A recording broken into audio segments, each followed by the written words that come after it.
Medieval fashion, a royal pain in the neck to the countless, nameless individuals who, throughout the medieval period, endured the tortures of fashion for the sake of social climbing, societal expectations, or simply because someone told them they had to wear a 3-foot-tall headdress. May your discomfort be immortalized, not in the stiff linen of your uncomfortable undergarments, but in the pages of this book. This is a tribute to your perseverance, your patience, and your astonishing capacity to suffer for the sake of style. Your struggles, though often hidden beneath layers of fabric, are finally brought to light, and possibly even elicit a chuckle or two along the way. This book is also dedicated to those modern-day fashion victims who understand the unspoken agony of a poorly fitting garment, the frustration of a wardrobe malfunction on a critical day, and the sheer terror of a trend that just won't quit. We medievalists know your pain. We feel your struggle. We too have been there. We've lived through the reign of the skinny jeans, the reign of Crocs, the reign of... well, you get the picture. Fashion, whether in the 14th century or the 21st, can be a battlefield. But unlike the medievals, at least you have the option of throwing your ill-fitting jeans in the trash. They, alas, did not have such a luxury. To those intrepid souls who continue to research, unravel, and interpret the complexities of medieval textiles and garments, your dedication to the seemingly insignificant details, to those tiny stitches and faded threads that whisper stories from the past, is truly inspiring. Your insights and discoveries have made this book possible. Thank you for sharing your passion, your expertise, and your endless capacity to make sense of the bafflingly impractical.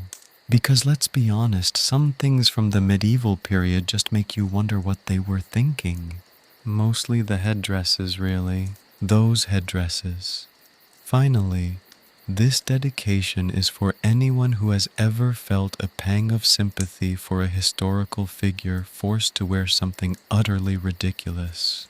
Because ultimately this book celebrates the absurdity, the ingenuity, and the enduring human desire to express ourselves, even if it means sacrificing comfort and maybe a bit of dignity along the way.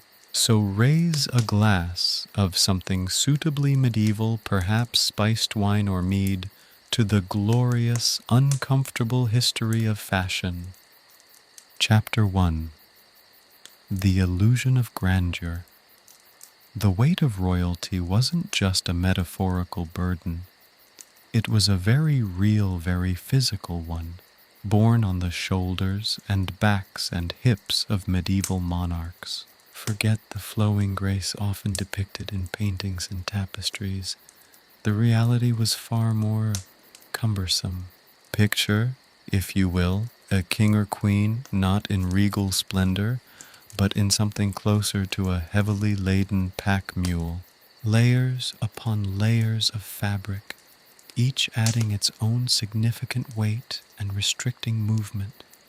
Silk underrobes, whispering against the skin, then velvet cloaks, rich and thick as a winter blanket, and finally, perhaps, a fur-lined mantle, heavy as a small child. This wasn't simply a matter of fashion. It was a statement, a demonstration of wealth and power, a tangible representation of their elevated status. But the price of this visual opulence was paid in discomfort, even pain. Each garment contributed its hefty portion to the overall weight. A single silk robe, richly embroidered with gold thread and precious stones, could easily weigh several pounds. Imagine the cumulative effect of multiple such robes, each painstakingly crafted and adorned. The velvet, a luxurious fabric added to the heft. The densely woven pile created a plush yet weighty layer, clinging to the body and restricting even the simplest of movements. And then came the furs ermine, sable, fox, each adding their own substantial weight and contributing to the overall warmth, often excessive warmth, despite the variations in weather. These weren't just garments, they were investments, testaments to royal extravagance. Each thread meticulously woven, each gem carefully selected and sewn in place, reflecting the immense wealth and resources of the crown. But the weight wasn't confined to the fabrics alone. Consider the jewelry: brooches the size of small birds, necklaces heavy with pearls and precious stones, rings and bracelets crafted from gold and encrusted with gems, all adding to the physical burden. The weight of these adornments, combined with the inherent weight of the clothing, was immense, a constant pressure on the wearer's body. A crown, the ultimate symbol of royal authority, could weigh several pounds itself, an unrelenting burden perched atop the head, adding a constant pressure to the neck and shoulders. These were not light decorations. These were statements of power and wealth, solid and substantial, made from materials meant to last for generations, a legacy of weight to carry. And that's before considering the elaborate embroidery and embellishments. Intricate designs, often depicting scenes from mythology, history, or religious narratives, would be meticulously stitched onto the garments. These intricate additions not only added to the aesthetic appeal, but increased the weight and stiffness of the fabric. Each tiny stitch, each carefully placed bead or gem, added a fraction of an ounce, but when multiplied across the entire ensemble, they contributed to the significant overall weight. The weight of the regal attire, therefore, was far more than just the sum of its parts. It was a tangible representation of the kingdom's wealth, the monarch's power, and the artisan's painstaking skills. The practical implications of this weighty wardrobe were substantial. Simple acts, taken for granted by us today, were far more challenging for a medieval monarch. Standing up, for example, was not a trivial matter. It required the assistance of servants, often several, to help the royal personage rise from a chair or bed, their arms providing crucial support beneath the weight of the layered garments. Walking was a similarly slow and deliberate process, every step carefully considered, each movement measured to avoid tripping or falling under the restrictive layers and the heavy weight. The very act of moving, such a fundamental part of daily life, was a monumental task for those clad in regal attire. The majestic image belied the significant effort and physical strain it required to maintain it. The clothing itself played a vital role in defining the monarch's role and their public image. The very weight of the robes, the lavish fabrics, and the jewels proclaimed authority and wealth, suggesting both an immutable power and a lavish abundance that the kingdom could support. The effort required to simply exist in such an outfit subtly communicated the message of the king's or queen's unyielding position and their complete reliance on the support and labor of their court and kingdom. It was a performance, a carefully crafted and physically demanding one, designed to reinforce the illusion of grandeur, the perception of effortless power, all while simultaneously requiring the assistance of a small army of servants to simply move. The construction of these elaborate robes was a labor-intensive process involving a team of skilled artisans working for months, sometimes even years, to produce a single garment. The materials themselves were often imported from distant lands, further adding to the cost and highlighting their extravagance. The process of creating such garments was a testament to the royal court's wealth and the level of skill available to them. Weavers, embroiderers, seamstresses, and jewelers collaborated to create these stunning and burdensome masterpieces, each contributing to the creation of an ensemble that was as much a work of art as a piece of clothing. The weight of royalty wasn't simply a matter of physical strain, it was also a symbolic burden. The heavier the robes, the more significant the responsibilities. The weight of the kingdom, the lives of the people, the constant pressure of political intrigue, all rested on the shoulders of the monarch. The physical weight of their clothing served, in a way, as a metaphor for the weighty burdens of their position, a constant reminder of the immense responsibilities they bore. The elaborate robes were not just a display of power, they were a reflection of a position of immense responsibilities and constant pressure. Imagine a royal banquet, a scene often depicted in historical paintings. Noblemen and women adorned in their finest finery, their elaborate attire gleaming in the candlelight. But look more closely. Observe the subtle strain on their faces, the careful and measured movements, the almost imperceptible assistance of their servants, deftly adjusting a hem or providing a supporting hand. The illusion of effortless grace is shattered when you consider the sheer weight of their garments, the physical labor required to maintain their regality, and the constant underlying struggle between maintaining a symbol of power and simply existing within the confines of it. The weight of royalty, then, was not simply about kilograms of fabric and jewels. It was a profound commentary on the demanding nature of power and privilege, an uncomfortable reality hidden beneath layers of opulent adornment. The image of effortless royal grace was a carefully constructed illusion, a fragile facade maintained by an army of servants and a substantial amount of discomfort. The physical strain, however, was a constant and unrelenting reality.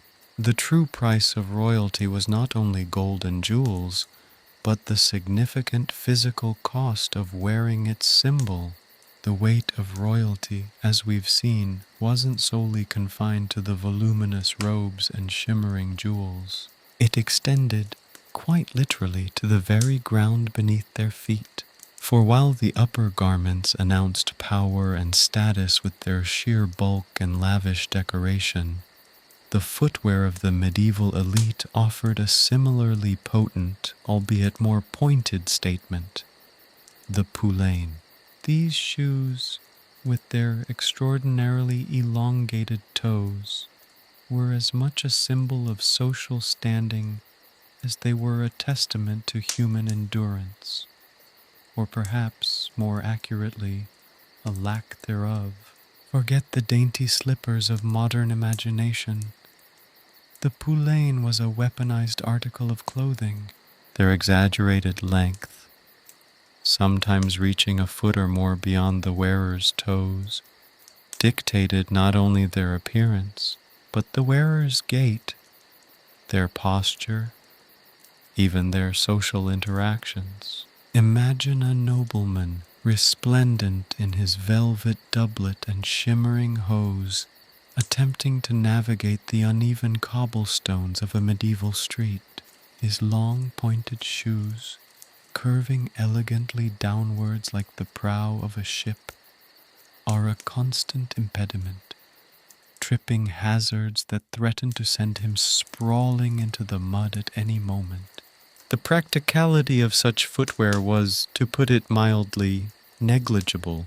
The sheer length made even the simplest actions, walking, sitting, standing exercises in controlled chaos. Walking became a delicate dance, each step measured and precise, a slow, deliberate progress that belied the apparent ease with which the wearer attempted to maintain their dignity.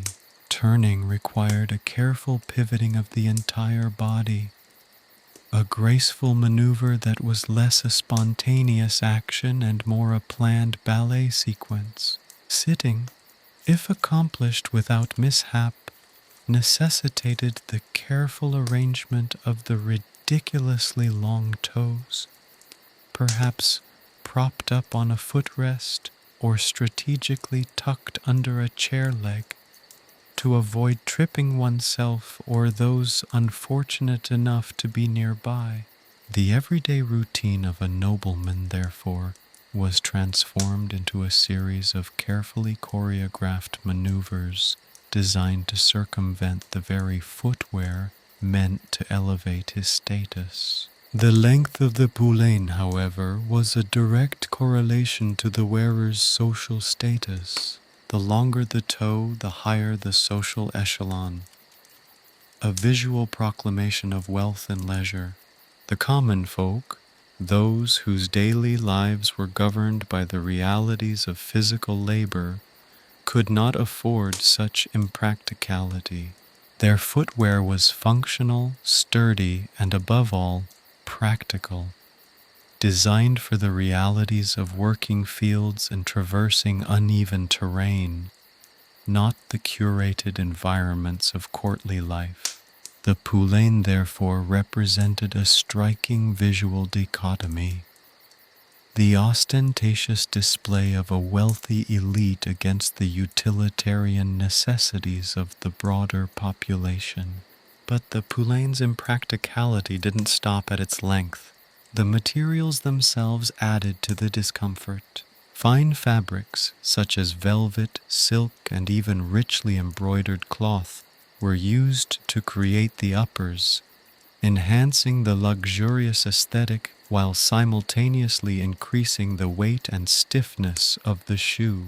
These weren't merely shoes, they were heavily constructed, rigid extensions of the wearer's leg, demanding considerable effort to even put on, let alone wear for extended periods. The interior construction, typically a relatively simple leather sole and lining, provided minimal comfort, further amplifying the wearer's discomfort. The challenges didn't end there. The pointed toe, particularly in the more extreme styles, would often be stuffed with straw, tow, or other padding to maintain its shape and elegant curve. This stuffing, over time, would compact and shift, creating lumps and bumps within the shoe, exacerbating any discomfort and leading to blisters and chafing. Maintaining the shape of the poulain required constant vigilance, and regular adjustments were necessary throughout the day, demanding yet another level of attention from the already burdened wearer and their retinue. Furthermore, consider the issue of hygiene. In an era before effective sanitation and readily available laundry services, the conditions inside such shoes must have been less than ideal. The confined, padded environment would create a haven for sweat, grime, and potentially even vermin. The task of cleaning these intricate shoes would have been a time-consuming and challenging task. We can only speculate about the aromas emanating from these exquisitely crafted shoes after a day of wear. The poulain wasn't just a piece of footwear, it was a statement, a potent visual symbol of social status, yet one that came at a considerable cost. Imagine a noble attempting to cross a muddy courtyard after a rainstorm. His long shoes sinking into the mire would be plastered with mud, becoming even heavier and more cumbersome. Cleaning them afterwards would be a monumental task, requiring a substantial expenditure of time and effort.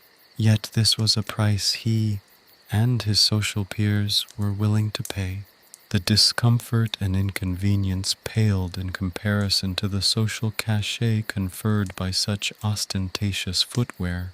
The creation of a poulain was a surprisingly sophisticated process. While the basic construction might seem simple in theory, the execution required considerable skill and precision. The shaping of the elongated toe, the careful stitching of the upper, and the precise fitting of the sole and heel all demanded the expertise of skilled shoemakers. The shoemaker, therefore, was not simply a craftsman, but an artisan, whose skill contributed directly to the enhancement of his patron's social standing. The quality of the shoe, therefore, spoke to the quality of the craftsman, with the intricacy and materials further highlighting the status of the owner. Beyond the craftsmanship itself, the decorative embellishments on poulains often reflected the artistry of the period. Brocade, embroidery, and precious metals were frequently incorporated, transforming the shoe from a simple article of footwear to a miniature work of art. The decorative details, much like those on the garments we've discussed, were not merely decorative. They were expressions of wealth, power, and social standing. These intricate designs elevated the status of both the shoe and its wearer. Furthermore, the poulain is a reminder of how seemingly small aspects of material culture reflect broader societal structures. The footwear choices of the medieval elite were not simply driven by personal preference or aesthetic considerations. They were dictated by social norms and conventions, used to convey status and assert dominance within a rigidly hierarchical society. The poulain was a clear visual indicator of social standing, an outward projection of an inner social reality. The impracticality of the poulain serves as an ironic commentary on the medieval obsession with outward appearances and social climbing.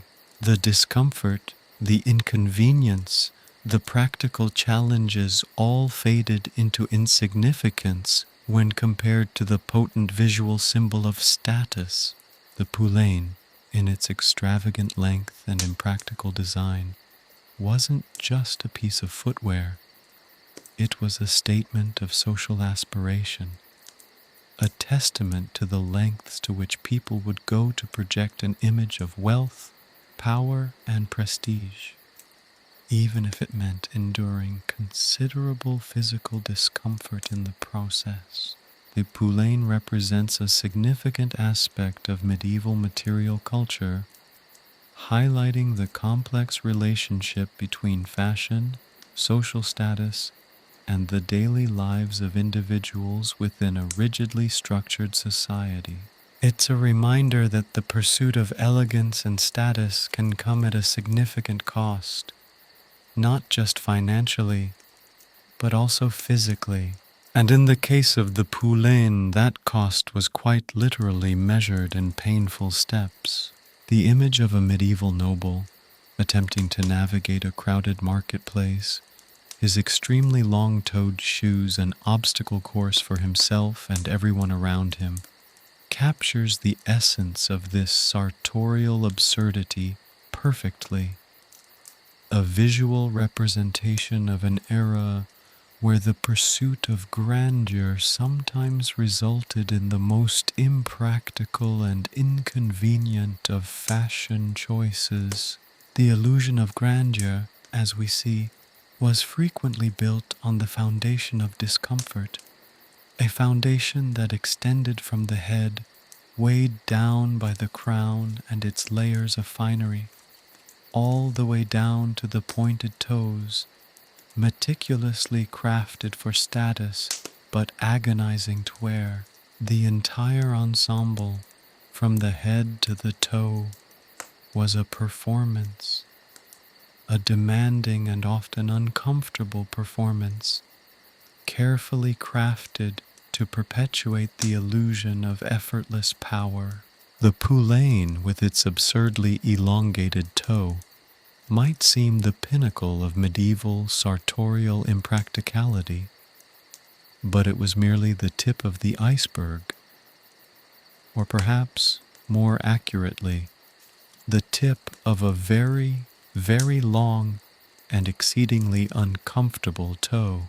For while the lower extremities of the medieval elite were burdened by the poulain, their upper halves were equally constrained, and far more dramatically so, by a truly breathtaking and back-breaking phenomenon: the towering headdress. If the poulain was a statement of power achieved through discomfort, the headdress was a monument to it, a dizzying structure that demanded not only physical endurance but also an almost superhuman level of balance and self-control. Forget dainty hats or demure bonnets. These weren't accessories, they were architectural marvels, precarious towers of textiles and adornments that defied gravity and common sense in equal measure. They were statements of wealth, social standing, and, let's be honest, a rather masochistic commitment to fashion. These weren't simple affairs. The construction was an art form in itself, a complex engineering project undertaken by skilled artisans who possessed a keen understanding of both fashion and structural integrity, or at least the illusion of it. The foundation typically consisted of a framework of wire, carefully shaped and molded to create the desired silhouette. This wire armature, often hidden beneath layers of fabric, provided the essential support for the edifice above. Over this wire base came layers upon layers of fabric, silk, velvet, linen, depending on the wearer's wealth and the occasion. These layers weren't simply draped, they were meticulously stitched, pleated, and padded to create the desired volume and shape. The more layers, the more opulent the headdress, and the more precarious the balance. The sheer weight of these creations must have been staggering. Imagine a structure composed of multiple layers of heavy fabrics, stiffened with starch or other materials to maintain their shape, adorned with jewels, pearls, and precious metals. The weight alone would have been enough to induce a headache, never mind the neck strain. It's easy to envision these towering constructions causing significant discomfort, restricting movement and limiting vision, to say nothing of the risk of accidental self-decapitation. To add to the engineering challenge, many headdresses incorporated elaborate embellishments, pushing the structural limits to the point of absurdity. These weren't mere decorations. They were integral parts of the design, often influencing the overall shape and balance. We find delicate veils, delicately cascading down from the summit, sometimes extending several feet, forming a swirling cloud of gossamer fabric around the wearer's head. These veils were not just decorative, they further added to the weight and complexity of the headdress, increasing the risk of entanglement or, worse, complete collapse. The incorporation of jewels was, naturally, a sign of immense wealth and status. Pearls, precious stones, and even gold and silver thread were woven into the fabrics, stitched onto the framework, or simply glued on in extravagant profusion. Imagine the glint of 1,000 tiny jewels in the candlelight of a royal banquet, the shimmering spectacle further enhanced by the elaborate veils and the richly embroidered fabrics. It was a sight to behold, a dazzling display of wealth and power that undoubtedly outshone any other attendee. The headdress itself became a work of art, a portable treasure chest of immeasurable value. However, this breathtaking beauty came at a considerable cost. The sheer weight of the headdresses, combined with their height and precarious balance, made them incredibly difficult to manage. Walking became a delicate exercise, requiring a slow, careful gait to avoid disaster. Turning the head required a calculated movement, a carefully choreographed maneuver that resembled a slow-motion ballet routine. The slightest misstep, the smallest gust of wind, or even a sudden movement could lead to catastrophic consequences. Imagine, for example, the horrifying spectacle of a lady's headdress laden with jewels and veils, toppling onto a table laden with delicate goblets of wine. The sound of shattering crystal would certainly rival the clinking of the celebratory cups. The physical toll of wearing these towering structures was considerable. Neck pain, headaches, and general exhaustion must have been common complaints. A woman who spends the day wearing such an intricate creation would likely experience not just physical discomfort, but social constraints too. The height and weight of the headdress would significantly restrict her movements, influencing everything from her ability to eat comfortably to her freedom to simply walk across a room without drawing unwanted attention. The headdresses were not just worn for courtly occasions. They were often donned for social events, religious gatherings, and even everyday activities. The fact that women undertook everyday tasks whilst burdened by such precarious creations speaks volumes about their stamina and determination in the face of immense physical difficulty. It was a testament to their commitment to fulfilling social expectations, even when such expectations were not just uncomfortable, but potentially dangerous. It's easy to dismiss these elaborate headdresses as simply absurd, an excessive expression of vanity and a testament to the impracticalities of medieval fashion. Yet, these creations weren't merely statements of personal style. They were powerful social symbols, carefully crafted expressions of wealth, status, and piety. The headdress served as a visual manifestation of the wearer's social position, a visual proclamation that spoke volumes about her lineage, her family's wealth, and her place within the rigid hierarchies of medieval society. In a world where social mobility was often limited, the headdress became a powerful tool for self-representation and social assertion. The sheer effort required to create, maintain, and wear these monumental headdresses further underscored their social significance. The skills of the artisans who crafted them, the materials used, and the time invested in their construction were all indicators of wealth and social standing. The headdress wasn't just a decorative item. It was a carefully constructed statement about the wearer's position within society, an opulent display of resources and influence. It was a way to assert dominance and visibility, to literally stand out from the crowd and command attention, however briefly, in an environment where social mobility and expression were heavily curtailed. These imposing structures were not simply frivolous items.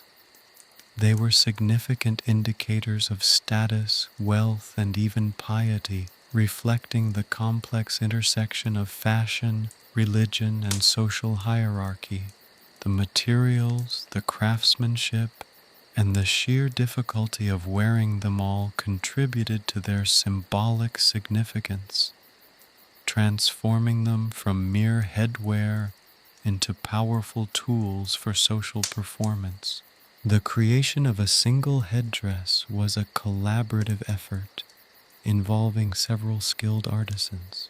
The wire framework was fashioned by a skilled craftsman, possessing the dexterity and knowledge to create a structure capable of bearing the considerable weight of the subsequent layers.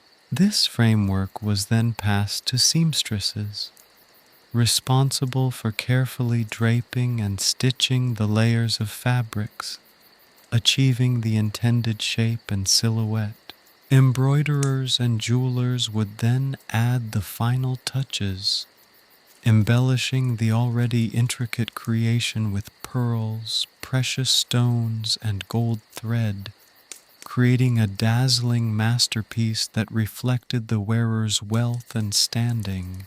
This entire intricate process highlights the labor of many talented artisans, signifying the social structure supporting the powerful imagery of medieval royalty and high society. Consider then the scene at a royal banquet. The hall is ablaze with candlelight, the air thick with the aroma of spiced wine and roasted meats.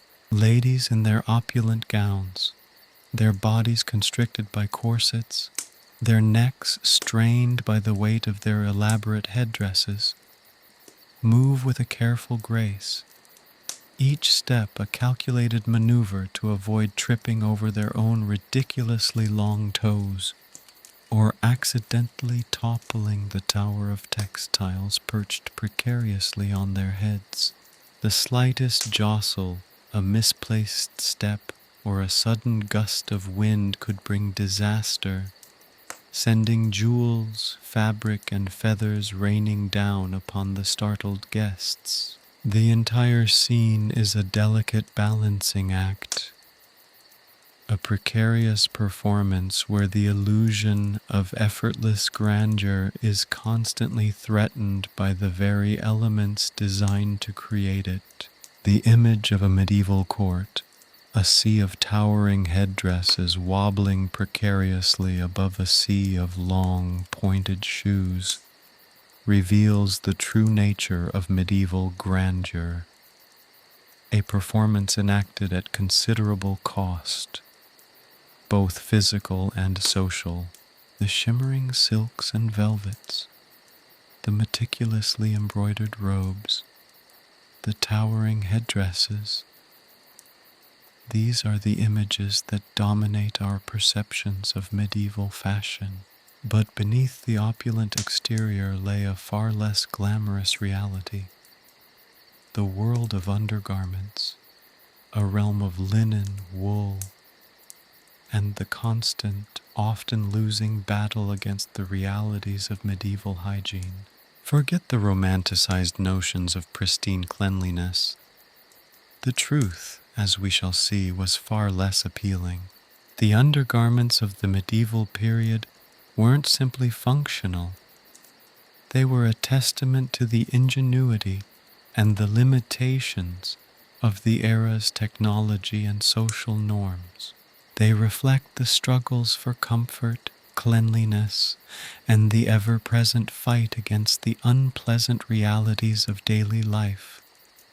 A fight often waged in the shadows, unseen beneath layers of lavishly decorated outer garments. The foundation of medieval clothing, regardless of social class, was linen. Linen, a fabric woven from flax fibers, was prized for its strength, durability, and critically its absorbency. In a world without modern detergents and with limited access to clean water, the ability of linen to absorb sweat and other bodily fluids was essential. However, this absorbency came with a significant drawback. Linen held onto odors with remarkable tenacity, In a time before effective methods of deodorization, the constant dampness of linen undergarments provided a breeding ground for bacteria, creating an aroma that, let's be frank, was likely far from pleasant. The construction of these undergarments was simple but effective. For the common folk, undergarments were typically made from coarsely woven linen, often a single garment that served as both shirt and underwear. These were loose-fitting, allowing for a degree of comfort, albeit at the cost of hygiene. Washing such garments was a labor-intensive process, requiring access to clean water and significant time and effort, a luxury not always available, even for the reasonably well-off. Consequently, undergarments were often worn for extended periods, exacerbating the inherent hygiene challenges. For those of higher social standing, the quality and quantity of undergarments improved. Finer linen, softer and more comfortable, was used, and a greater number of garments were worn, allowing for more frequent changes. The richer members of society might have multiple shirts, undertunics, and even padded undergarments for warmth or to enhance the shape of their outer garments. Yet, even for the wealthy, the problem of odor remained a persistent foe, a constant battle against the limitations of medieval hygiene practices. Wool also played a crucial role in medieval undergarments, especially in colder climates. Wool was warmer than linen, providing essential insulation during the harsh winters. However, wool also had its disadvantages. It was far less absorbent than linen, trapping sweat and moisture against the skin, resulting in a damp and uncomfortable situation. The itchiness of wool, particularly against bare skin, was also a significant concern. These wool garments also were less easy to wash and often required careful attention to maintain comfort. Beyond the basic shirts and undertunics, medieval undergarments also included other intriguing garments. One example is the braise, a pair of close-fitting breeches worn by both men and women. For women, these provided a base layer, shaping the body and providing support. They were typically made from linen, wool, or even a combination of both, and their length varied depending on the fashion trends and the wearer's social status. The hygiene practices of the medieval period, especially relating to undergarments, were limited and, from a modern perspective, often appalling. The concept of regular laundering as we know it today was largely absent. Undergarments were washed infrequently, often only when they were visibly soiled or their stench became unbearable. This lack of hygiene, coupled with the prevalent use of linen, led to the accumulation of bacteria, sweat, and other bodily fluids, contributing to unpleasant odors and increasing the risk of skin irritation, infections, and parasitic infestations. One of the most pervasive problems was body lice. These tiny parasites thrived in the dark, damp environment of undergarments. The constant scratching caused by lice bites left telltale marks on the skin, a visible sign of a pervasive problem.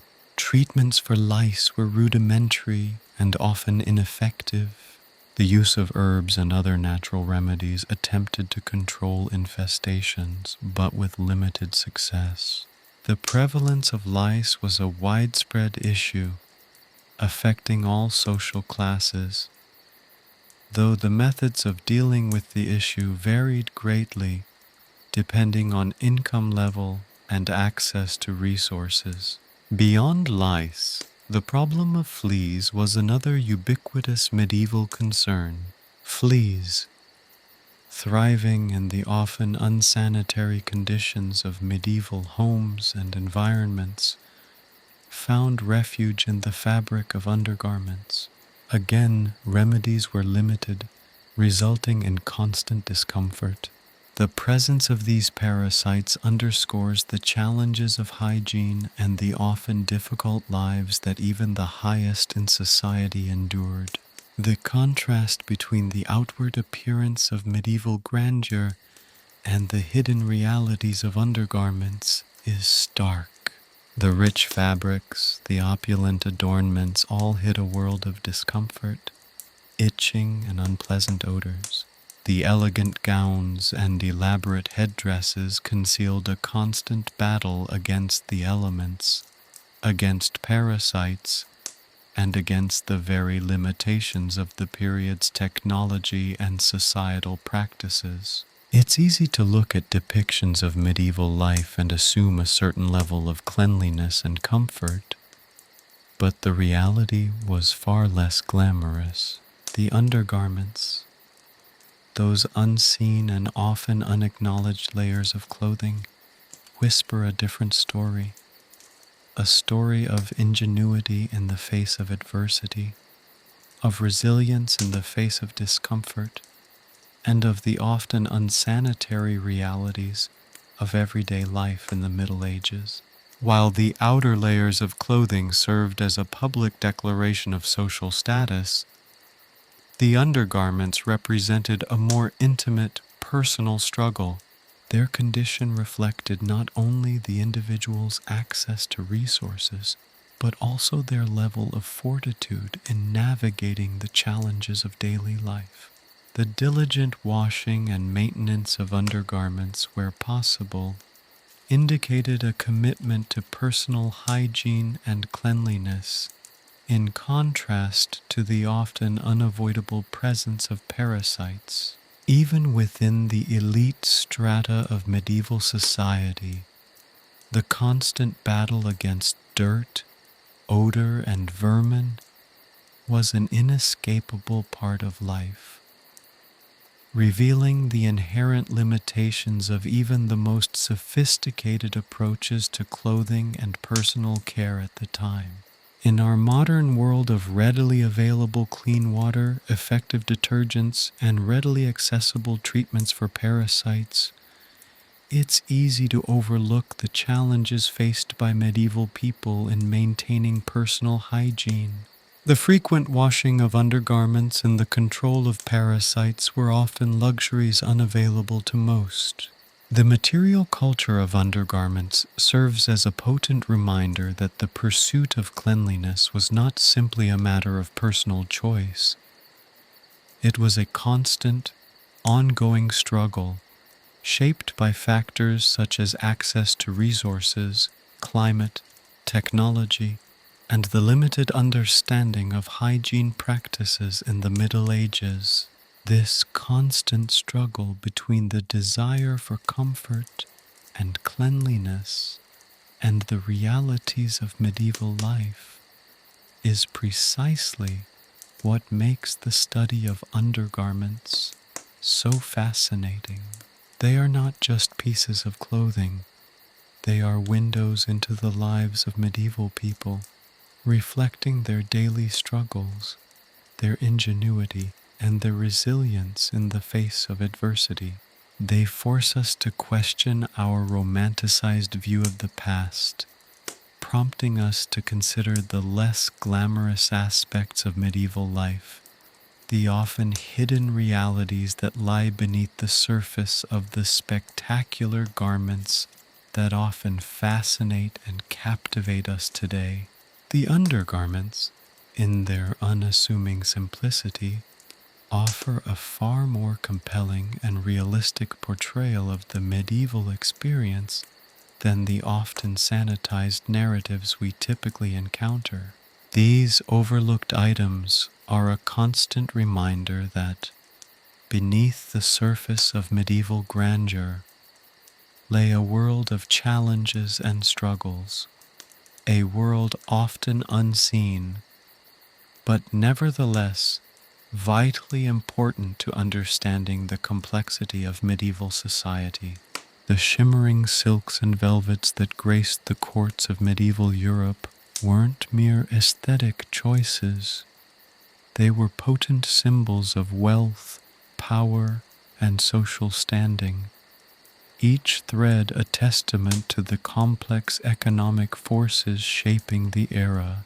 Understanding medieval fashion requires a deep dive into the world of fabric and fortune, a world where the cost of couture varied dramatically, reflecting the vast chasm between the lives of peasants and royalty. The sourcing of fabrics alone was a testament to the era's global reach, albeit a limited one compared to today's interconnected world. Fine linens, the foundation of much medieval clothing, originated primarily from flax grown in northern Europe, particularly in areas like Flanders. The process of transforming flax into linen was labor-intensive, demanding a series of steps involving retting, allowing the flax to rot to separate the fibers, scutching, removing the woody parts, hackling, combing the fibers, and finally spinning and weaving. Each stage required skilled labor, adding to the overall cost of the finished product. Higher quality linens with finer, smoother threads commanded significantly higher prices, reflecting the expertise and time investment involved. Wool, another essential fabric, enjoyed a similar path from fleece to finished garment. Sheep were raised across much of Europe, providing the raw material. The process of shearing, cleaning, carding, spinning, and weaving the wool also required significant labor, with finer wools requiring more meticulous attention, resulting in a greater cost. The quality of wool varied enormously, from the coarse, scratchy wools used by peasants to the soft, luxurious wools preferred by the wealthy elite. The color of the wool also influenced its price, with naturally dyed wools, particularly deep shades like black or scarlet, being more expensive than undyed wools. While linen and wool formed the bedrock of medieval textile production, the truly luxurious fabrics were imported, their cost reflecting the complexities of long-distance trade. Silks, the epitome of luxury, came from the East, often via extensive trade routes traversing the Silk Road. The journey itself added considerably to the cost, as did the inherent rarity of the material and the skilled labor required to weave it into intricate patterns and designs.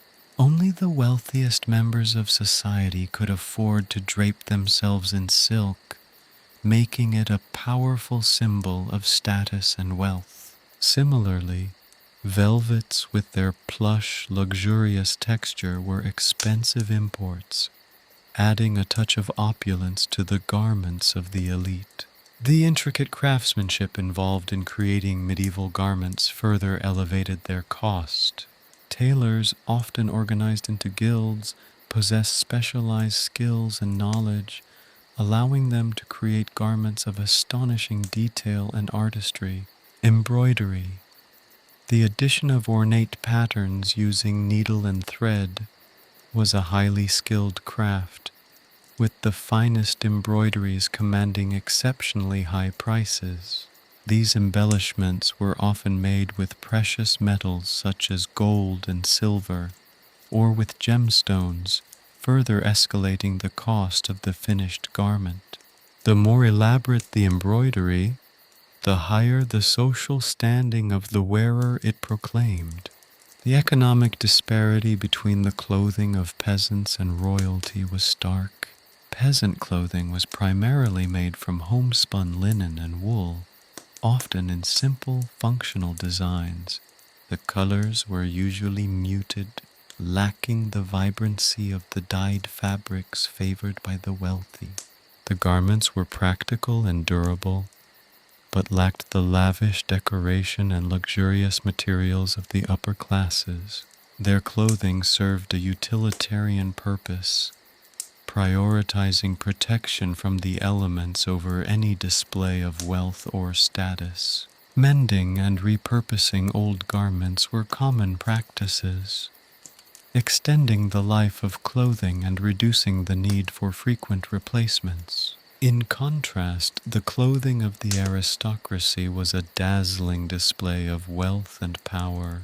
Their garments were made from the finest silks, velvets, and linens, often adorned with elaborate embroidery and embellished with precious metals and gemstones.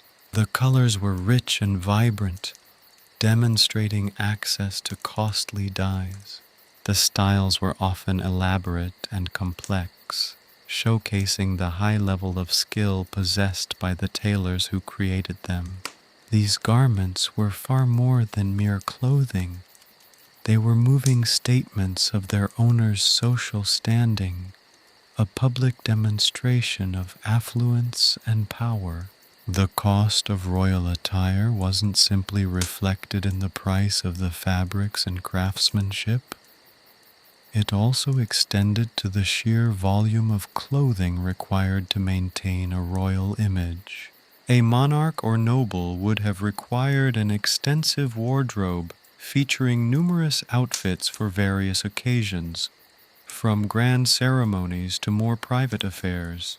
This required a significant financial investment, involving not only the cost of the fabrics and labor, but also the upkeep and storage of these precious garments. The elaborate wardrobes of the wealthy, with their numerous garments and embellishments, served not just as a display of wealth, but also as an investment, demonstrating the stability and permanence of their social position. The economic impact of medieval fashion extended beyond the immediate cost of clothing. It fueled entire industries, employing countless individuals involved in the production and trade of textiles and clothing.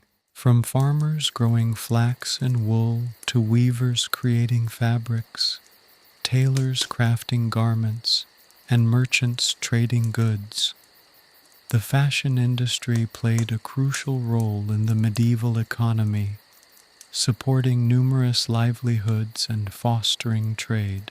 The quality and cost of clothing were not just personal matters. They represented a significant component of the overall economic landscape. However, the opulence of the aristocracy wasn't without its limitations. While the wealthy could afford the finest fabrics and most elaborate designs, the impracticality of some of these garments should not be overlooked. The weight of heavy silks and velvets, the constraints of tightly laced bodices, and the cumbersome nature of some headdresses were significant considerations. The cost of maintaining a grand appearance extended beyond simple monetary expenses, encompassing comfort and physical practicality. In contrast to the extravagant displays of wealth, the peasants' simple garments represented a different economic reality. Their clothing choices were driven by necessity rather than vanity, reflecting a constant struggle to balance affordability with durability and practicality. Their clothing wasn't a marker of social status. It was a functional necessity, providing warmth and protection against the elements, with little room for extravagance or ostentation. The contrast between peasant and royal attire serves as a potent reminder of the stark economic inequality that characterized medieval society. The disparity in the cost of clothing mirrored broader societal divisions, reinforcing social hierarchies and visually representing the vast differences in wealth and power. The fabrics and fashions of the medieval period, therefore, represent much more than just clothing. They reveal a nuanced tapestry of economic realities, skilled crafts, and social structures. They tell a story not only of beauty and extravagance, but also of the daily struggles and economic realities shaping the lives of people across all levels of medieval society. The illusion of grandeur often concealed the complex and often brutal economic forces shaping the world of medieval fashion. Chapter 2: The Peasant's Predicament. The stark contrast between the shimmering silks of the aristocracy and the rough-spun wool of the peasant reveals a chasm in medieval society deeper than any moat. While the court glittered with imported velvets and gold thread, the peasant's world was one of humble hues and hardy materials, a reflection of a life lived close to the soil and the relentless rhythm of the seasons. Their clothing, far from being a statement of fashion, was a testament to resilience and practicality, a shield against the elements and the demands of backbreaking labor. Imagine, if you will, a spring morning in a medieval village. The air, still crisp with the lingering chill of winter, carries the scent of damp earth and burgeoning life. The peasants emerge from their thatched roof cottages, their movements betraying the aches and strains of a life lived in physical exertion. Their clothing, far from the flamboyant displays of the nobility, is a study in muted tones. The dominant colors are the natural hues of the materials themselves, the earthy browns and grays of undyed wool, the creamy off-white of unbleached linen. Occasionally, a splash of color might appear, a faded blue from woad, perhaps, or a muted yellow from weld, these natural dyes offering a touch of vibrancy, but nothing approaching the saturated richness of the dyes available to the wealthy. Even these colors, however, would fade with repeated washings and wear, eventually merging back into the prevailing palette of earth tones. The fabric itself speaks volumes about the peasant's life. The wool, often coarse and scratchy, would have been spun and woven at home, a task undertaken primarily by women. The process was laborious, demanding skill and patience. The sheep would have been sheared, the wool cleaned and carded, meticulously separating the fibers before spinning them into yarn using a hand spindle or distaff. The yarn would then be woven on a simple loom, often a rudimentary contraption constructed of wood and rope. The resulting cloth, while sturdy and durable, would lack the fine weave and soft texture of the finer wools used by the nobility. It was a cloth born of necessity, its value measured not in its softness or sheen, but in its ability to withstand the rigors of daily life. Similarly, the linen, though often finer than the wool, was equally the product of hard work. Flax, the plant from which linen is derived, required careful cultivation and meticulous processing. The flax stalks needed to be retted, a process involving immersion in water to separate the fibers from the woody core. Then came the laborious tasks of scutching, hackling, and spinning, each step demanding considerable time and effort. The resulting linen, while stronger and more absorbent than wool, would still be coarser and less refined than the linen prized by the elite. The peasant's linen was utilitarian, designed for durability and practicality rather than luxury. The garments themselves were simple, straightforward designs that prioritized functionality over ornamentation. For the men, the staple outfit was a tunic, a long shirt-like garment made of wool or linen, reaching to the knees or even the ankles.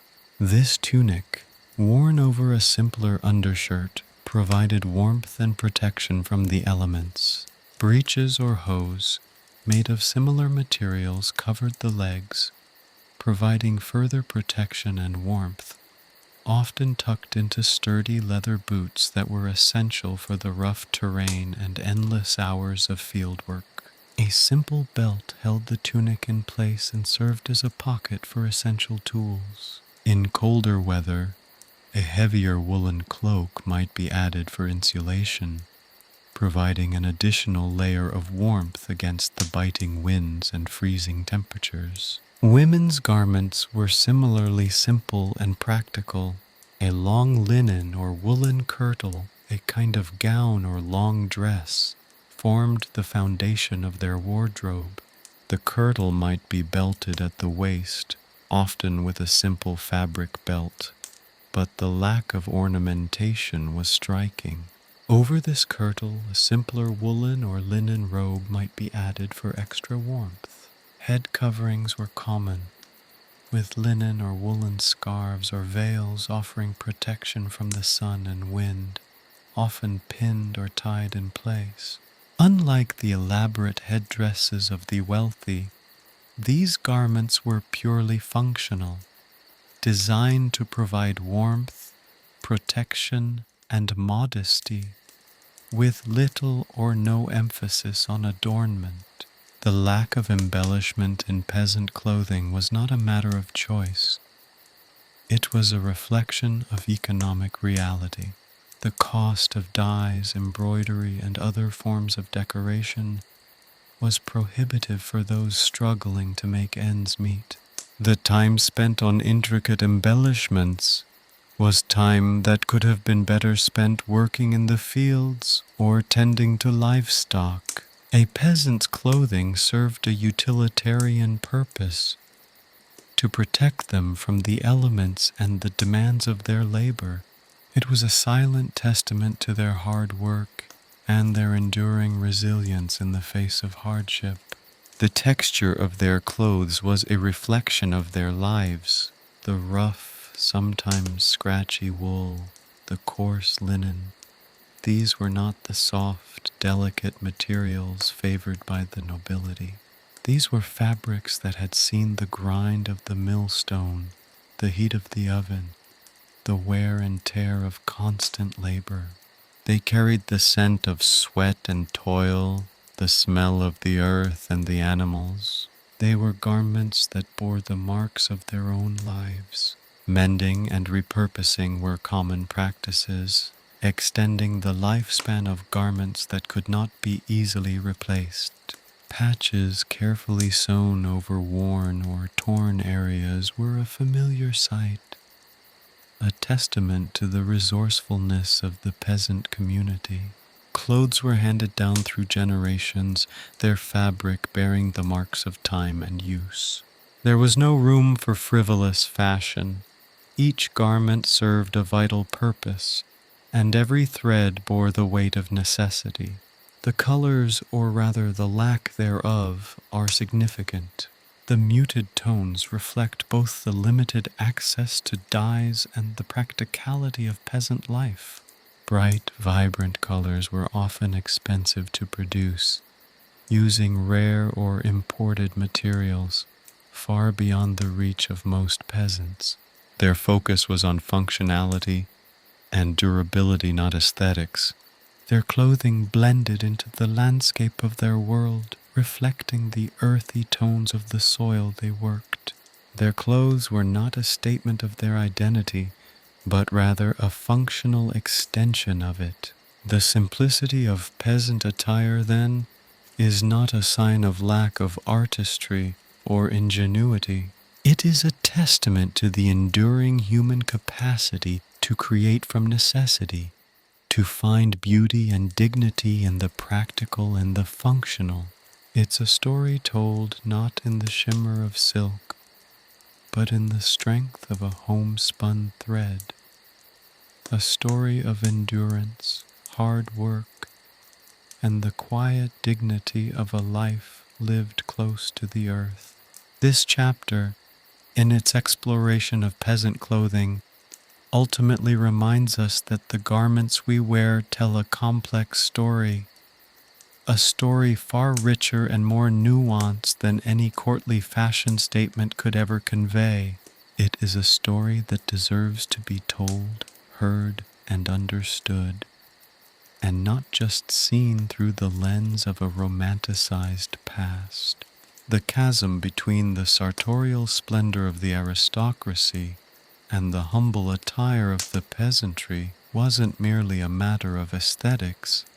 It was a profound reflection of their vastly different lives. While the nobility reveled in fabrics that whispered of exotic lands and untold wealth, silks from the Orient, velvets from Italy, linen so fine they felt like a lover's touch. The peasant's garments spoke of resilience, endurance, and the ceaseless battle against the elements. Their clothes weren't a statement of fashion. They were a functional extension of their bodies, tools for survival as much as clothing for warmth.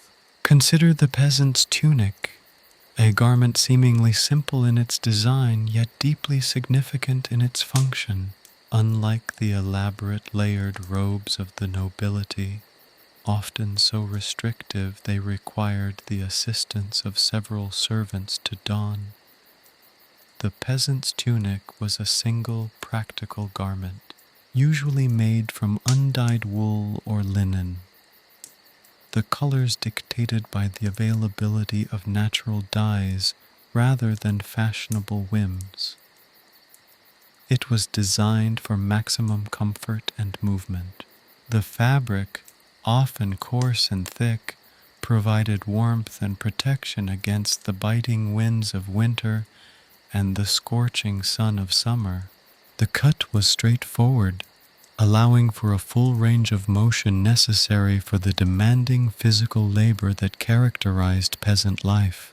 Imagine a noblewoman attempting to harvest wheat in a voluminous gown, its layers constricting her movements and becoming snagged on every stalk.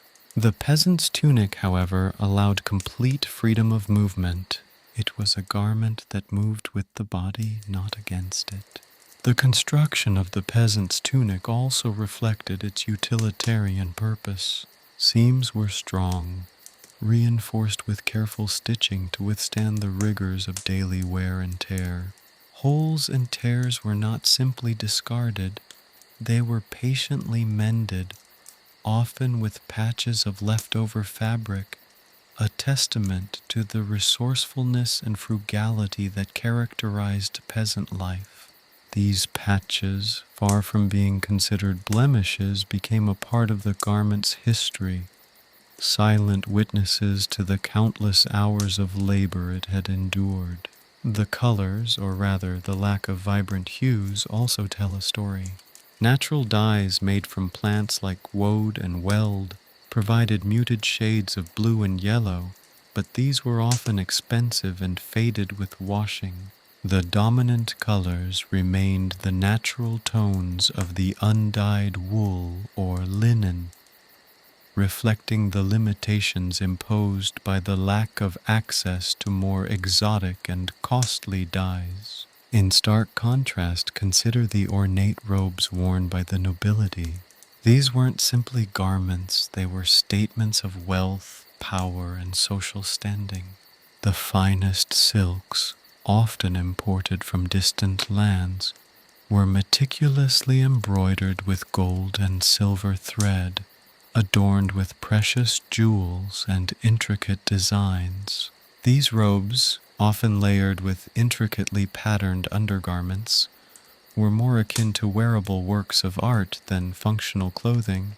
Their construction was a testament to the highly skilled labor of professional tailors and embroiderers, a level of craftsmanship utterly beyond the reach of most peasants. While a peasant's tunic might last for years, constantly patched and mended, a nobleman's robe after a season's display might be discarded. The very act of discarding a garment, particularly one so lavish, represented a level of disposable wealth unimaginable to a peasant. The difference extended beyond the materials and craftsmanship. The style of the peasant's clothing was dictated by functionality, while the noble's attire was a carefully constructed display of status. The peasant's clothing needed to be practical and durable.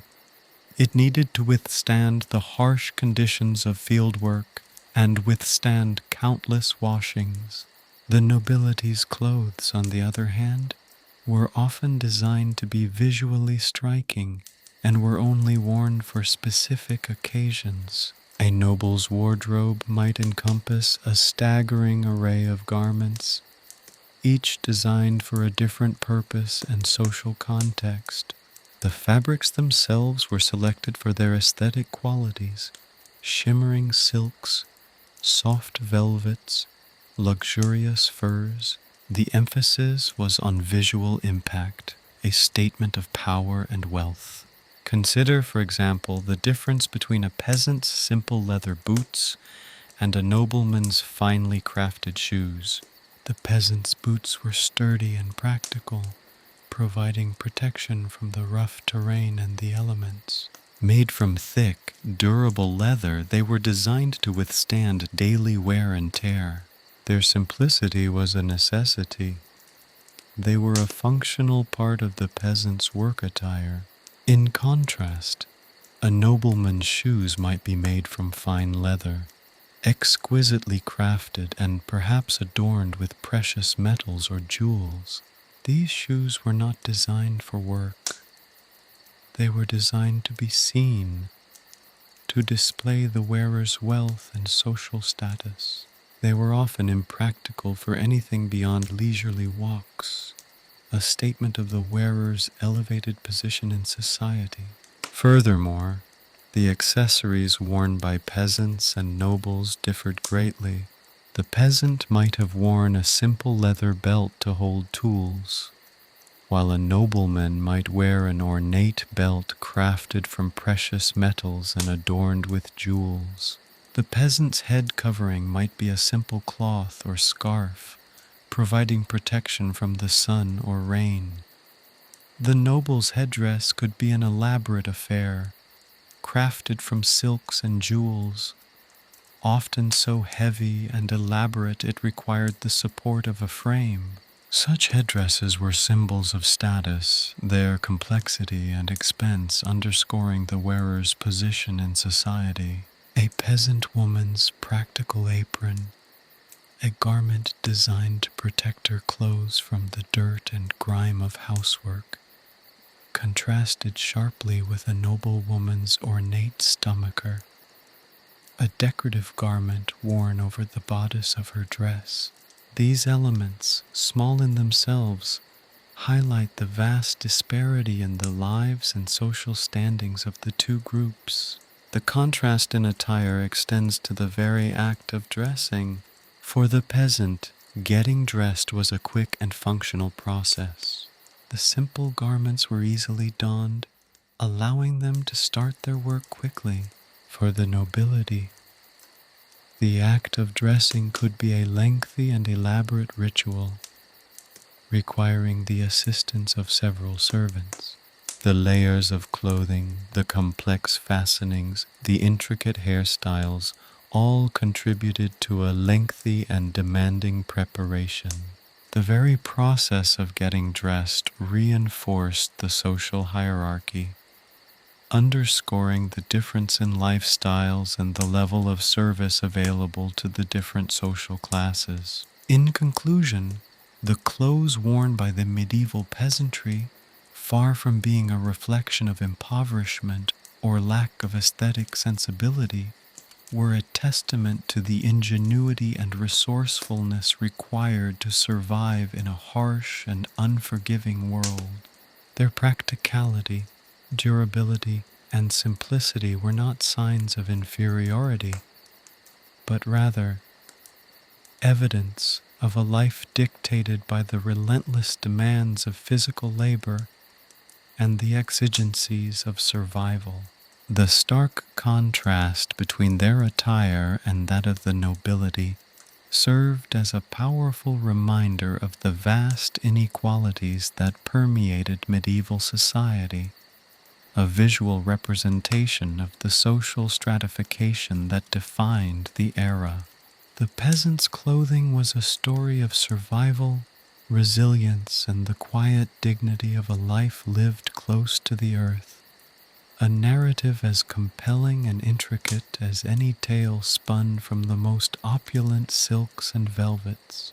The stark differences in attire between the nobility and the peasantry, as we've seen, extended beyond the mere choice of fabrics and embellishments. It manifested in a profound and practical way in the seasonal adaptation of clothing. While a nobleman might simply add or remove layers of fine silks and velvets to adjust to the changing temperatures, the peasant's response was far more nuanced and deeply interwoven with their daily existence. Their clothes weren't merely garments. They were a living testament to their ability to adapt, to make do, and to endure the relentless cycles of the seasons. Winter in the medieval countryside was a formidable adversary. The biting winds, the freezing temperatures, and the pervasive dampness threatened not only comfort but also survival. The peasant's response was a sophisticated system of layering, built not upon the luxury of multiple garments, but upon the strategic combination of readily available materials. The foundation was usually a long woolen undertunic next to the skin. Wool, a natural insulator, trapped warm air close to the body, creating a vital buffer against the cold. Unlike the fine wools favored by the aristocracy, the peasant's wool was often coarse and undyed, the natural color a testament to their lack of access to expensive dyes. But its coarseness was a boon in the winter. It provided superior insulation, and its robust nature meant that it could withstand the constant wear and tear of daily labor. Over this undertunic came the outer tunic, often made from a heavier fabric, possibly a thicker wool or even a coarse linen. This served as a windbreak and provided additional protection against the elements. The length of the tunic was also crucial. It reached the knees or even below, providing ample coverage against the cold. This outer layer was often repaired and patched, a patchwork quilt of worn fabric that bore witness to years of hard work and resourcefulness. Each patch told a silent story, a testament to the resilience and adaptability of the peasant who had mended it. The hands, constantly exposed to the harsh elements, were another area requiring special protection. Thick woolen mittens or gloves were essential, often made from leftover wool scraps or even repurposed animal hides. These were not elegant accessories. They were tools for survival, allowing the peasant to continue working even in the coldest weather. Similarly, head coverings were critical.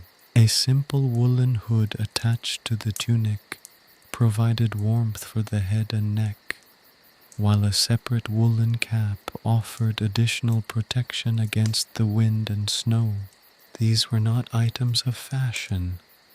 They were indispensable components of the peasant's winter wardrobe, as crucial to their survival as food and shelter. As winter transitioned to spring, the peasant's clothing changed accordingly. The heavier outer tunic might be replaced with a lighter one, perhaps made from a thinner linen or even a loosely woven wool. The inner tunic, still an essential layer for warmth, might be lighter than the winter one. The change, however, was gradual, dictated not by fashion but by the subtle shifts in temperature and the changing demands of the agricultural calendar. They were not discarding garments, but rather adapting the layers according to need. Spring also ushered in the planting season, and the peasants' clothes needed to be adaptable to the demands of fieldwork. The clothing had to allow for a full range of motion, and the fabrics had to be tough enough to withstand rough handling.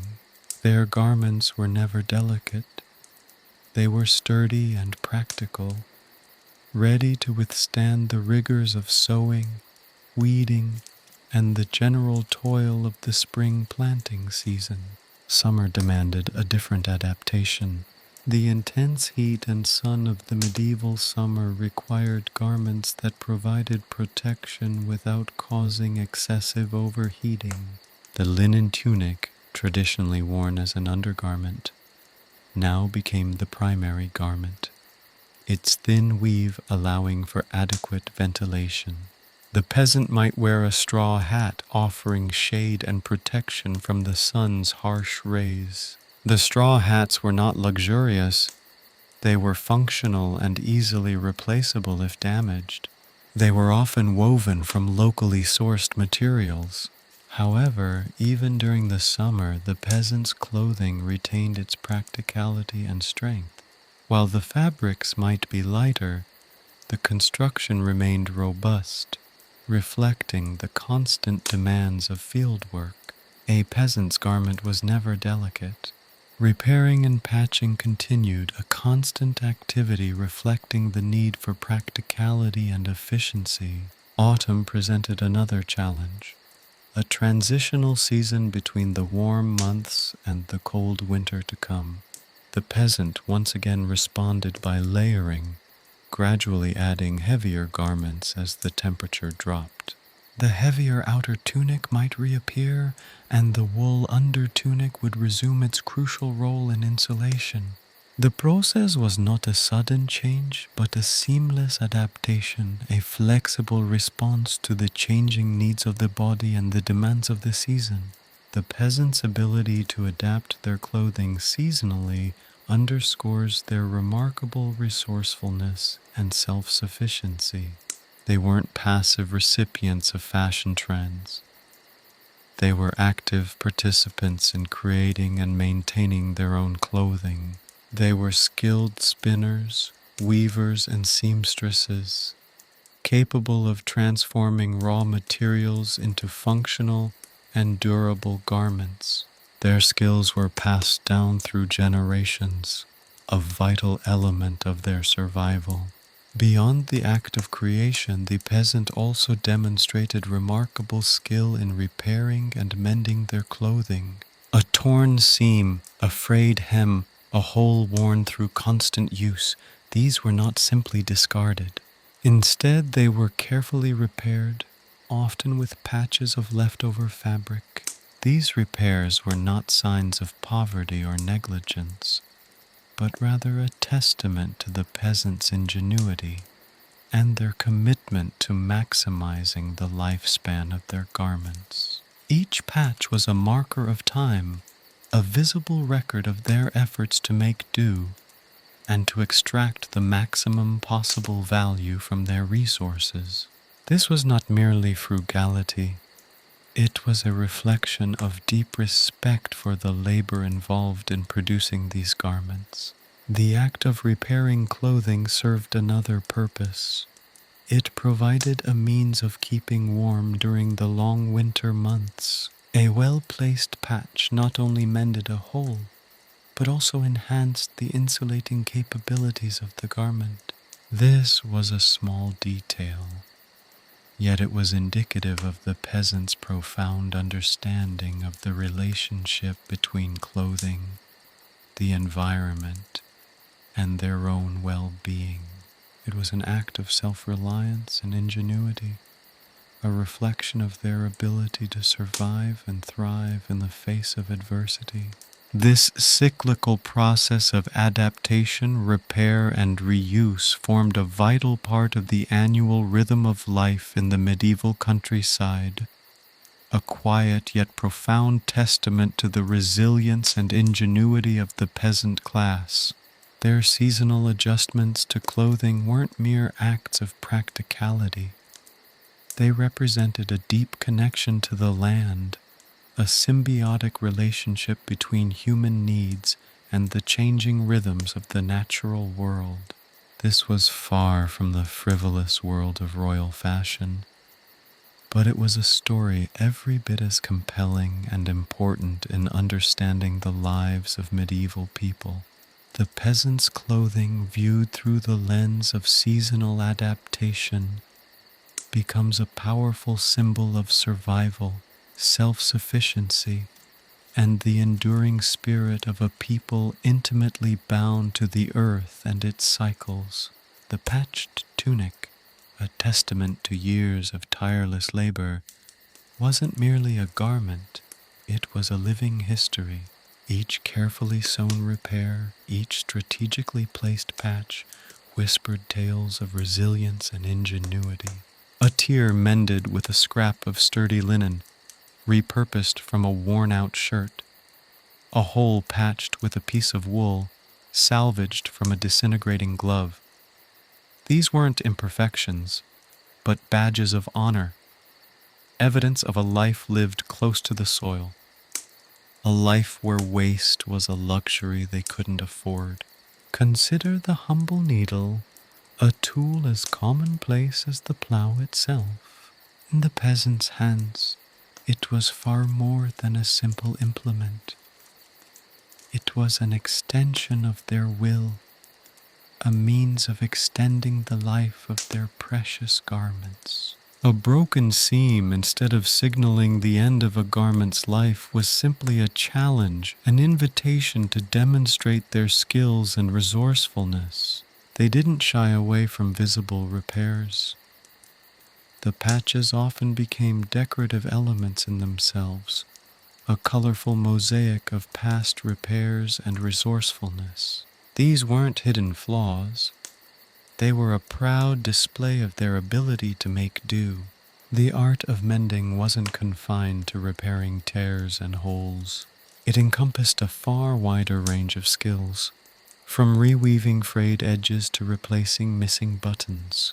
It was a constant cycle of renewal, a testament to the peasants' deep connection to their garments and a commitment to extending their lifespan. It was a silent rebellion against the throwaway culture we see today, a testament to a different kind of value system, one where the labor embedded in an object held far greater significance than the mere novelty of a new acquisition. Passing down clothing within families was a common practice, a tradition that underscored the value placed on durability and the importance of preserving the labor embodied in each garment. A child's tunic might be carefully altered to fit a younger sibling, the sleeves shortened, the hem adjusted. Adult garments, past their prime for their original owner, could be transformed into smaller garments for children or even repurposed as durable rags. This wasn't simply a matter of practicality, but of honoring the past, preserving the skills and efforts of previous generations. It was an act of intergenerational solidarity, a tangible link between past, present, and future, embedded in the very fabric of their clothing. The clothing itself spoke volumes of their lives, their work, their environment. The color of the fabric reflected the availability of local dyes, often natural pigments derived from plants and minerals. The texture indicated the type of fiber used: coarse wool for warmth and durability, sturdy linen for the warmer months. Even the stitching patterns could vary between regions, reflecting differing traditions and techniques passed down through generations. These weren't mere garments. They were living artifacts, historical documents woven into the very fiber of their existence. The peasants' clothing wasn't just about practicality. It was a reflection of their deep connection to the natural world. The materials they used came directly from their environment, the wool from their sheep, the flax from their fields, the hides from animals they raised. They understood the properties of each material, how to work with it, and how to make the most of its capabilities. Their clothing was a direct result of their relationship with the land, a testament to their resourcefulness and their ability to utilize every available resource. Their skills were not simply practical, but were deeply rooted in their understanding and appreciation of the natural cycles. This inherent practicality and longevity stand in stark contrast to modern fast fashion. The disposable nature of many modern garments, their short lifespans and frequent replacement, would have been unthinkable to the medieval peasant. Their approach emphasized durability, repair, and reuse, a philosophy born of necessity but reflecting a different set of values. Their clothing represented an investment of time, skill, and resources, something to be cherished, repaired, and passed down through generations.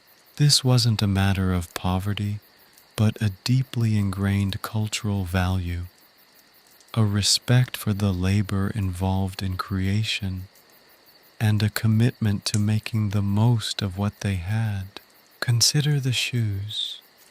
These weren't the elegant slippers or polished boots of the nobility. They were simple, sturdy affairs made from leather or sometimes even wood, designed for the harsh realities of their daily lives. The leather, often sourced from local tanneries or even made by the family itself, would have been repaired and resold countless times, each repair representing a small victory against the wear and tear of working the land. Wooden shoes known as sabots were similarly practical, readily replaceable and easy to repair. The focus was not on aesthetic appeal, but on functionality and durability, perfectly adapted to the conditions of their existence. The belts, too, were functional elements, often made of leather or woven fabric, serving to hold up their trousers or tunics, and sometimes carrying essential tools or small pouches. These weren't simply fashion accessories. They were tools, integral parts of their daily lives, as crucial to their survival as their tools for farming.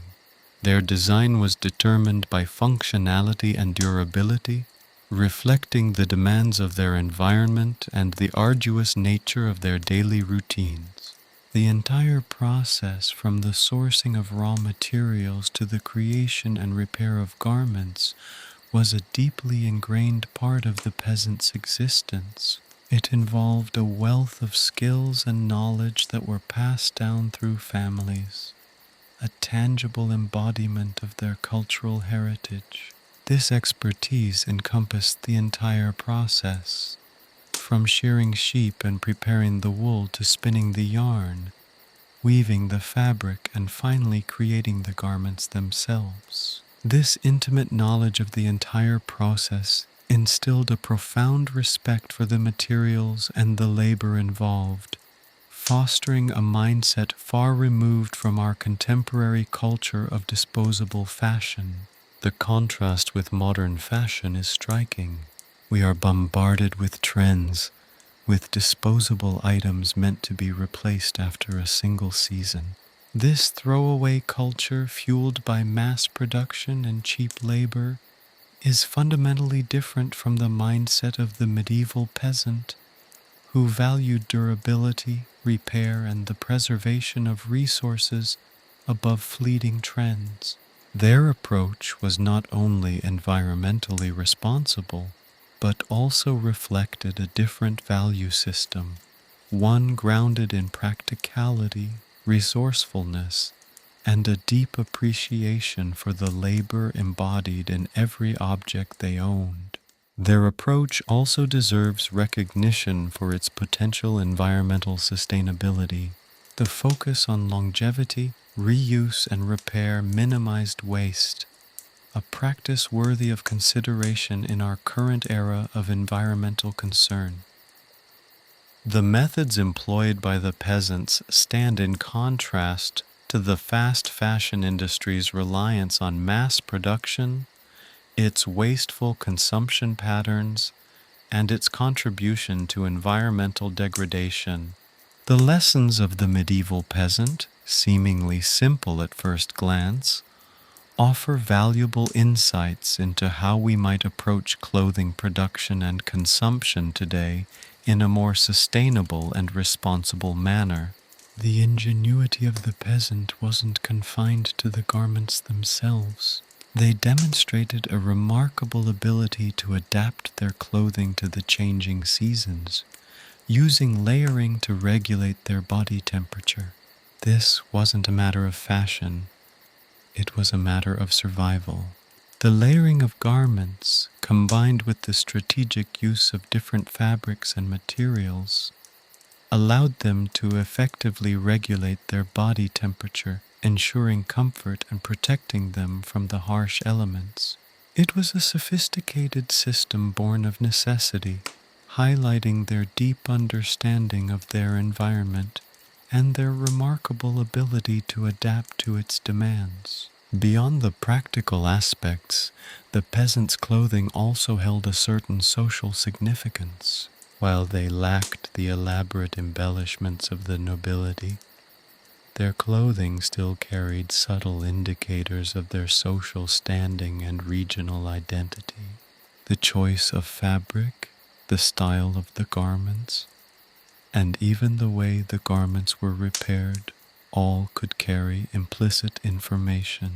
These details, although subtle, are vital for understanding the complexities of medieval social structures and their expression through material culture. In conclusion, the clothing of the medieval peasant offers a compelling counterpoint to the often romanticized image of medieval fashion. It wasn't about fleeting trends or ostentatious displays of wealth. It was about functionality, durability, and a profound respect for resources.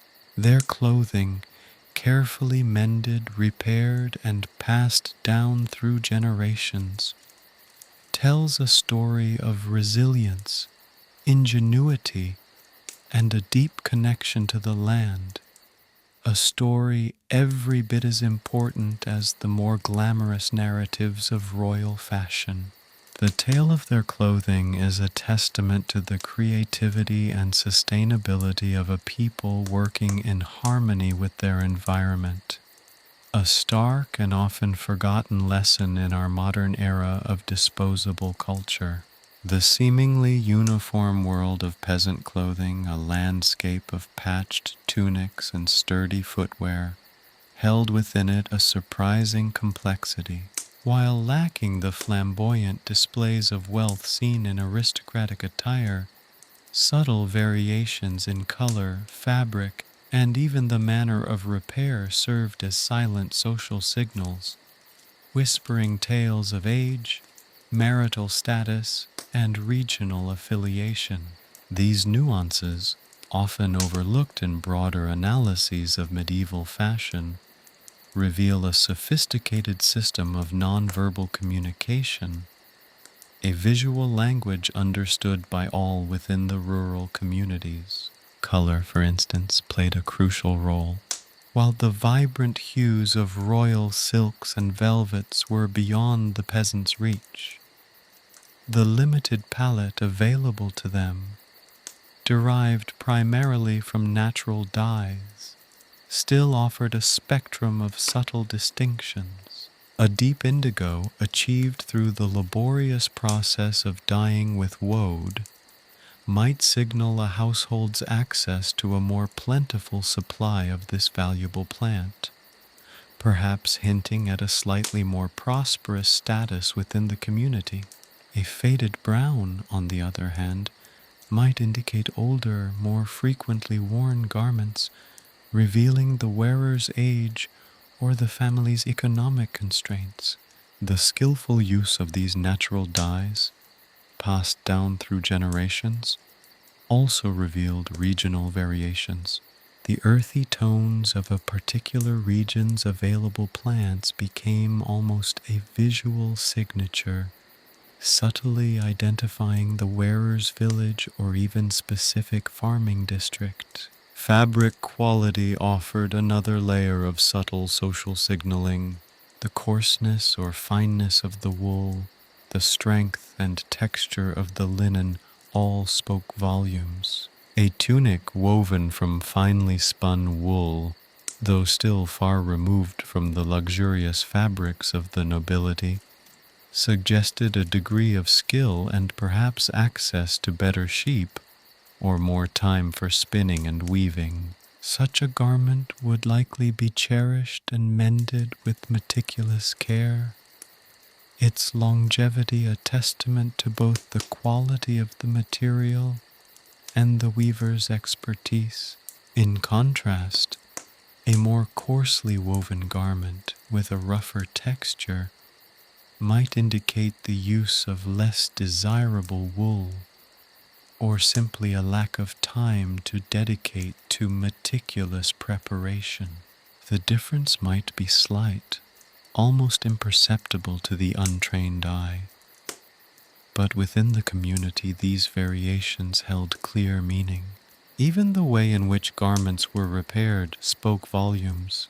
The strategic placement of patches, the choice of patching materials, and the skill displayed in the mending itself all offered silent insights into the wearer's abilities and circumstances. A neatly sewn patch, seamlessly integrated into the fabric, might suggest a practiced hand, perhaps indicating the woman of the house possessed superior sewing skills. A haphazard repair, in contrast, might indicate a lack of experience or a hasty, perhaps even desperate attempt to prolong the garment's life. Such details, though seemingly trivial, provided glimpses into the household's resources, the skills of its members, and the stresses of daily life. The use of salvaged materials such as repurposed scraps of cloth or sturdy leather strips further underscored the family's resourcefulness and frugality. Beyond the obvious variations in color and fabric, more subtle indicators further enhanced the complex social signaling inherent within peasant attire. The cut and style of the garments, while generally conforming to the basic designs common within the peasant class, often displayed regional or even individual variations. The length of sleeves, the shape of the neckline, the particular arrangement of folds and gathers. These details, often seemingly minor, could be crucial in signifying membership of a particular community, or even distinguish a family's distinct traditions. Such subtle distinctions, understood only within the intimate context of local communities, served as unspoken markers of social identity, subtly affirming the wearer's position within their social sphere. Embellishments, though limited in scale and far less extravagant than those adorning aristocratic clothing, were not entirely absent. A simple, hand-stitched cross might be used to adorn a child's tunic, perhaps reflecting religious beliefs or family traditions. A small, carefully crafted buckle might fasten a leather belt, showcasing a particular metalworking skill within the family or village. Such embellishments, far from being mere decorative elements, held deeper significance, offering subtle clues about the family's religious affiliation, their craftsmanship, and the strength of community bonds. These small details served as miniature portraits, each tiny element revealing a fragment of the family's story. The very act of wearing particular garments at specific occasions further nuanced the complex social signaling inherent in peasant clothing. A well-worn yet carefully mended tunic might be saved for special occasions such as village festivals or religious celebrations. The act of wearing such a cherished garment would then convey a deeper meaning, reflecting both the family's prosperity and the wearer's social standing within the community. In contrast, less well-preserved garments were reserved for everyday work, their wear and tear a silent testament to their owner's diligent labor. Moreover, the transmission of clothing within families added another dimension to the social signals embedded within their garments. Children often inherited garments from older siblings or even their parents, with alterations made to adjust the sizing. These alterations, while purely functional, also carried significant social implications. A well-maintained, carefully adapted garment would suggest a family's resourcefulness and pride in preserving treasured possessions, indicating a sense of continuity and belonging. These hand-me-downs, often bearing multiple layers of repairs and adaptations, served as visible reminders of family history, encapsulating years of labor and shared experiences. Even footwear offered subtle social cues. While basic wooden sabots were common amongst peasants, the quality of the wood, the construction of the shoe, and its overall condition all provided insights into the wearer's circumstances. A well-crafted pair, made from carefully chosen wood and expertly crafted, could subtly signify a family's higher standing, their skill, and their ability to access better resources. Such variations, though minor, served as silent indicators of the wearer's place within the hierarchical structures of rural society. Finally, the condition of the clothing also conveyed social information. While patches were a common feature, the presence of significant tears or unrepaired damage could indicate poverty or a lack of necessary skills or resources to perform the necessary repairs. The contrast between well-maintained garments and those in disrepair created a visual hierarchy, subtly conveying relative economic status and resourcefulness within the community. In conclusion, the seemingly plain and simple world of peasant clothing reveals itself upon closer examination to be surprisingly complex. While lacking the overt displays of wealth associated with aristocratic fashion, peasant garments were nonetheless far from uniform, each piece of clothing embodying a subtle yet sophisticated visual language, whispering tales of social status, regional identity, and individual circumstances. The meticulous care taken in mending, the careful selection of dyes and fabrics, and the subtle variations in style all served as silent markers, weaving a rich tapestry of social interaction within medieval rural life. The very fabric of their clothing spoke volumes, a language understood perfectly within their tight-knit communities. Chapter 3: The Art of Adornment. Embroidery, far from being a mere decorative flourish, constituted a significant artistic and social phenomenon in the medieval world.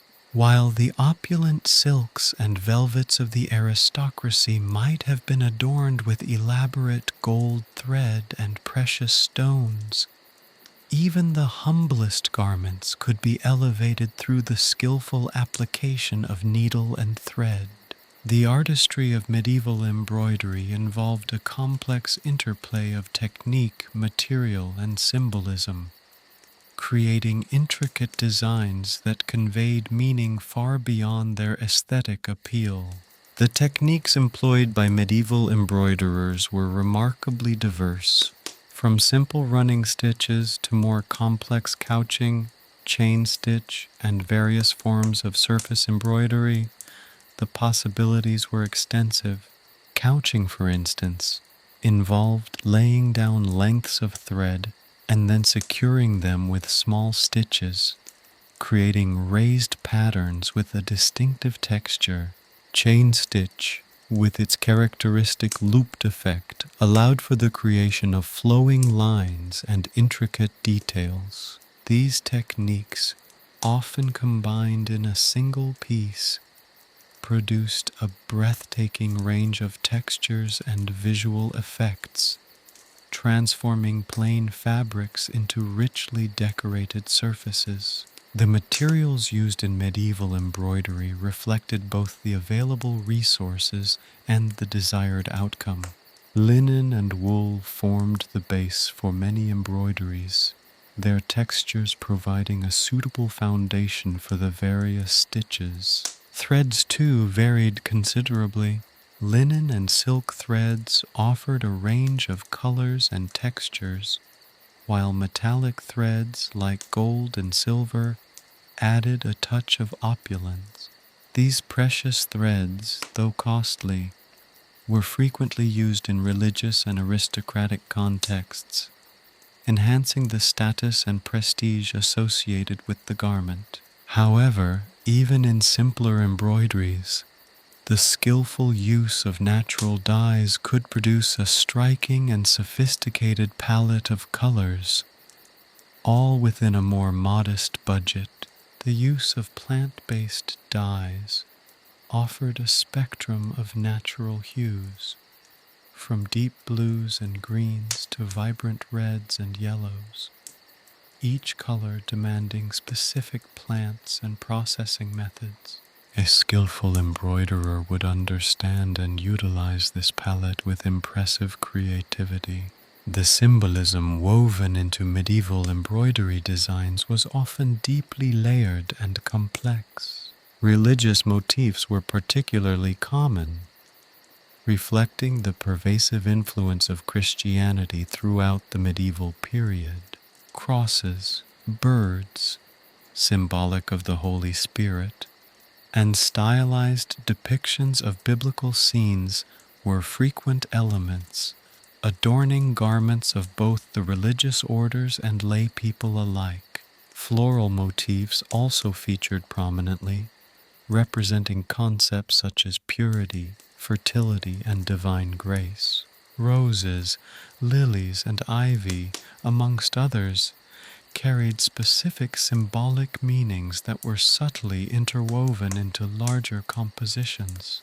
The craftsmanship required to create these intricate designs demanded considerable skill and patience. Many medieval embroideries display a remarkable level of precision and detail, a testament to the embroiderer's dedication. The small scale of many embroideries required considerable eye-hand coordination, particularly with the limited tools available. Embroidery was often a collaborative effort, with designs planned and executed in phases by various individuals, each contributing their expertise to the process. Workshops and guilds often produced textiles of exceptional quality, indicative of both the mastery of the techniques and the collective knowledge within such specialized groups. The result was a collection of intricate, beautiful pieces of craftsmanship. Beyond the aesthetic appeal and symbolic significance, medieval embroidery also carried considerable social weight. The ability to create such intricate and beautiful pieces was a mark of social standing. A woman's embroidery skills were often viewed as indicators of her refinement and social status. Within the domestic sphere, needlework was often a key aspect of a woman's education and training, equipping her not only with essential household skills, but also with the ability to create prestigious textiles. Skilled embroiderers could command high prices for their work, potentially adding to family income or establishing a reputation within the community. Thus, needlework frequently served as a form of income generation for families, with skills passed from generation to generation, preserving and advancing the craftsmanship. The prevalence of embroidery on garments varied depending on social class.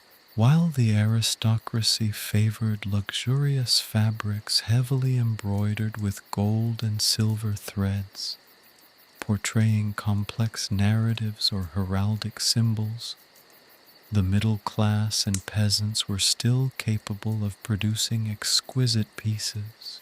The materials and techniques might have been simpler, and the scale and complexity less ambitious, but the artistic skill and symbolic intention remained just as strong.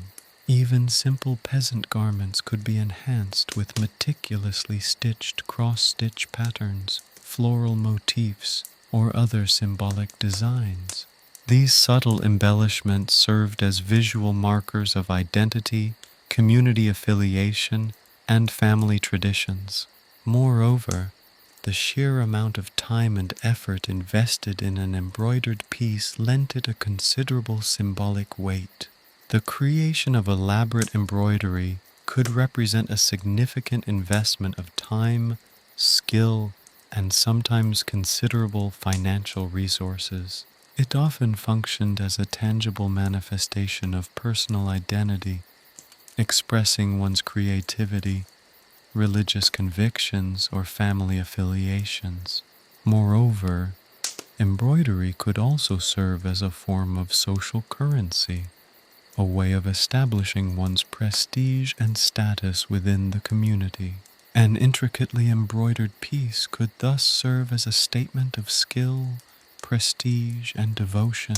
The durability of embroidered textiles also has important implications for our understanding of medieval material culture.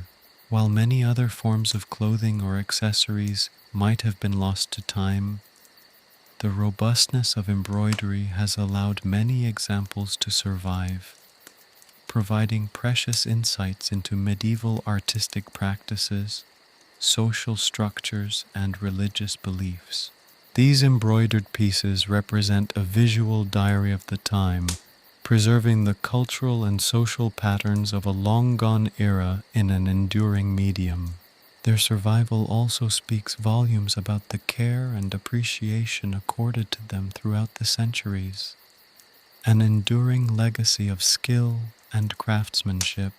The study of medieval embroidery, therefore, provides a fascinating glimpse into the intricate lives and social dynamics of the medieval world. It reveals a level of artistic sophistication that often goes unnoticed in broader discussions of medieval fashion. Embroidery wasn't simply a decorative element. It was a powerful form of visual communication, expressing personal identity, societal status, and religious beliefs, woven into the very fabric of medieval society. The needles and threads, wielded with skillful artistry, played a fundamental role in shaping and reflecting the rich cultural tapestry of the time. These intricate creations, imbued with symbolic meaning and exceptional craftsmanship, stand as silent yet powerful witnesses to a bygone age, their enduring presence a testament to the enduring human desire for both beauty and self-expression. The threads themselves, meticulously placed and interwoven, narrate a story of skill, social standing, and deep-seated beliefs, a story waiting to be carefully unraveled. The shimmering allure of jewels, a potent symbol of status and power throughout history, took on a particularly captivating dimension in the medieval world. Far from being mere decorative baubles, precious stones and metals served as potent indicators of social standing, religious devotion, and even magical properties, woven intricately into the very fabric of medieval life. The sheer variety of materials, the artistry of their craftsmanship, and the symbolism embedded within them offer a fascinating insight into the complex social dynamics and belief systems of the time. Gold, the undisputed king of medieval metals, held a position of unparalleled prestige. Its inherent rarity, its lustrous beauty, and its association with divinity made it a highly prized material for both secular and religious adornment. Goldsmiths, skilled artisans who wielded their tools with both precision and creativity, crafted intricate pieces from delicate necklaces and ornate brooches to massive, imposing rings and diadems. The sheer weight of gold ornamentation often served as a visual declaration of wealth, demonstrating the wearer's access to resources and their position within the hierarchical structure of medieval society. A single gold chain, thick as a finger and elaborately worked, could represent years of accumulated wealth, a silent but potent statement of prosperity.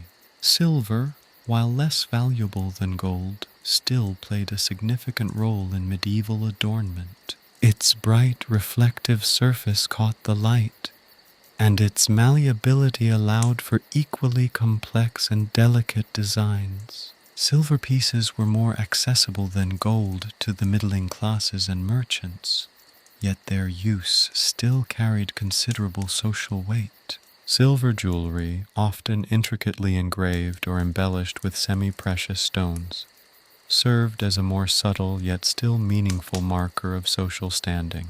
The quality of the silver, its purity, and the intricacy of the design all served to convey subtle messages about the wearer's social standing and economic capabilities. Beyond gold and silver, the medieval world was rich in a variety of precious and semi-precious stones. Each stone, imbued with its own unique symbolism and properties, added a further layer of complexity to the art of adornment. Rubies, with their fiery red hue, were often associated with passion, power, and even magical protection. Sapphires, with their deep blue depths, symbolized loyalty, faith, and divine favor. Emeralds, with their rich green tones, were connected to fertility, growth, and hope. The choice of stone, therefore, added a personalized dimension to the expression of status and belief. These stones were often set in intricate settings, showcasing the high level of craftsmanship prevalent amongst medieval goldsmiths. The techniques employed ranged from the simple bezel setting, where the stone was secured within a metal frame, to more elaborate settings that showcased the stone's brilliance and beauty. Filigree work, a delicate art form involving intricate patterns of twisted metal wires, added a further dimension of artistry, transforming simple pieces into works of breathtaking beauty. The social significance of jewelry wasn't solely determined by the material. The quantity and style of adornment played a critical role in signaling social status. Members of the aristocracy often wore multiple pieces simultaneously, creating a dazzling display of wealth and power. Layers of necklaces, heavy bracelets, and rings adorned their bodies, a visual manifestation of their high standing in society. In contrast, those of lower social standing might have worn fewer, less extravagant pieces, reflecting their more modest resources. The size and weight of the jewelry, the intricacy of the settings, and the rarity of the stones used all served to communicate the wearer's position within the societal hierarchy. Religious symbolism was frequently intertwined with the aesthetics and social meaning of jewelry. Pendants depicting the Virgin Mary, crucifixes, and other religious icons were worn not only by clergy, but also by lay people. These religious symbols served as tangible expressions of faith, acting as amulets or reminders of spiritual devotion. The use of specific stones also held religious significance. For instance, pearls were often associated with purity and innocence, mirroring the symbolic representation of the Virgin Mary, which made them a popular choice for religious jewelry. However, the use of jewels extended beyond social status and religious expression. Belief in the magical properties of stones and metals played a significant role in their widespread use. Certain stones were believed to protect the wearer from evil, ward off disease, or even bestow good fortune. Amethysts, for example, were thought to protect against intoxication and encourage sobriety, while carnelians were believed to boost courage and strength. This belief in the inherent power of these stones further enhanced their desirability and reinforced their position as both beautiful adornments and powerful talismans. The craftsmanship involved in creating medieval jewelry was often astonishing. Goldsmiths' guilds exerted considerable control over their craft, ensuring high standards of quality and design. The intricacy and skill reflected in medieval jewelry demonstrate the level of precision and artistic talent possessed by the artisans of the time. These pieces were not merely functional items, but were, in many respects, works of art, showcasing the remarkable artistry of the period. The design, craftsmanship, and materials combined to create pieces that served not only as decorative items, but also as status symbols, religious statements, and potent expressions of personal belief. The study of medieval jewelry, therefore, provides a valuable insight into the social, religious, and cultural contexts of the era. These shimmering adornments were far more than just decorative items.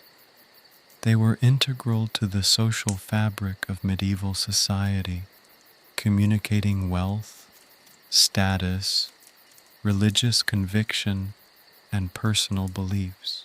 Each jewel, each carefully crafted setting, each meticulously chosen stone told a silent story, a tangible representation of the complex world in which they were made and worn. The legacy of these shimmering artifacts continues to fascinate and inspire, offering a captivating glimpse into the lives and beliefs of those who lived centuries ago.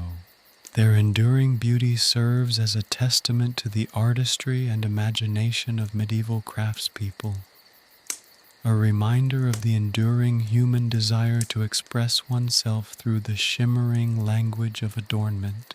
The enduring appeal of these precious artifacts lies not only in their aesthetic beauty, but also in their ability to connect us to a rich and complex past, whispering tales of faith, status, and the enduring human fascination with the power and beauty of precious stones and metals.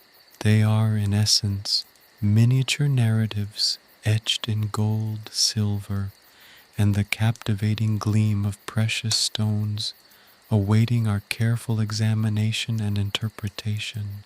The shimmering allure of jewels, a potent symbol of status and power, naturally extended to the very fabric adorning medieval bodies, while precious stones and metals declared wealth in a language understood across social strata. The vibrant colors of clothing spoke volumes in a different, equally significant dialect. The dyeing process, far from being a simple matter of dipping cloth into a vat, was a complex and often laborious undertaking, reflecting the social and economic realities of the time. The very colors worn, vibrant or subdued, spoke of status, occupation, and even religious affiliation. The medieval palette, surprisingly rich for the period, relied heavily on natural sources. Plants, insects, and even shellfish yielded the hues that adorned the clothing of kings and peasants alike. Woad, a plant cultivated across Europe, provided a range of blues, from the deep indigo favored by royalty to lighter, more muted shades worn by the common folk. The process, however, was far from straightforward. Woad required careful preparation, involving multiple stages of fermentation and processing to achieve the desired color. Farmers diligently cultivated the plant, and specialized dyers, often members of guilds, possessed the secret knowledge of achieving the most vibrant and lasting blue. The intensity of the blue often correlated with social standing. The deepest, richest hues, achieved through meticulous and time-consuming methods, were reserved for the elite. Madder, another crucial dye plant, offered a variety of reds and pinks. The roots of this plant were harvested, dried, and ground into a powder before being used in the dyeing process. Again, the vibrancy of the resulting color depended on the skill of the dyer and the quality of the madder root. The deeper, richer reds, often reminiscent of blood or rubies, symbolized power and authority, while lighter pinks were more accessible to the lower classes. The cost of madder, relative to its availability, influenced its use in medieval society, making truly vibrant red garments a mark of distinction. Yellows, too, played a vital role in the medieval color scheme. Weld, a plant with small yellow flowers, was a common source of this cheerful color, creating shades ranging from pale lemon to deep gold. However, like woad and madder, weld required careful preparation and expert knowledge to achieve the best results. The resulting hues, when combined with other dyes, allowed for the creation of a wide range of shades, adding another layer of complexity and artistry to the dyeing process. It's easy to imagine a medieval dyer surrounded by vats of simmering dyes, meticulously blending colors to create the desired hues. A truly alchemical process. But the medieval color palette extended beyond the plant kingdom. Kermes, a tiny insect that feeds on the kermes oak, provided a particularly prized and costly crimson dye. The collection of kermes was a laborious and time-consuming process, resulting in a dye that was both rich and expensive. Consequently, kermes dye was reserved for the elite, further emphasizing its significance as a symbol of status and power. The intense crimson, so difficult and expensive to produce, adorned the garments of royalty and nobility, symbolizing their elevated position in society. Furthermore, shellfish offered a surprising source of color. The murex snail, a small sea creature, yielded a costly purple dye highly prized throughout antiquity and the medieval period.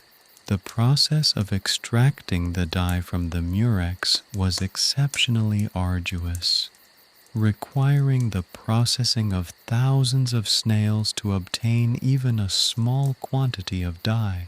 This labor-intensive process, combined with the rarity of the snails themselves, contributed to the dye's high cost and limited availability. Purple, therefore, became the exclusive color of emperors and the highest ranks of the clergy, signifying their imperial and spiritual authority. The process of dyeing itself was a complex undertaking, combining art and science. The quality of the water, the type of mordant, a substance used to fix the dye to the fabric, and the precise timing and temperature of the dyeing process all played critical roles in achieving the desired results. Different fibers, such as wool, linen, and silk, also responded differently to dyes, requiring skilled dyers to adapt their techniques based on the fabric type. The dyer's knowledge, passed down through generations, was essential for success. It is easy to imagine the clandestine nature of some of the dyeing recipes, the careful preservation of these secrets as valuable assets. Guilds played a crucial role in ensuring the quality of the dyes and the preservation of techniques. The standardization of techniques, quality control, and the training of new members in the guild all contributed to consistent, high-quality results. The economic significance of dyeing cannot be overstated. The production of dyes, particularly the rarer and more expensive ones, represented a significant industry, with many individuals involved in the cultivation, processing, and application of dyes. The trade of dyes, both domestically and internationally, contributed to the growth of towns and cities. The vibrant colors adorning medieval clothing were not just aesthetically pleasing. They were also products of a complex and highly organized system of production and trade, playing a significant role in the economic landscape of the time. The cost of the dyes dictated the choices of individuals. The wealthier individuals flaunted their status through luxurious garments, while those of lesser means opted for more readily available colors. The social and religious significance of color should not be overlooked. Certain colors were associated with specific social groups or religious affiliations. Purple, as mentioned before, was the color of royalty and high-ranking clergy, while certain shades of blue and red might have been linked to specific guilds or organizations. The use of specific colors, therefore, served as a visual marker of identity and affiliation. In religious contexts, color played a significant role in iconography and ritual. The vibrant reds and golds often found in religious art and clothing symbolized divinity and power, while other colors might have been associated with various religious figures or concepts. Beyond the main colors, the creation of intricate patterns and designs added another dimension to medieval dyeing. The techniques used varied depending on the era, region, and social status. Printing techniques using stamps carved from wood or metal allowed for the creation of repetitive patterns, often incorporating geometric or floral designs. The use of stencils created more intricate and varied designs, allowing for more elaborate ornamentation. These techniques, combined with the careful choice of dyes, created truly breathtaking results. A single garment, adorned with carefully dyed designs, could represent the work of many individuals across various stages of production, highlighting the collaborative nature of the textile industry. The art of medieval dyeing was not just a practical skill, but an artistic expression. The ability to create vibrant and lasting colors, often under challenging conditions, was a source of pride and prestige. The dyes themselves were valued commodities, reflecting the significant skill and effort involved in their production. The dyeing process was not simply a matter of applying color to fabric. It was a complex and nuanced procedure, integrating skill, knowledge, and artistry, creating vibrant testaments to the expertise of medieval craftspeople. These richly dyed garments, often meticulously preserved through careful handling and storage methods, such as the use of cedar chests, provide tangible evidence of the advanced skills and creativity that characterized medieval textile production. The remarkable legacy of medieval dyeing continues to inspire and fascinate. The colors, patterns, and techniques employed centuries ago provide valuable insights into the social, economic, and religious contexts of the era. The vibrant hues of medieval clothing represent more than just aesthetics. They tell a story of skill, artistry, and the complex relationship between human society and the natural world. Each thread, each carefully dyed patch, contributes to a richer, more comprehensive understanding of the medieval world. The vibrant hues of the past, now often muted by time, continue to speak to us, a tangible link to a world far removed yet surprisingly familiar. Beyond the vibrant hues and carefully crafted fabrics of medieval clothing lay a world of accessories, each playing a crucial role in the overall aesthetic and social messaging of the ensemble. These weren't mere afterthoughts. They were carefully chosen elements that amplified the wearer's status, occupation, and even personality. Consider, for instance, the humble belt. Far from a simple functional item, it served as a crucial structural component of many garments and a powerful symbol of social standing. Belts, often crafted from leather, woven fabrics, or even intricately worked metal, served the practical purpose of cinching the waist, holding up voluminous skirts or robes, and providing a secure place for carrying tools or small pouches. However, their significance went far beyond mere practicality. Elaborately decorated belts adorned with precious metals, gemstones, or intricate embroidery were status symbols, clearly signifying the wealth and social standing of the wearer. A richly ornamented belt, perhaps featuring a jeweled buckle or intricate carvings, instantly conveyed a message of affluence, setting the wearer apart from those with simpler, more functional belts. The materials used, the quality of the leather, the fineness of the weaving, the preciousness of the embellishments, all communicated information about the owner's economic standing. A simple leather belt, perhaps functional and sturdy, might be worn by a peasant or tradesman, whereas a nobleman might flaunt a belt of finely tooled leather studded with silver or gold.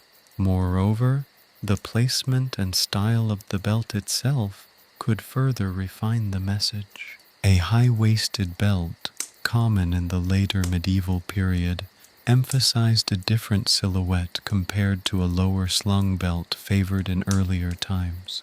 These subtle variations in placement communicated shifting trends and aesthetic preferences, offering insights into the ever-evolving world of medieval fashion.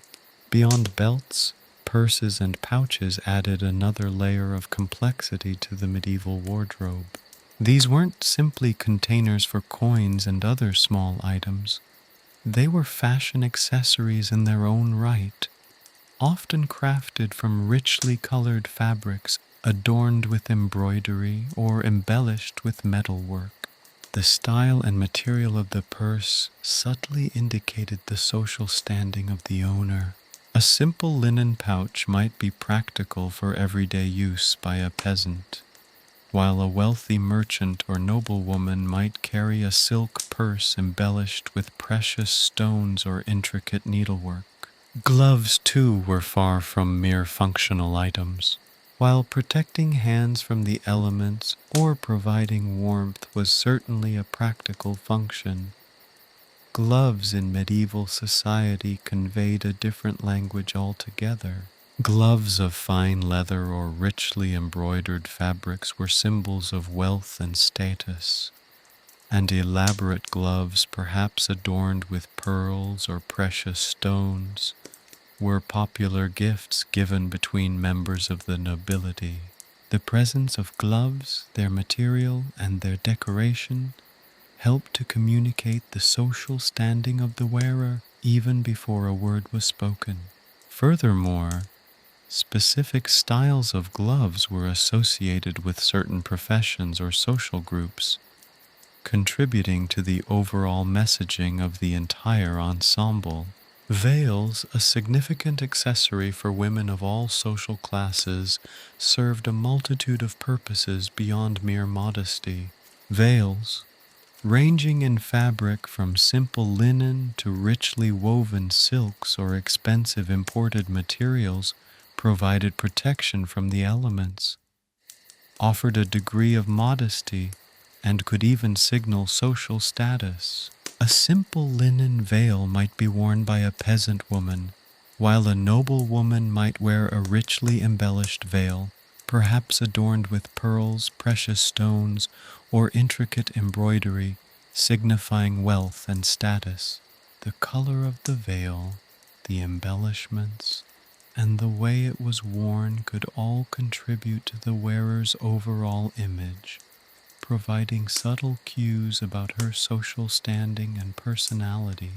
The length and style of the veil, whether it was a simple, modest head covering or a flowing, dramatic piece, also conveyed nuanced information about the wearer's social status and personal preferences. Beyond these common accessories, one also finds a wider array of items that contributed to the overall impact of medieval fashion. Jewelry, ranging from simple metal rings to elaborate necklaces, brooches, and earrings adorned with precious stones, served not just as ornamentation, but as powerful symbols of wealth and status. The type and quantity of jewelry worn could clearly indicate the social standing of the wearer. A simple metal ring might be worn by a peasant, while a noblewoman might adorn herself with lavish necklaces, bracelets, and earrings made from gold, silver, and precious stones. Hair ornaments also played a crucial role in shaping the appearance of individuals in medieval society. Hairpins, combs, and tiaras of various designs and materials were used to enhance hairstyles and convey information about social status. Elaborately decorated hair ornaments signified wealth and status, adding an extra layer of sophistication to the overall attire. The careful arrangement of hair and the types of ornaments employed communicated not just fashion sense, but also subtly indicated the wearer's social class. Furthermore, shoes, while often overlooked in discussions of medieval fashion, offered another important area for expression. Elaborately crafted shoes with pointed toes, for example, were status symbols popular among the wealthy classes, reflecting current styles and trends. These styles, as well as the quality of the materials, communicated the social standing of the wearer and served as clear markers of belonging. The materials used, whether leather, cloth, or more exotic materials, all communicated subtle nuances about the wearer. In summary, the accessories of medieval fashion weren't mere additions. They were integral components of a carefully constructed image. From belts and purses to gloves and veils, each item played a crucial role in conveying social status, occupation, and even personality. The choices made regarding these accessories were not arbitrary. They were conscious decisions that reflected the social and economic realities of the time, demonstrating the power of clothing not simply as protection, but as a dynamic form of communication. It was a silent language, yet one richly expressive, speaking volumes about the wearer's place in the complex social hierarchy of the medieval world. The study of these accessories unlocks a deeper understanding of the social dynamics and cultural norms of the period, offering a nuanced view beyond the often romanticized images of medieval life.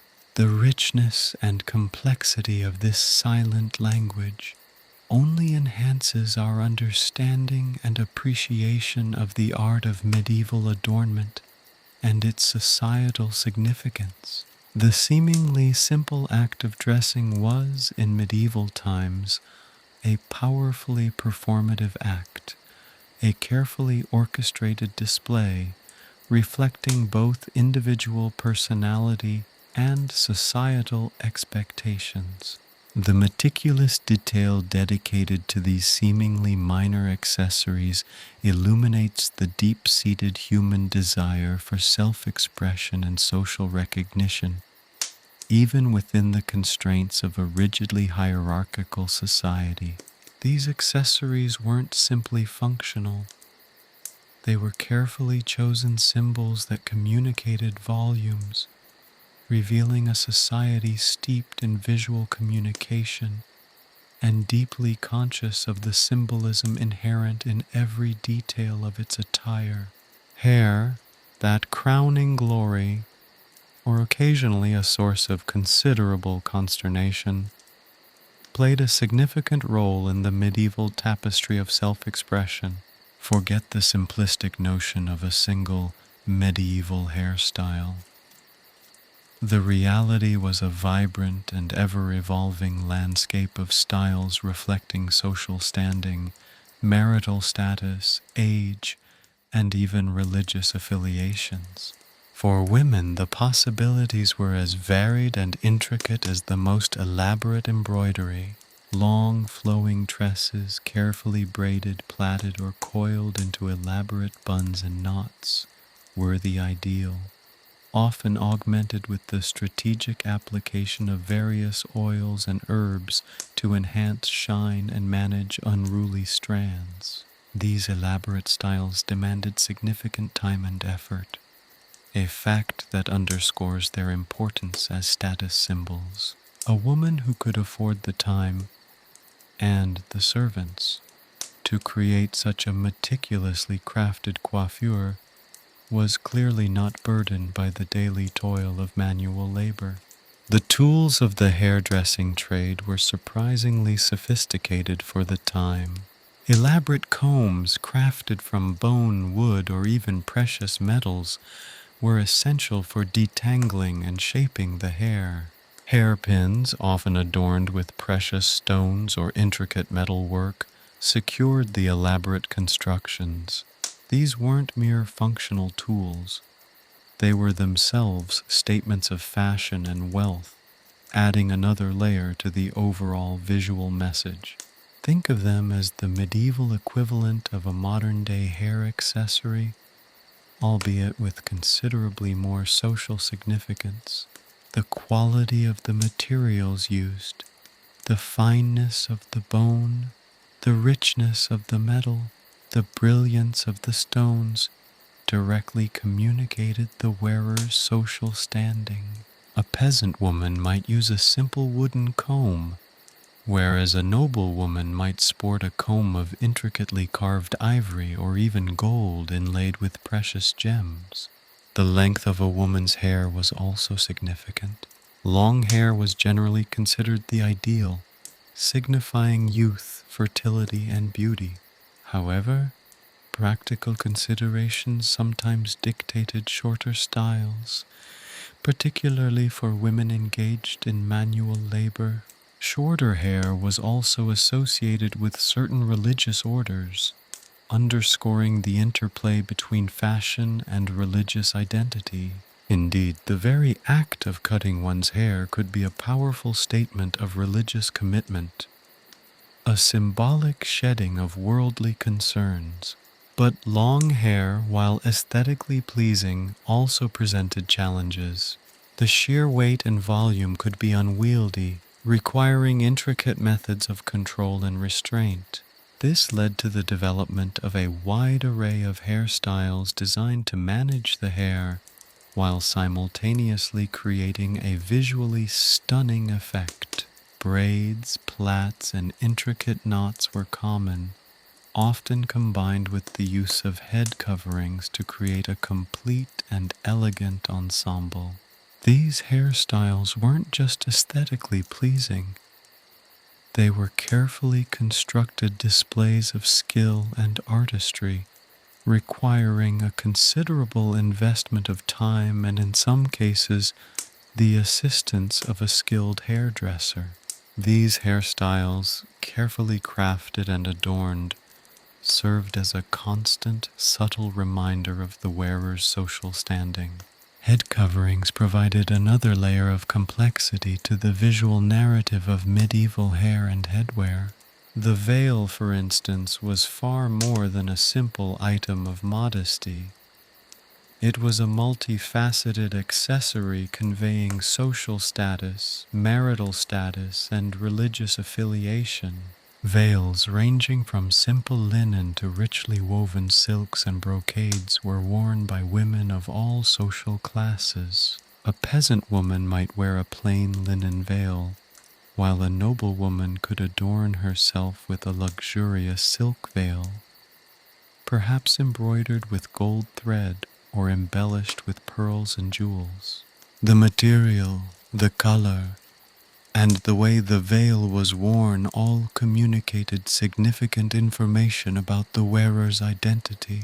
Wimples, a type of head covering that framed the face, offered yet another stylistic option.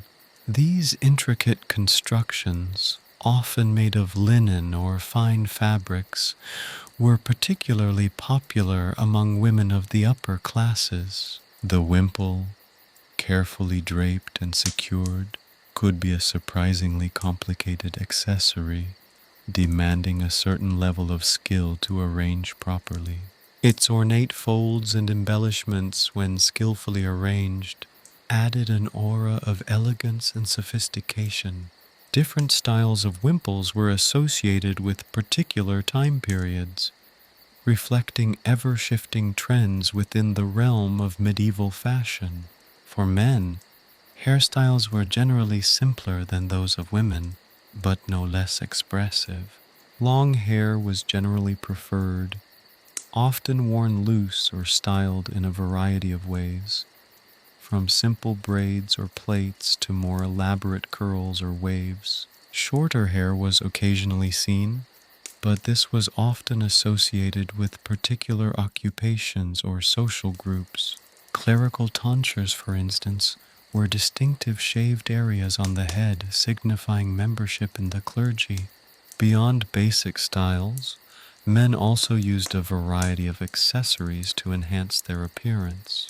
Hats, caps, and hoods provided protection from the elements while simultaneously acting as fashionable accessories. The materials, styles, and adornments of these head coverings all contributed to the overall image of the wearer, subtly communicating information about his social standing and occupation. A simple woolen cap might be worn by a peasant, whereas a nobleman might adorn himself with a luxurious velvet hat, perhaps embellished with feathers or jewels.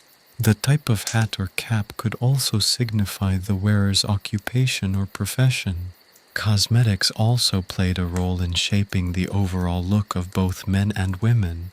While the precise ingredients and applications varied across regions and time periods, cosmetics were used to enhance beauty, improve complexion, and, more importantly, convey social status.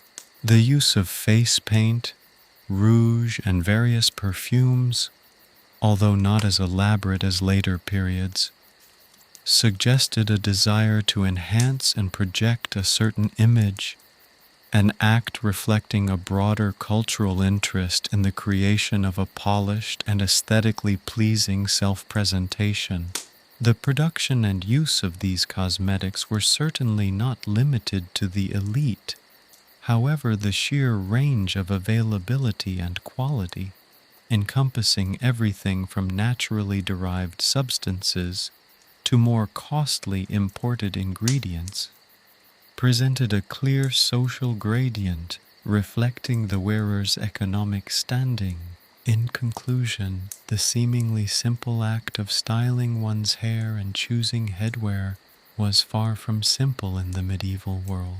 It was a carefully orchestrated performance, a visual language that spoke volumes about social standing, marital status, religious beliefs, and personal identity. From the elaborate braids and head coverings of women to the simpler yet equally meaningful styles and accessories of men, hair and headwear were essential components of a carefully constructed image, a powerful testament to the communicative power of adornment within the richly textured tapestry of medieval life. The subtle variations in style, material, and adornment served as subtle yet significant markers, subtly reinforcing social hierarchies and showcasing both individual personality and societal expectations. The attention paid to these seemingly minor details reveals a society deeply conscious of visual communication and acutely aware of the impact of personal presentation.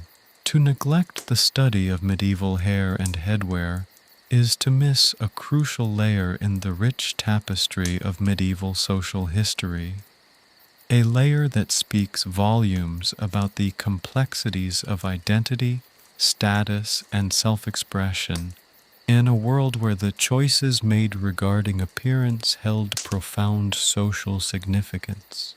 Chapter 4: Fashion and Function. The shimmering silks and jeweled velvets of courtly attire, while undeniably beautiful, offered little protection against the harsh realities of medieval weather.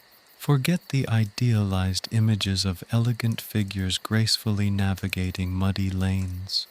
Surviving the realities of a medieval winter or even a summer downpour demanded a far more pragmatic approach to clothing. Practicality, far from being a mere afterthought, was woven into the very fabric of everyday medieval life, particularly when it came to clothing. It wasn't simply a matter of looking good. It was a matter of staying alive. Consider for a moment the peasant farmer toiling in the fields. Their clothing was a far cry from the finery of the aristocracy. Think sturdy homespun linen or wool, layers upon layers providing insulation against the biting wind and driving rain. These weren't delicate fabrics. They were robust, capable of withstanding the rigors of daily labor. Linen, woven from flax, was favored for its breathability in warmer months, while wool, with its exceptional insulating properties, was the mainstay of the colder seasons. These weren't merely fabrics. They were shields against the elements, providing a crucial buffer against the extremes of medieval climate. The layering system was key. A simple tunic, often made of linen or wool, formed the base layer, providing a comfortable next-to-skin garment that could wick away sweat and moisture during physical exertion. Over this, multiple layers would be added depending on the weather conditions. A heavier woolen tunic or kirtle, a type of long skirt or underdress, provided additional warmth, its close-woven fabric acting as a barrier against wind and rain. For particularly inclement conditions, a cloak or mantle, often made of a heavier, water-resistant material like thick wool or even leather, would provide the final layer of protection. These cloaks weren't just decorative. They were crucial for survival in harsh weather conditions. The materials themselves were carefully chosen for their practical properties. Wool, as already mentioned, was a marvel of medieval technology. Its natural water-repellent properties, combined with its excellent insulating qualities, made it ideally suited for the unpredictable weather. Different breeds of sheep produced wool of varying fineness and texture, influencing the warmth and durability of the garments. Fine wool, often used for the clothing of the upper classes, was soft and luxurious, while coarser wools were used for more rugged garments intended for everyday wear. The process of transforming raw wool into finished cloth was complex, involving laborious steps such as shearing, washing, carding, spinning, and weaving. Linen, derived from flax, offered a different set of advantages. It was lighter and more breathable than wool, making it preferable for warmer weather. However, it was also far more delicate and susceptible to damage. Fine linen was prized for its softness and drape, but it required careful treatment to maintain its integrity. The process of linen production was equally labor-intensive, involving the harvesting, retting, scutching, hackling, spinning, and weaving of the flax fibers. Leather, though less common than wool and linen for clothing, played a significant role in providing protection in extreme conditions. Leather garments, often worn by travelers, soldiers, and those engaged in outdoor work, offered superior protection against wind, rain, and even some forms of injury. Leather clothing was durable and long-lasting, capable of withstanding considerable wear and tear. However, its stiffness and lack of breathability meant that it was not suitable for all occasions. The construction of medieval garments also reflected the need for practicality. Seams were often reinforced with extra stitching to increase durability. Garments were carefully designed to allow for freedom of movement, permitting the wearer to engage in physical activity without undue restriction. The absence of complex embellishments in many working-class garments reflects a deliberate prioritizing of functionality over ornamentation. The beauty lay not in elaborate embroidery, but in the clean, strong lines and resilient structure of the garments themselves. For the upper classes, practicality was tempered by aesthetics. While their clothing might boast sumptuous fabrics and elaborate embellishments, practical considerations still played a role. The layers of finely woven silks and velvets, even if they lacked the weather resistance of homespun wool, still provided warmth and protection. The addition of furs, often richly colored and carefully arranged, enhanced both warmth and status. Even the most luxurious garments were often designed with practicality in mind, with features such as capes and cloaks, providing additional warmth and protection against inclement conditions. These garments, while certainly showy, were far from impractical. They reflected a keen awareness that even the wealthiest could not entirely escape the vagaries of the medieval climate. However, impracticality occasionally won out over common sense. The towering headdresses of the medieval elite, for instance, posed significant challenges in terms of daily life. These elaborate constructions, with their layers of fabric, wires, and jewels, might have made a stunning visual statement, but could easily be knocked askew, presenting a considerable hazard. Similarly, the tightly laced corsets intended to create a desired silhouette could restrict breathing and cause fainting spells. These examples highlight the often precarious balance between fashion and function in the medieval world. While protection from the elements was a primary concern for most, the pressures of social status sometimes led to choices that prioritized aesthetics over practical considerations. Fashion, even in the Middle Ages, had a way of asserting its dominance over the most basic of human needs. The choice of a finely woven silk over a rough-spun wool was a statement, a clear declaration of social status. However, even in these cases, practical elements still played a role, often taking the form of cleverly incorporated details designed to maintain the image while also enhancing wearability and protection. This tension between the desire for visual impact and the need for protection and comfort is a recurring theme throughout the entire period. The medieval world, despite its frequent depiction in romantic paintings, was not a place of constant comfort. The challenges of daily life, including exposure to harsh weather, had a direct impact on the design and construction of clothing. The practicality of garments was often more important than their visual appeal, particularly for the majority of the population. While the fine silks and velvets of the aristocracy were undeniably beautiful, the robust homespun wool and linen of the peasants were far more practical. The study of medieval clothing thus provides not only a fascinating glimpse into the social dynamics of the age, but also a revealing insight into the ingenuity and practicality of medieval peoples. The garments were functional, durable, and in many cases, strikingly beautiful. They speak of a time when clothing was not simply adornment, but a crucial element in the daily struggle for survival. Each carefully chosen material, each meticulously crafted seam tells a story of resilience, adaptation, and the relentless pursuit of both comfort and style, a pursuit still echoed in the world of fashion today.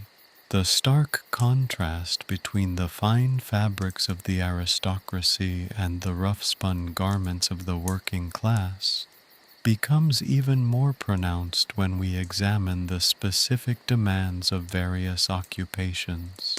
The elegance of a silk gown, while aesthetically pleasing, would be utterly impractical for a day's labor in the fields.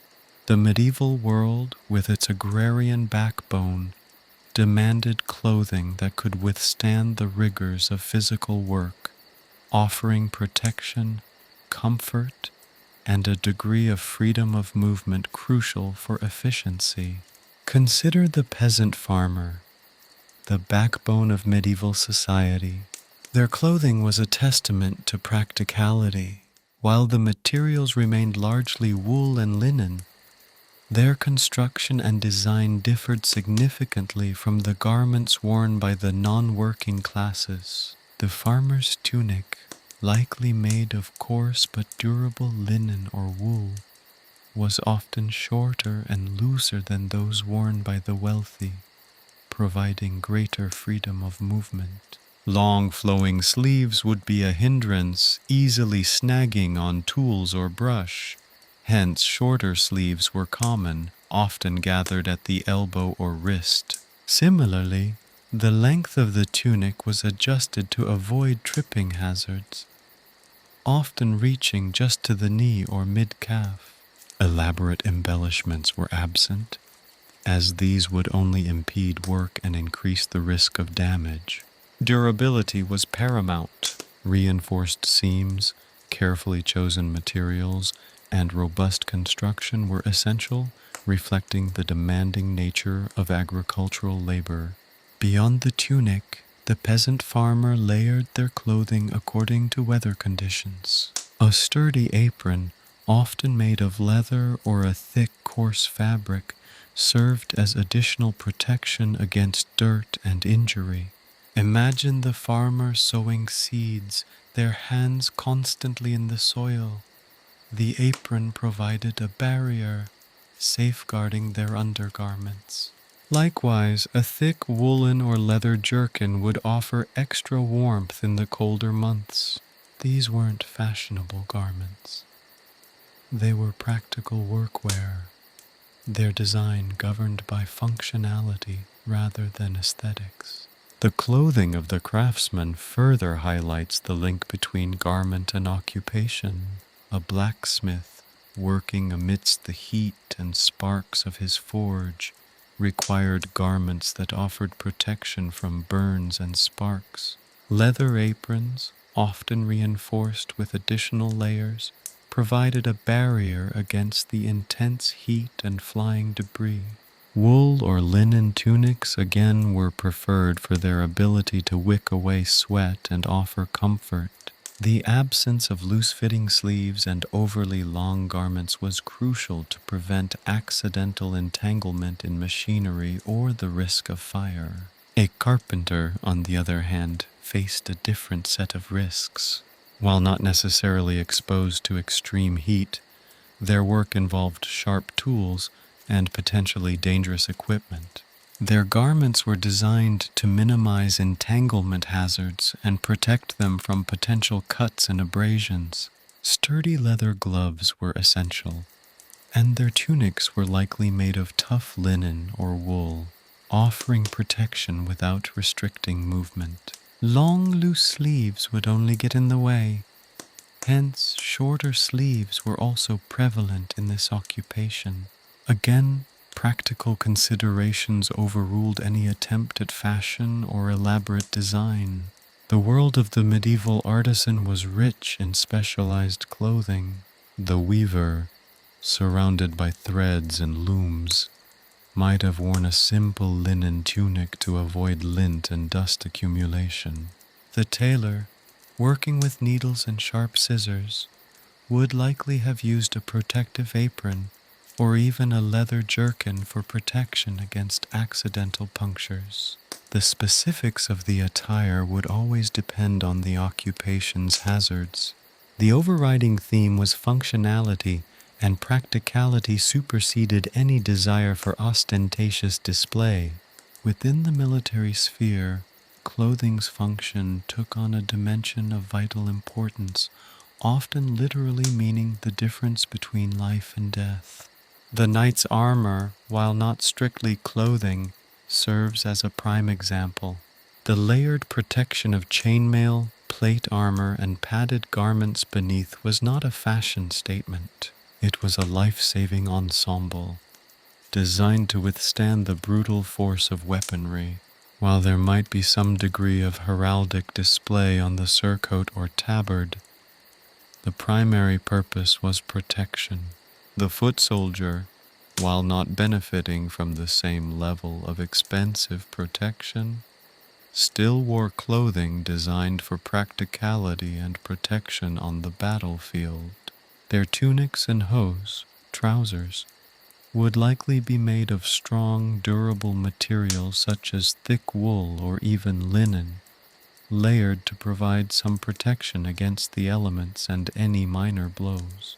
While not as impenetrable as the knight's armor, their clothing needed to allow for flexibility and freedom of movement. Beyond combat, the clothing of medieval laborers often reflected regional variations in climate and occupation. In colder climates, thicker wools and heavier layers were commonplace, with fur-lined cloaks providing crucial warmth for shepherds and hunters. In warmer regions, lighter linens were more prevalent. However, even in milder climates, the emphasis remained on durability and practicality. The clothing was designed to withstand long hours of strenuous work in various conditions. The construction of working-class garments also differed significantly from those worn by the wealthy. While fine silks and velvets were prized for their beauty and softness, Working-class garments prioritized durability. Seams were reinforced with extra stitching to withstand wear and tear. Garments were designed to allow for a full range of motion, permitting the wearer to engage in strenuous physical activity. Any decorative elements were minimal and functional, rather than purely ornamental. The absence of elaborate embellishments was a conscious choice, reflecting a pragmatic approach to clothing that prioritized functionality over aesthetics. Furthermore, the color of garments also served a function. While the aristocracy could afford bright dyes, the working class relied primarily on the natural colors of the fabrics. The muted tones of undyed wool or linen were far more common, a reflection of the limited availability and expense of dyes.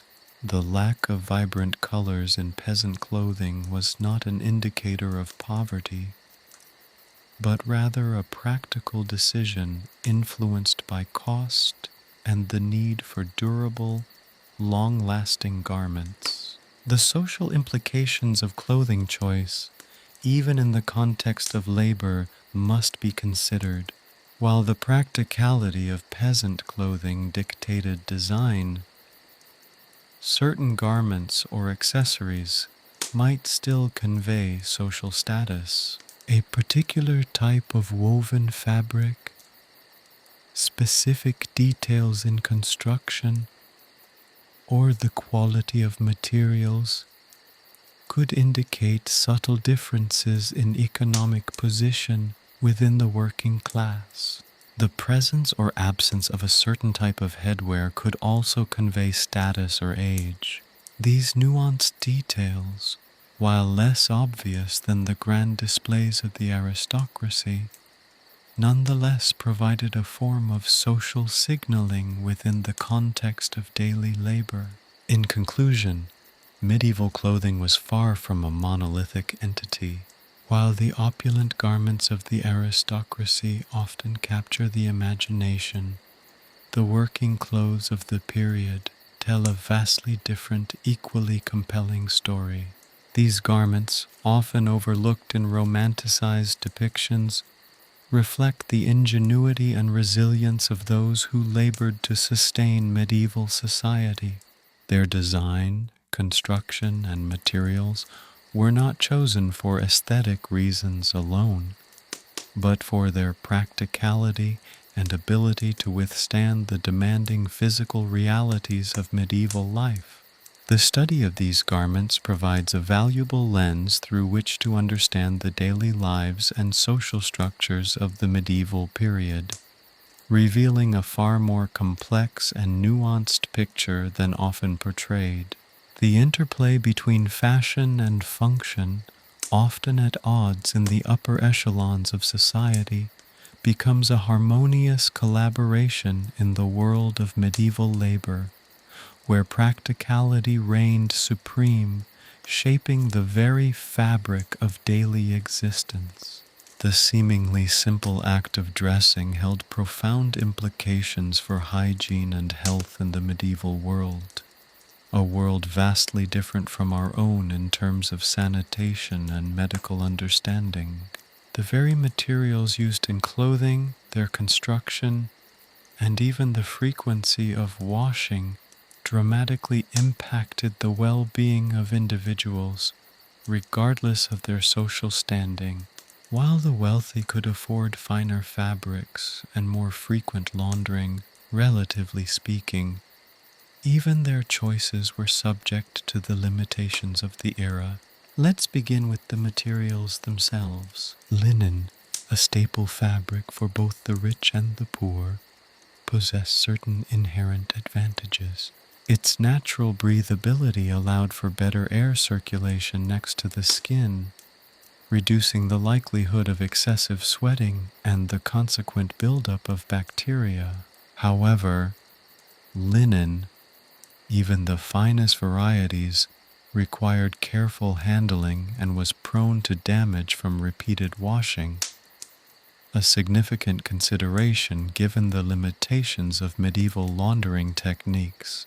The process of linen production itself was also far from sterile, introducing the potential for parasites and other contaminants. Wool, another ubiquitous material, presented a different set of challenges. While warm and durable, wool's dense structure could trap moisture and dirt, creating a breeding ground for bacteria and parasites. Wool's affinity for retaining odors was also a significant issue, particularly in the absence of modern detergents and frequent washing. The smell itself, while often romanticized in historical fiction, was undoubtedly a constant concern, contributing to a pervasive ambient aroma of unwashed bodies and clothes throughout medieval settlements. This was not merely a matter of aesthetics. It is now understood that such conditions facilitated the rapid spread of infectious diseases. The challenges of maintaining personal hygiene were compounded by the limitations of water access and sanitation. Clean water was not always readily available, particularly in urban areas where population density strained existing infrastructure. The absence of widespread indoor plumbing made washing a somewhat sporadic and laborious affair, involving collecting water from wells or rivers, often hauling at considerable distances. The use of soap, though available, was a luxury afforded primarily to the wealthy. Even then, soap-making technology was less refined than what we're used to, resulting in less effective cleansing agents. The poor, understandably, faced even greater obstacles in maintaining personal cleanliness. They relied heavily on less effective cleaning methods, such as rubbing with damp cloths or using simple herbal washes, processes that did little to thoroughly remove ingrained dirt, bacteria, or parasites. The very design of medieval garments further complicated matters. The layering of clothing, common among both rich and poor, created a warm but also a potentially unhealthy environment next to the skin.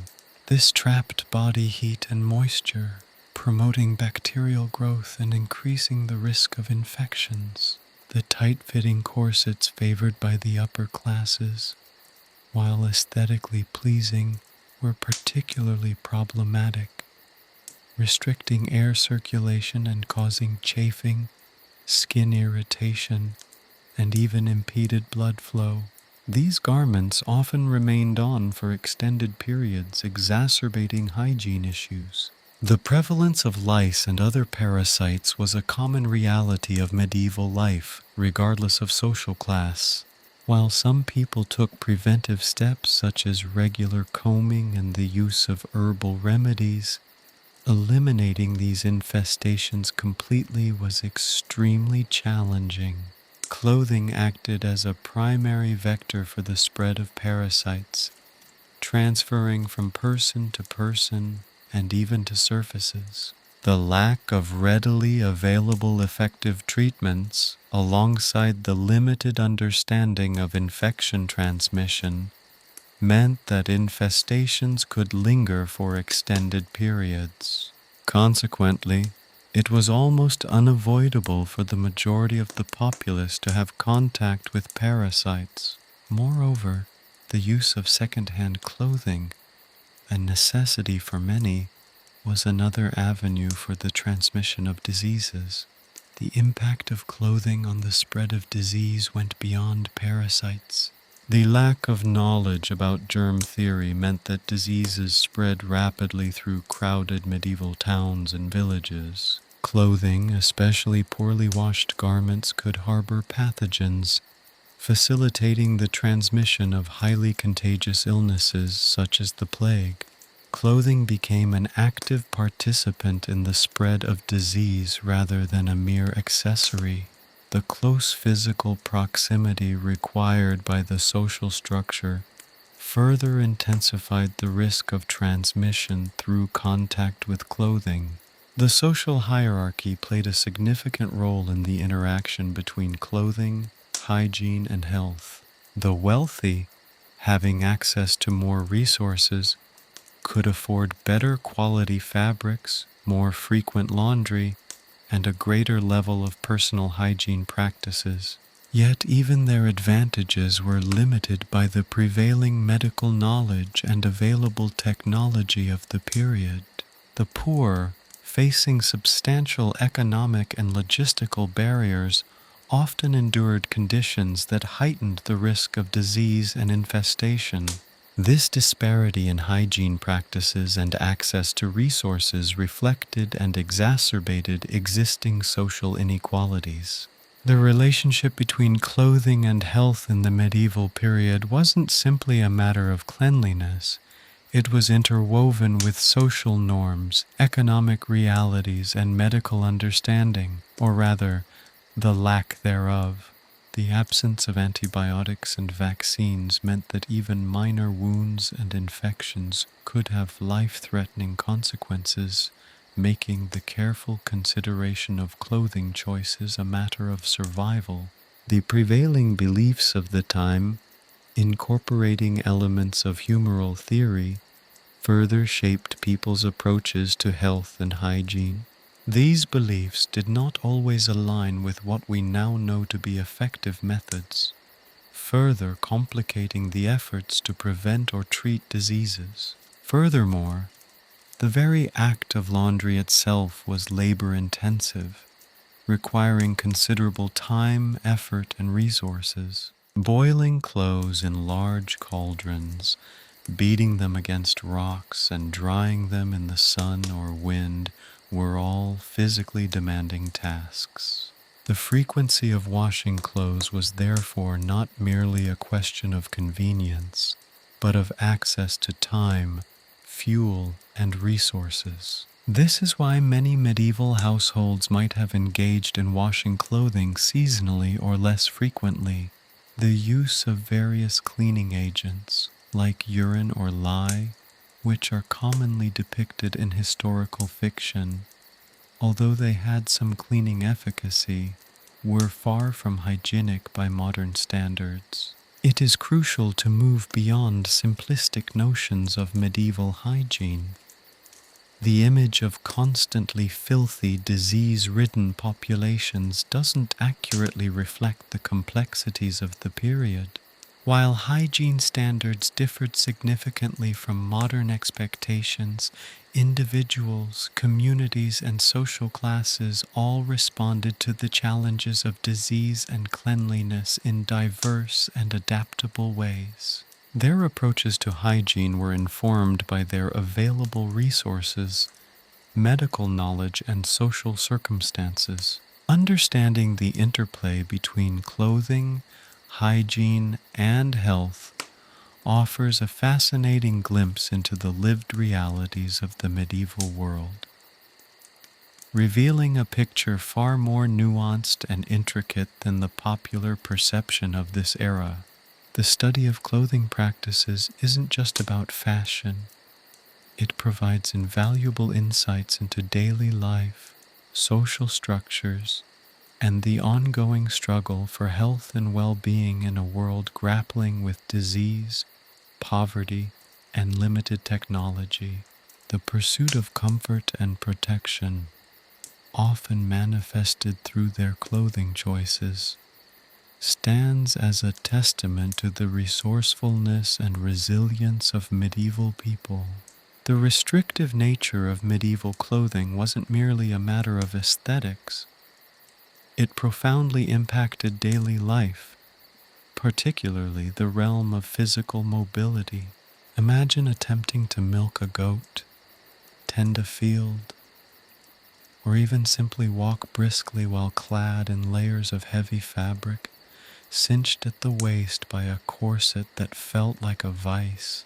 The seemingly simple act of movement was transformed into a complex negotiation between fashion and functionality, a constant balancing act that shaped the lives of people across all social strata. For the peasantry whose lives revolved around physical labor, the challenges were particularly acute. Their clothing, while simpler than the opulent attire of the nobility, was nonetheless far from comfortable or conducive to strenuous activity. Heavy woolen tunics, though providing warmth in harsh climates, severely restricted movement. The long skirts worn by women, often reaching the ankles or even dragging on the ground, presented a significant obstacle in navigating uneven terrain or engaging in tasks requiring agility. Consider the sheer inconvenience of tending a garden while constantly battling the weight and entanglement of one's clothing. Gathering firewood, repairing fences, or even simply walking across a field became physically demanding exercises, demanding a level of strength and endurance that often went unnoticed. This wasn't a matter of mere inconvenience. The clothing itself posed genuine risks. Long, loose garments could easily get caught on tools, branches, or machinery, potentially leading to serious injuries. Imagine the danger of a woman's skirt getting caught in the spinning wheel, or a man's tunic snagging on a plow. Such accidents, though perhaps uncommon, underscore the inherent dangers of wearing clothing ill-suited to physical work. The design of the clothing itself did not cater to the physical demands of the labor, leaving the individuals prone to accidents. The nobility, while spared the grueling physical labor of the peasantry, still faced their own unique challenges in negotiating the constraints of their elaborate clothing. The towering headdresses worn by women, though magnificent spectacles of fashion, were notoriously unstable. A sudden gust of wind, a clumsy movement, or even an ill-placed step could send these precarious structures tumbling, potentially resulting in injury or embarrassment. Picture a noblewoman attending a grand feast, constantly battling the threat of toppling over under the weight of her elaborate headgear, with the eyes of the entire court fixed upon her. Corsets, the symbol of upper-class feminine fashion, imposed their own set of limitations on movement. While these garments sculpted the female form into the desired silhouette, they severely restricted breathing and body movement. Bending, reaching, or even taking a deep breath became considerable physical feats. The constriction of the corset could induce fainting spells, a common ailment among women of the era. Moreover, the tight lacing could lead to long-term health problems, including organ damage and digestive issues. The pursuit of an idealized aesthetic came at a significant cost to physical comfort and even health. The image of the delicate noblewoman elegantly moving across a ballroom is thus deceptive. It ignores the reality of how much effort was required to maintain that pose. The design of men's clothing in the upper echelons of society also wasn't without its limitations. Elaborate tunics, voluminous robes, and layers of fabric could hamper movement. Consider the inconvenience of engaging in simple activities such as hunting or riding horseback, often demanding quick reflexes and agile movements, while burdened by layers of heavy clothing. The nobility's participation in activities requiring more dexterity, such as falconry or jousting, required significant adaptation and adjustment to their restrictive clothing. However, the constraints of medieval clothing weren't insurmountable. People developed ingenious methods to adapt to the limitations of their attire. The peasantry, with their practical approach to clothing, often modified garments to improve their functionality. Skirts were sometimes shortened, tunics altered and sleeves adjusted to enable greater ease of movement. These modifications were not merely aesthetic alterations. They were practical adjustments made to improve the efficiency and safety of daily tasks. It is this ingenuity and resourcefulness that enabled the populace to manage their clothing challenges. The clothing became the mirror of the resourcefulness of the society. The nobility, while less likely to modify their garments directly, resorted to various strategies to cope with the limitations of their dress. Servants often assisted in adjusting garments, facilitating tasks that would have been otherwise difficult.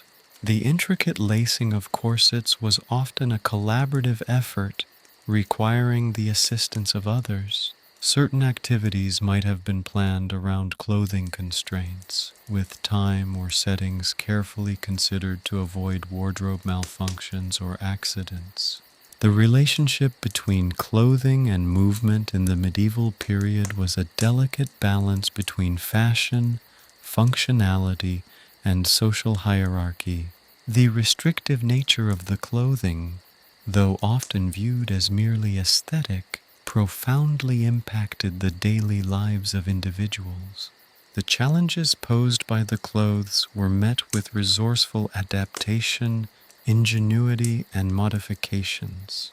From the peasantry's practical adjustments to the nobility's strategic planning, people navigated the constraints of their attire, demonstrating a remarkable capacity to balance fashion and function in a world where clothing was both a statement of social status and a vital tool for daily survival.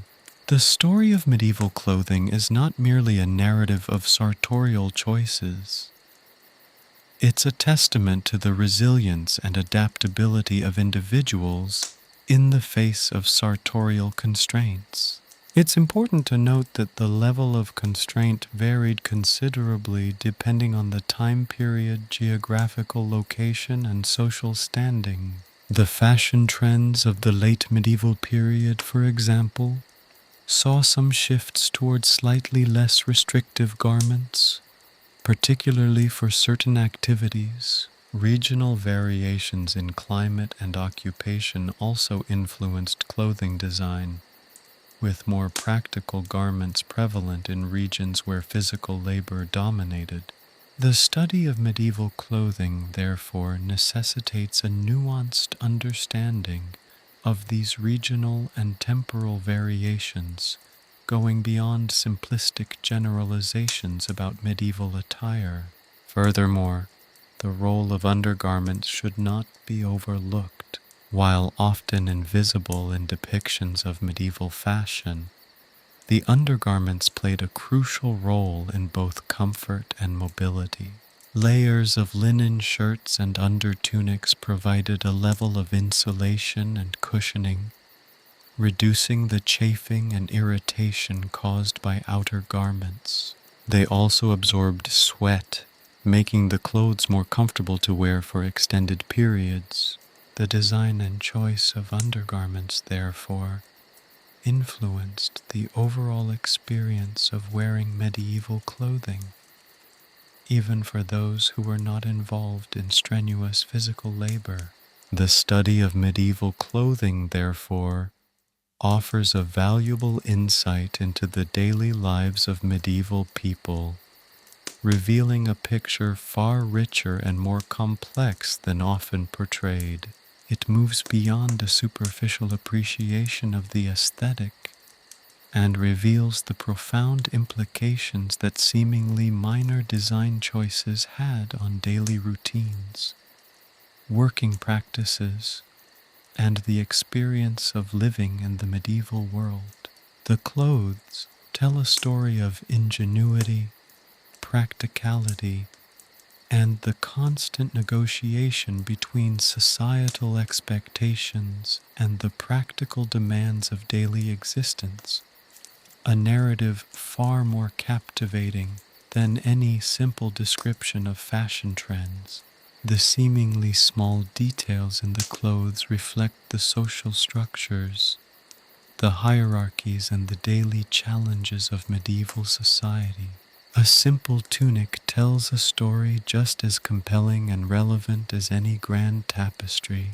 It's in these details, in the careful consideration of fabrics, cuts, and layering, that the true picture of medieval life unfolds. It is this intricacy that makes the study of medieval clothing so fascinating and relevant.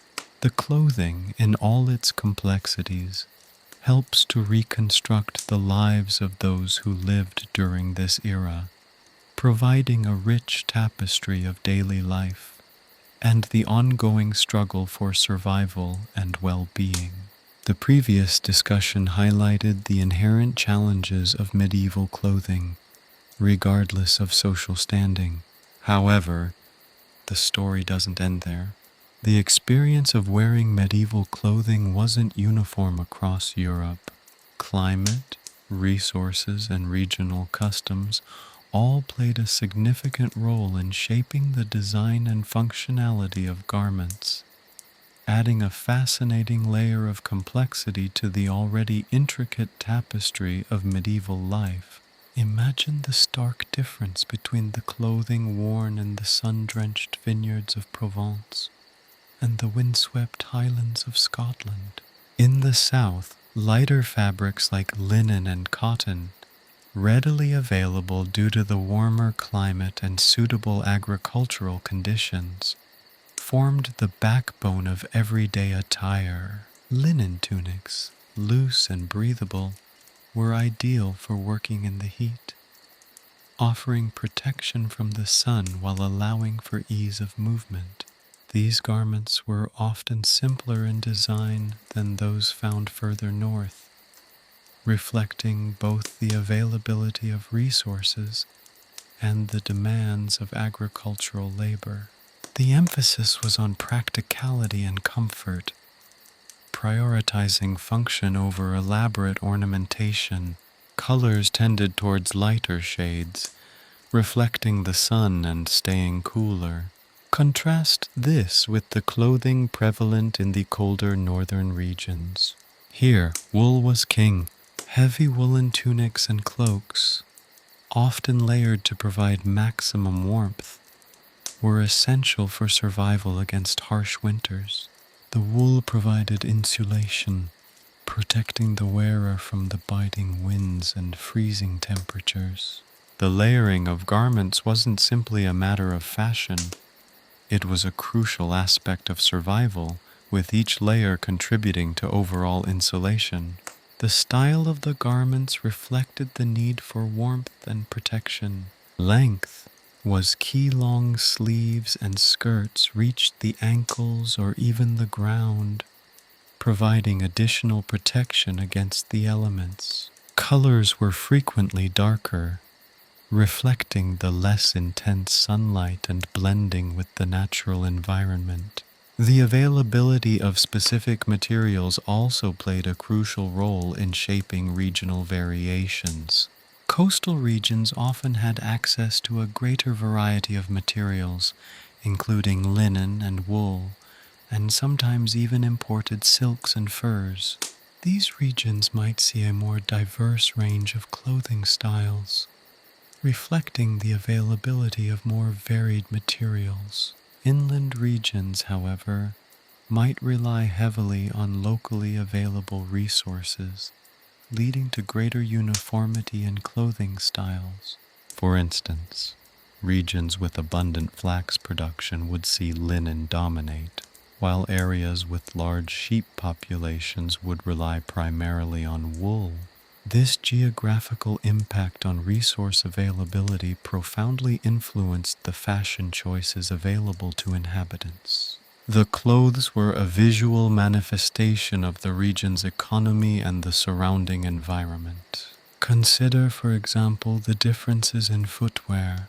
In warmer southern regions, simple sandals or leather shoes might suffice, but in the boggy, colder northern regions, sturdy boots, often made of leather or reinforced with thick soles, were essential to protect the feet from both the cold and the treacherous terrain. Similarly, headwear varied considerably. In the south, simple hats or scarves might provide protection from the sun. But in the north, elaborate hoods, often attached to cloaks, were needed to provide protection from the cold, rain, and wind. Furthermore, the types of work undertaken in various regions also influenced clothing designs. Fishermen, for instance, would require garments that were waterproof and durable, capable of withstanding the harsh conditions of the sea. Farmers, on the other hand, would need clothing that was both comfortable and resistant to tearing or snagging. The clothes were a reflection of the particular demands of the work. The clothing became an integral part of their work and daily survival. The social hierarchy, too, played a role in shaping regional variations. While the basic necessities of clothing were similar across social classes, warmth, protection from the elements, and reasonable mobility, the quality, design, and ornamentation differed greatly. The nobility in the southern regions might favor lighter, more delicate silks and linens, intricately embroidered and adorned with precious gems, while their northern counterparts might rely on heavier, richly colored wools adorned with furs and elaborate brooches. These variations underscored not only differences in climate, but also the varying levels of wealth and access to resources. Even within a single region, variations existed. Rural populations often favored simple, practical garments, prioritizing functionality over fashion.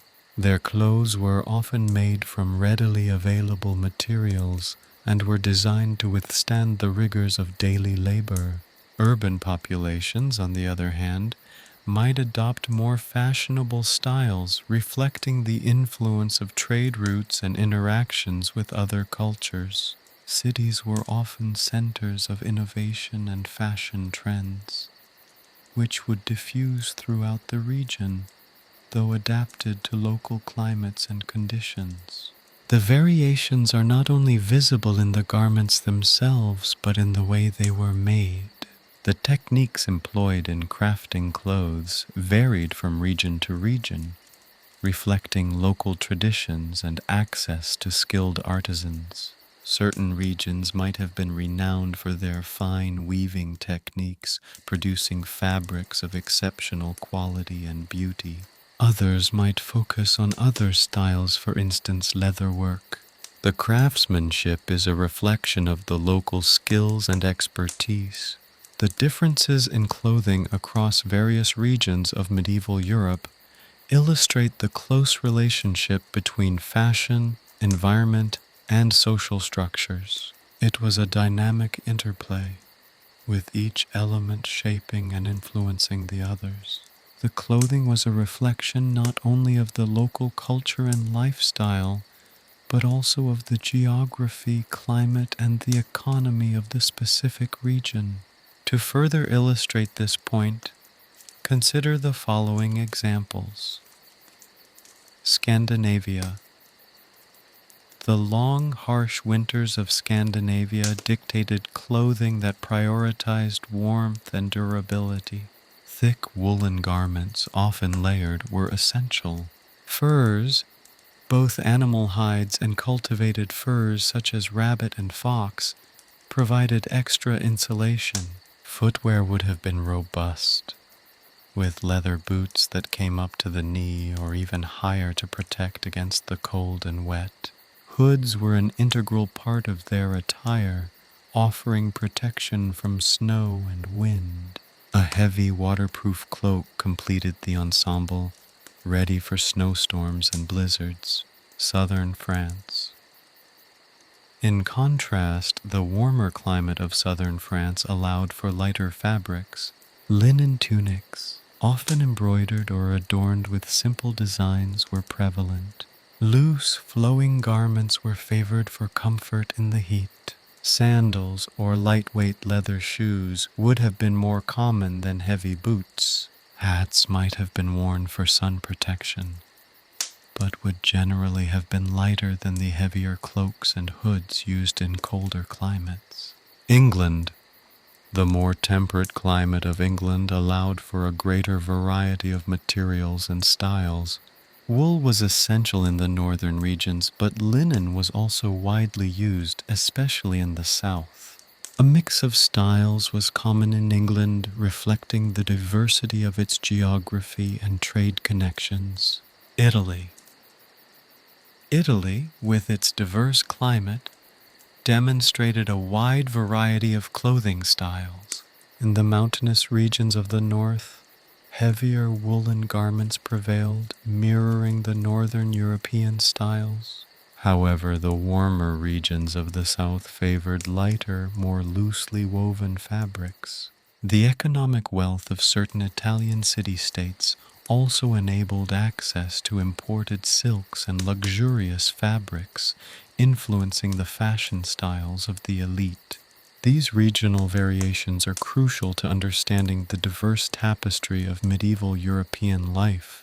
The clothes are not merely garments, they are tangible representations of the unique challenges and adaptations of the people who wore them. They are artifacts that reveal a rich and complex picture of daily life, highlighting the ingenuity and resourcefulness with which people responded to their environment and social circumstances. The study of medieval clothing is not simply the study of fashion.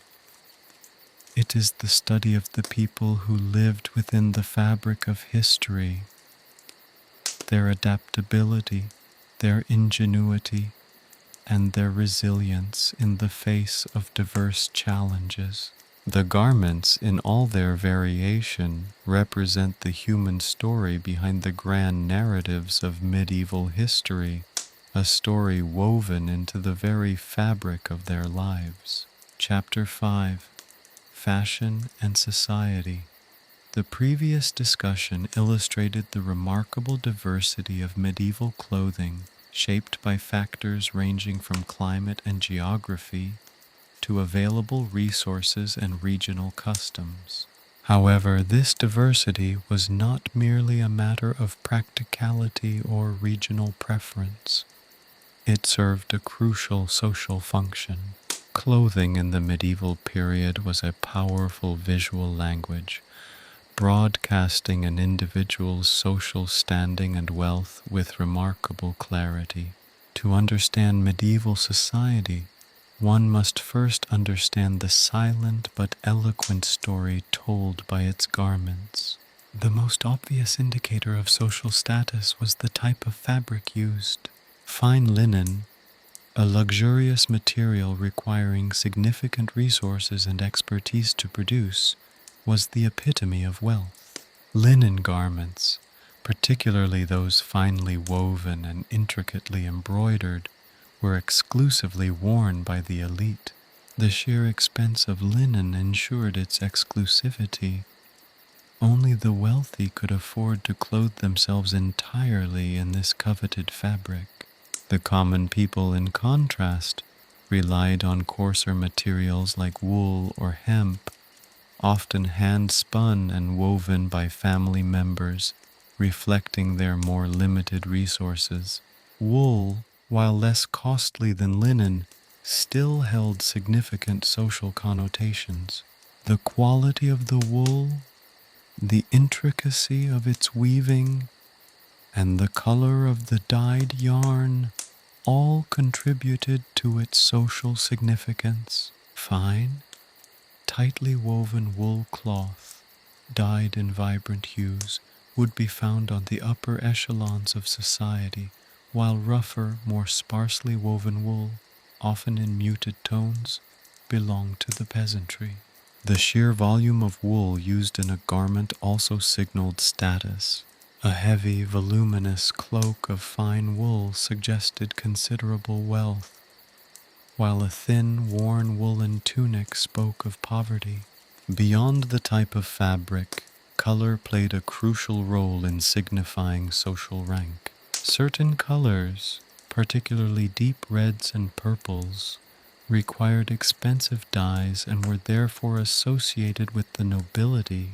These vibrant colors, achieved through costly and often laborious dyeing processes, highlighted the wearer's wealth and position. The expense of these dyes ensured that these were not colors worn casually. The brilliant crimson or deep indigo proclaimed the wearer's high social standing. The peasantry, limited by their economic constraints, typically wore clothing in earth tones, browns, grays, and muted shades of blue, reflecting the palette of their everyday existence. The style of the garment also served as a strong visual indicator of status. Elaborate cuts, intricate embellishments, and opulent ornamentation were the hallmarks of upper-class attire. Long, flowing robes, richly embroidered with gold or silver threads, were reserved for the nobility and the clergy. These garments, often requiring the skill of multiple artisans and significant amounts of time and labor, represented a tangible investment that only the wealthy could afford. Furthermore, the sheer amount of fabric used in such garments further highlighted the wearer's wealth and power. In contrast, the clothing of the peasantry was simple, practical, and functional, often made from basic materials and following simple, easily replicated patterns. The emphasis was on durability and practicality rather than on ostentatious display. The use of embellishments also served to visually differentiate social classes. Gold and silver embroidery, precious stones, and fur trims were all exclusive to the elite. These expensive embellishments, adding both weight and considerable value to the garment, were status symbols showcasing the wearer's wealth and elevated social position. Such embellishments were not merely decorative, they were a potent demonstration of social capital, silently asserting the wearer's position in the hierarchy. The peasantry, lacking access to these luxuries, relied on simpler adornments, if any at all. Simple stitching, perhaps a small brooch or a plain belt, represented the meager adornment available to the working classes. The length of a garment also contributed to social signaling. Longer garments, particularly in women's clothing, frequently indicated higher status. Long, trailing robes and gowns, requiring large quantities of fabric and demonstrating a lack of need for practical, functional clothing, denoted affluence and leisure. Shorter, more practical garments worn by those who needed mobility for daily tasks were a clear indication of a lower social class. Similarly, the fullness of the garment could contribute to this signaling. Ample, voluminous clothing indicated the wearer did not need to worry about physical demands and work. The type of footwear, too, formed part of this visual language. Elaborately crafted shoes made from fine leather and decorated with intricate stitching or metalwork were a feature of aristocratic attire. These shoes, signifying leisure and a life free from the wear and tear of physical labor, further confirmed their high social standing. In contrast, the peasantry often wore simple leather sandals or crude wooden clogs, reflecting their need for practical and durable footwear suited to the demands of agricultural labor. Hairstyles and headwear also contributed to this visual differentiation. Elaborate hairstyles and headdresses, often requiring the services of skilled hairdressers and adorned with jewels and other ornaments, were hallmarks of the elite. These elaborate creations, a display of wealth and leisure, starkly contrasted with the simpler hairstyles and plain head coverings of the peasant class. The complexity and artistry invested in these creations were a statement of the wearer's social status and leisure time. Moreover, the materials used in accessories such as belts, bags, and jewelry further enhanced this visual system of social hierarchy. Precious metals, jewels, and finely crafted leatherwork indicated high status, while simple materials and basic designs marked a lower social rank. The details were not insignificant. They served to emphasize the social divisions and reinforce the visual cues that communicated status within medieval society. It is important to remember, however, that this visual language of clothing was not static or uniform across Europe. Regional variations in resources, customs, and prevailing styles influenced the specific expression of social hierarchy through clothing.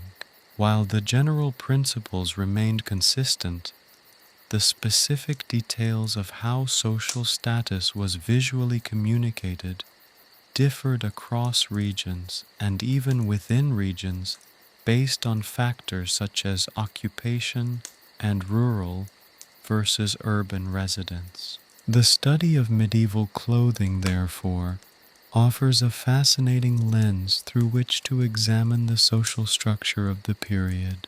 Clothing wasn't simply a matter of practicality. It was a potent symbol of social identity, communicating wealth, status, and occupation in a way that was both subtle and unmistakable. The careful examination of garments, their materials, styles, embellishments, and the craftsmanship involved reveals a complex and nuanced social landscape, a tapestry of human experience woven into the very fabric of medieval life itself. This silent conversation of clothing is a testament to the ingenuity and significance of sartorial expression in a world where outward appearance frequently dictated social standing and opportunities. The seemingly simple act of dressing oneself became a powerful performance of identity in medieval society, a social ritual played out daily across every level of the social spectrum. The previous discussion illuminated the remarkable ways clothing acted as a visual shorthand for social standing in the medieval world. However, the story told by garments was not simply one of wealth and power. It was also intricately woven with the threads of gender. Medieval clothing, far from being a neutral covering, actively constructed and reinforced, and sometimes subtly challenged the prevailing gender roles of the time. The very fabric of society, it seems, was literally stitched together by the choices people made in their wardrobes. The most obvious distinction lay in the fundamental shapes and silhouettes of men's and women's clothing. Men's attire, generally speaking, emphasized a more vertical line. Tunics, often reaching to the knees or mid-calf, were paired with hose, close-fitting coverings for the legs, and sometimes a chaperone, a hood-like garment that could be pulled over the head. This overall effect created a relatively streamlined, upright profile, conveying an image of strength and mobility. The fabrics used, while varying in quality according to social status, were largely consistent in their texture and drape, reflecting the practical needs of a society in which physical activity was often a daily reality, even for the upper classes. Consider, for instance, the hunting attire of a nobleman. Sturdy, but tailored for movement and practicality, prioritizing function over elaborate ornamentation, although rich materials and colors would still be used to emphasize status. Women's clothing, in contrast, often emphasized a more horizontal line. Gowns, often long and voluminous, were the defining feature of female attire. These gowns were frequently constructed with a fitted bodice, accentuating the waist, and a full skirt that flowed outward, creating a broader silhouette. This broader shape, often further enhanced by layers of fabric and elaborate undergarments, presented a visually different image from that of men's clothing. This contrast wasn't accidental. It reflected the culturally imposed limitations placed on women's physical activity and the emphasis on their roles within the domestic sphere. The very volume of the fabric itself, the restrictive nature of corsets, and the unwieldiness of long skirts visually denoted a life less engaged in active labor. This difference in silhouette, however, was only the beginning. Color also played a vital role in gendered fashion. While vibrant colors were generally associated with wealth across the board, certain shades became more strongly associated with one gender than the other. Deep reds, for instance, held particular significance in medieval contexts, sometimes representing strength and authority for men, while in other contexts, the same color could also be associated with passion and desirability for women. The nuance of color meaning requires careful consideration of many other factors. Consider also the paler pastels and lighter shades frequently associated with women's garments. These softer colors conveyed a sense of delicacy and refinement, reinforcing the ideal of the gentle, passive feminine. These subtle distinctions in color palette further cemented the visual distinction between the genders. Further compounding the visual differentiation were the accessories and adornments worn by men and women.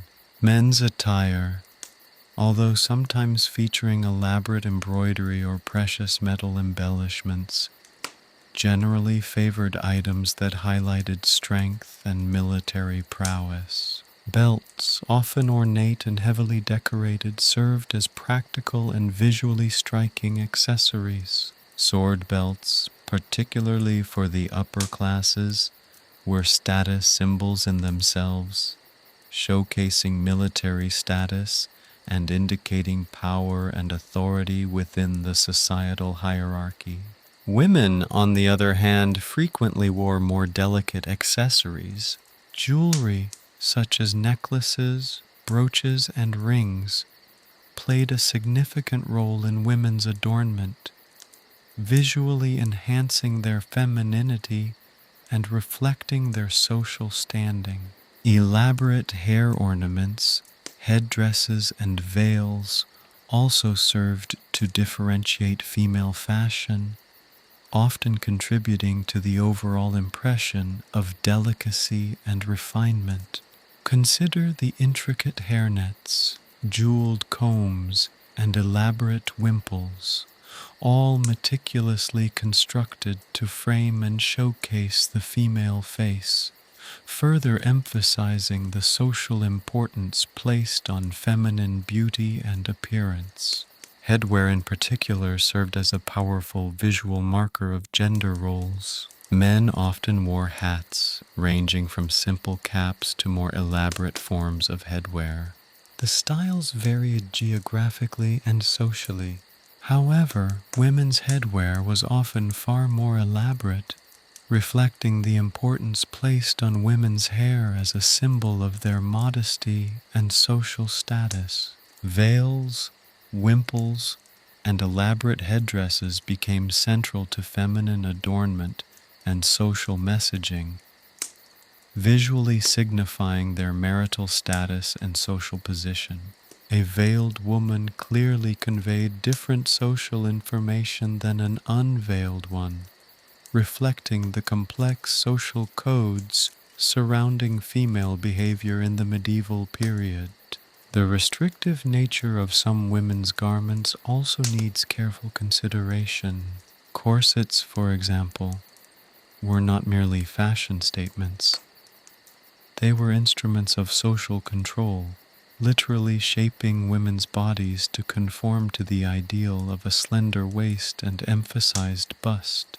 The discomfort and potential health risks associated with tight lacing were accepted as a price to pay for adherence to the prevailing beauty standards and the reinforcement of gender roles. This physical constriction mirrored the social constraints placed upon women, visually reflecting their limited mobility and subservient position. The very act of wearing a corset was a performance, a visible statement of conformity to gender expectations. It is important to note, however, that this rigid dichotomy of male and female attire wasn't absolute. Variations existed based on factors such as age, social class, occupation, and even regional differences.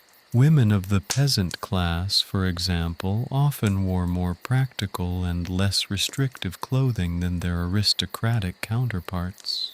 Their clothing reflected the needs of a physically demanding lifestyle, prioritizing comfort and function over elaborate adornment. Similarly, women who performed specific trades or occupations might wear clothing that better suited their work.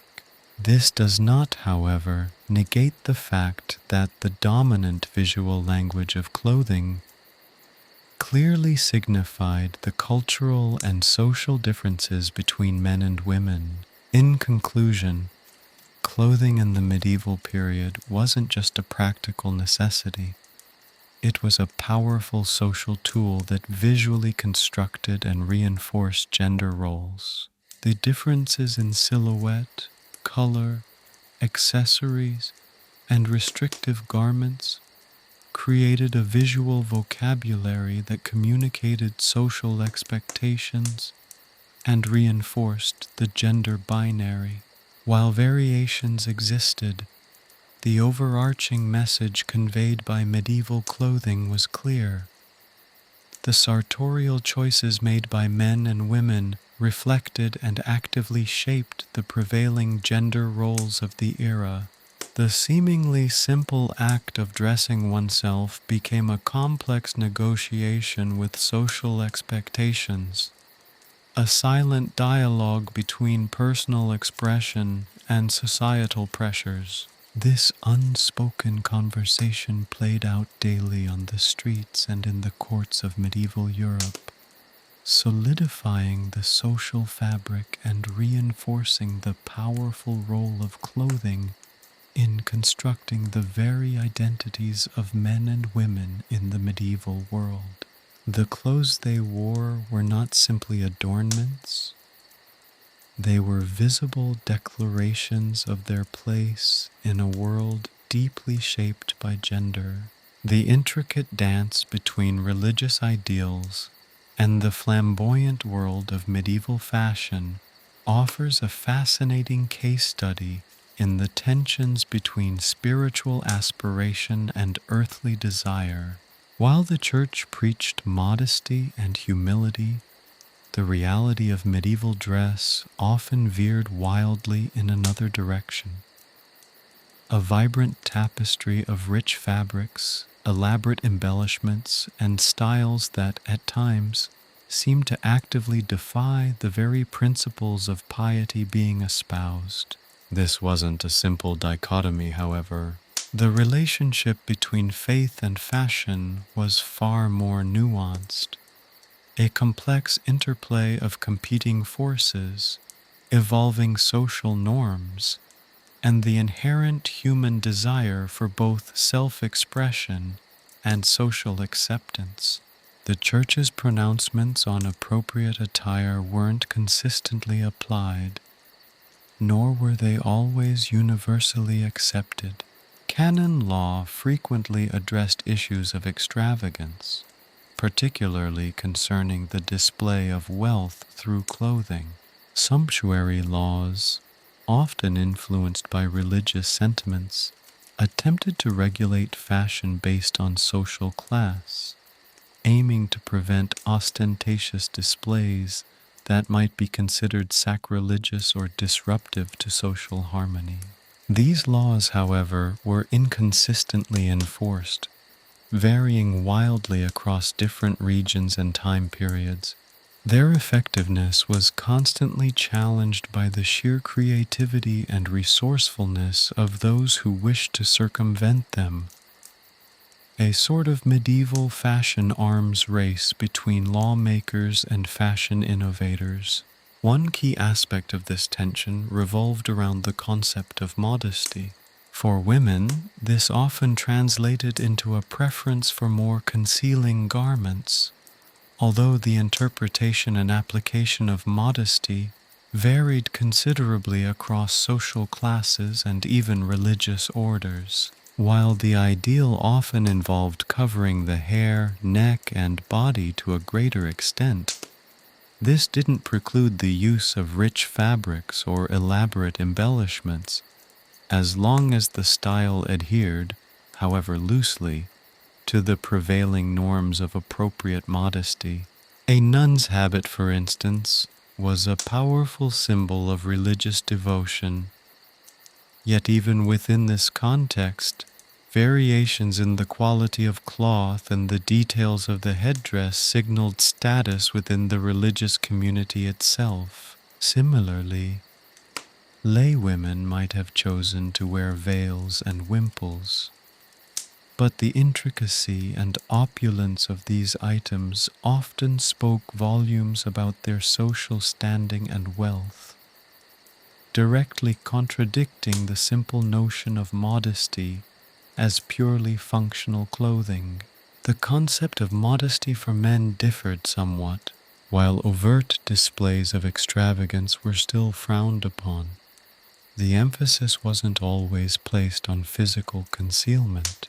Instead, the focus often shifted to the symbolism of the garments themselves. A simple, unadorned tunic might signal piety and humility, while an excessively elaborate one was often viewed as vain and self-indulgent. However, this simple division often blurred when considering the practical aspects of daily life. A nobleman's hunting garb, for example, might have featured rich, durable materials and practical, yet stylish design elements, demonstrating social status, but also fulfilling practical needs. The interpretation of modesty was contingent on social context and the individual's intention. The use of color further complicated the relationship between religious ideals and fashion. While certain colors held specific religious connotations, their use in clothing wasn't always straightforward. Purple, for example, was associated with royalty and, by extension, divine authority. However, the use of purple in clothing wasn't automatically condemned, as long as the wearer's social position justified its use, and didn't clash with the broader social norms of modest behavior. Similarly, the use of gold, often associated with the divine, didn't always translate into accusations of religious impropriety. The context and social appropriateness of the garment were paramount. Ornamentation presents another fascinating layer to this complex relationship. While excessive embellishment was generally discouraged, the interpretation of excessive was highly subjective and varied across social groups and time periods. Embroidery, particularly religious iconography, could be viewed as a form of pious expression, a way to publicly display one's faith through art. Precious metals and jewels, while potentially symbols of wealth and vanity, could also serve as devotional offerings, reflecting the wearer's piety and dedication. A jeweled cross, for example, wasn't simply an ornament. It served as a powerful and visible symbol of faith, The tension between modesty and ornamentation was often navigated through the skillful use of symbolism. Garments could incorporate religious imagery in subtle or elaborate ways, serving as silent declarations of faith without being overtly ostentatious. The placement of embroidery, the choice of colors, and the types of embellishments employed all played a role in communicating the wearer's religious stance. A subtle cross worked into the design of a gown might communicate piety without breaching the boundaries of social acceptability. This careful calibration between visible piety and social decorum was a hallmark of medieval fashion. Moreover, regional variations and religious orders added further layers of complexity. Different monastic orders had their own distinct sartorial styles, reflecting their specific religious practices and beliefs. These styles were often minimalist, but conveyed a strong visual sense of identity and commitment to their respective orders. Even within lay society, regional variations in fashion showed how local customs and beliefs could interact with broader religious sensibilities. Certain styles and embellishments might be accepted in one area, but considered inappropriate in another, highlighting the dynamic and diverse nature of religious influence on fashion. The impact of religious festivals and liturgical calendars on fashion also deserves attention. Special garments were often worn during religious holidays or significant church events. These garments might feature religious symbolism or colors that reflected the themes of the celebrations. This seasonal influence adds a further layer of complexity to the relationship between religion and clothing, showcasing the ways in which faith could manifest itself not only through daily dress, but also through special celebratory attire. In conclusion, the interaction between religious ideals and medieval fashion was far from a straightforward conflict. It was a nuanced and often paradoxical relationship, characterized by a constant negotiation between the Church's pronouncements on modesty and the inherent human desire for self-expression and social distinction. The interpretation of modesty varied widely across social classes and religious orders, and the use of ornamentation often held symbolic significance that extended beyond mere vanity. By understanding this complex interplay, we gain a richer appreciation of the multifaceted nature of medieval society and the subtle ways in which faith influenced the choices individuals made in constructing their visual identities through clothing. The clothing of the medieval period wasn't just a reflection of wealth or social status. It also provided a fascinating window into the spiritual beliefs and aspirations of the era. The seemingly simple act of choosing and wearing a garment became a complex performance, subtly echoing the individual's negotiation between their personal style, social expectations, and the dictates of their faith. The interplay between clothing and social standing in the medieval period was far more intricate than a simple reflection of wealth.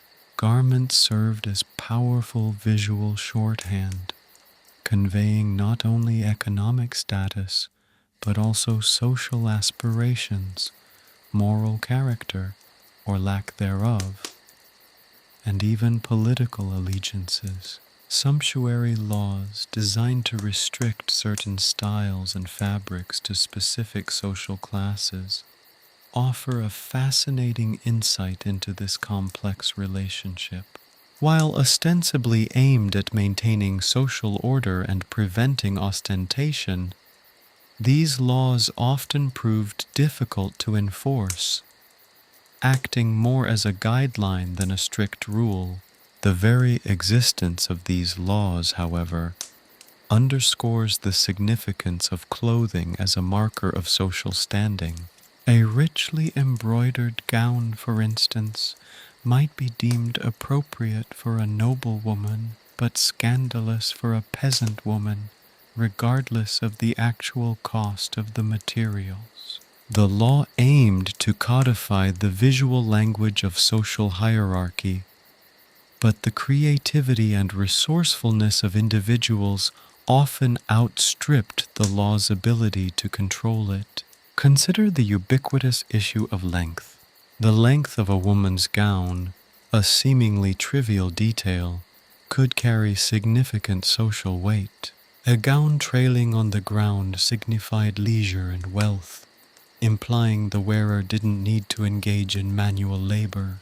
Shorter, more practical gowns, on the other hand, were associated with working-class women, and their practical function spoke volumes about their societal role.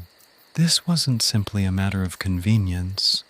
It was a visual statement about social position and the division of labor. Similarly, the style and cut of a man's tunic, the presence or absence of elaborate embellishments, the fabric's weight and texture, all contributed to a nuanced visual narrative of social position and aspiration. The vibrant colors of medieval clothing also played a pivotal role in this social signaling. Certain hues were associated with particular social strata. Deep blues and purples, for example, often indicated wealth and nobility, while more muted tones were typical of working-class attire. The use of dye itself was costly, making vibrant colors further markers of status and affluence. The accessibility of certain dyes differed geographically. Thus, the availability of specific colors could also subtly indicate regional origins. This complex interplay of color, class, and region further exemplifies the subtlety of the visual language of medieval clothing. It wasn't just about the fabric, it was about the entire ensemble, the precise choices made in color, length, and embellishment, all carefully calculated to convey a particular social message. Beyond social status, clothing functioned as a powerful indicator of morality and virtue, or its absence. While the Church advocated for modesty and restraint, the reality of medieval fashion often deviated significantly from these ideals. This wasn't necessarily an act of rebellion. Rather, it represented a complex negotiation between religious ideals and earthly desires. The fashion choices of the period suggest a more fluid concept of virtue, one that wasn't rigidly defined, but instead depended heavily on social context and interpretation. What might be considered overly extravagant in one context could be perfectly acceptable, even expected, in another. This ambiguity in interpreting moral virtue through clothing also extended to the realm of gender. The visual codes associated with masculinity and femininity were far from rigid. While certain styles were associated with particular genders, these associations were not absolute. Men's fashion, for example, frequently borrowed from the elements traditionally considered feminine, and vice versa. This fluidity highlights the complexities of gender identity within the medieval world and the ability of clothing to challenge or even subvert conventional expectations. This is not to suggest a complete absence of gendered clothing. Rather, it underlines a more fluid system than what many modern interpretations often portray, one where the boundaries between masculine and feminine styles were more porous than we may assume. Furthermore, the very act of dressing became a performative act, a conscious and deliberate construction of the self. clothing was not merely a practical necessity, but a tool for self-expression and social maneuvering. Individuals could use clothing to project a particular image, whether of wealth, piety, or social standing, skillfully using fashion as a means of influencing perceptions and shaping their interactions with others. The care and attention given to dress highlight the value placed on visual presentation in the medieval world, where clothing wasn't just a shield against the elements, but a powerful tool for social interaction and self-presentation. The production of medieval clothing itself was a significant industry, providing employment for countless artisans, from weavers and dyers to embroiderers and tailors. The skill and craftsmanship involved in creating these elaborate garments is often overlooked. The creation of a single garment could involve the expertise of several skilled individuals, underscoring the economic and social significance of this industry. The materials used, linen, wool, silk, and even fur, varied greatly in cost and availability, reflecting the economic disparities within medieval society.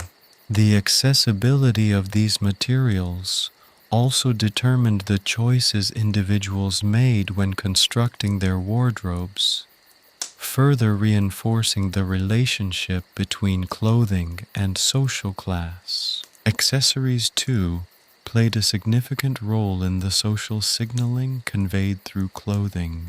A simple brooch could signal affluence or affiliation with a particular group.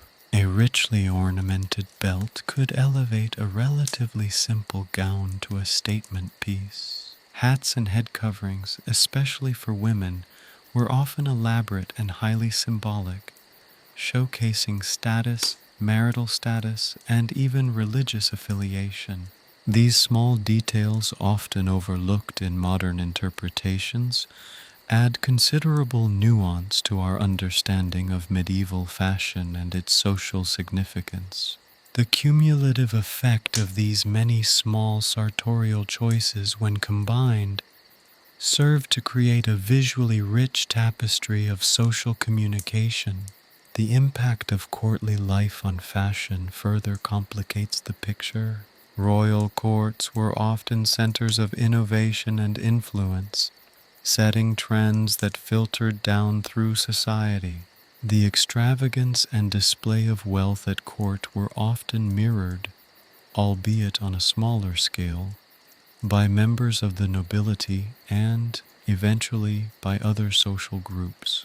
This trickle-down effect created a dynamic interplay between high fashion and everyday styles, with courtly trends influencing clothing choices across all social strata.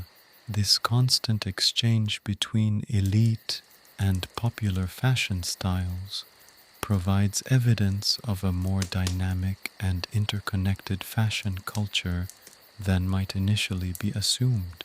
Finally, it's important to acknowledge the limitations of our understanding of medieval fashion. Many surviving garments are fragmentary and incomplete, providing only glimpses of the full picture. Furthermore, visual representations of medieval clothing, such as in illuminated manuscripts and tapestries, often idealized or romanticized the attire of the time. Despite these limitations, the available evidence, when analyzed carefully, provides a valuable insight into the social dynamics and cultural values of the medieval period, underscoring the critical role of clothing as a visual language that communicated social position, moral character, and aspirations in a society where the visual message held immense importance. Medieval fashion, therefore, wasn't merely an aesthetic concern. It was a powerful social force, shaping identities and reinforcing, or sometimes challenging, the prevailing social order. The enduring appeal of medieval fashion in modern times stems precisely from this complex intertwining of practicality, artistry, and socio-political commentary. A rich and fascinating tapestry woven from thread, fabric, and societal expectation. The rigid social hierarchy of the medieval period might seem to leave little room for individual expression, especially when considering the strict sumptuary laws dictating appropriate attire for each social stratum. Yet, a closer examination reveals a fascinating interplay between societal expectations and personal agency. While one couldn't flaunt a purple velvet robe if one were a peasant, the nuances of fabric choice, embellishment, and the subtle manipulation of existing styles allowed for a surprising level of individual expression. Think of it as a sophisticated game of sartorial chess, where the rules were clearly defined, but the strategies employed to play within those rules were myriad and inventive. Consider the humble linen shirt, a staple garment for both men and women across all social classes. While the quality of the linen, its fineness, its whiteness, certainly reflected economic means, even the simplest shirt offered opportunities for personal touches. A peasant woman might embroider a simple floral pattern onto the collar or cuffs, a small but significant act of personalization that added a unique touch to her otherwise functional garment. Similarly, a man might add a distinctive braid to the hem of his shirt, a subtle way of staking his claim to individuality within the confines of his prescribed social role. These seemingly minor details, often overlooked in broader studies, provided a vital avenue for self-expression within the restrictive framework of medieval society. The realm of accessories offered even greater potential for individual expression. Brooches, for instance, were not merely functional fasteners. They were miniature canvases for artistic expression. While precious stones and metals were naturally the domain of the wealthy, even less expensive materials, bone, wood, or glass, could be fashioned into remarkably intricate and personalized designs. The choice of imagery itself, religious symbols, mythical creatures, or even abstract patterns, allowed individuals to express their beliefs, aspirations, or simply their aesthetic preferences. Similarly, belts, often overlooked in modern interpretations, were more than mere utilitarian items. They were frequently adorned with elaborate buckles, intricate metalwork, or even woven textiles, showcasing both the wearer's craftsmanship and personal taste. Even the seemingly simple act of choosing colors within the limitations of one's social standing could be a way to express individuality. While sumptuary laws often restricted the use of certain colors to specific classes, the subtle variations within a single color family still allowed for a measure of personal expression.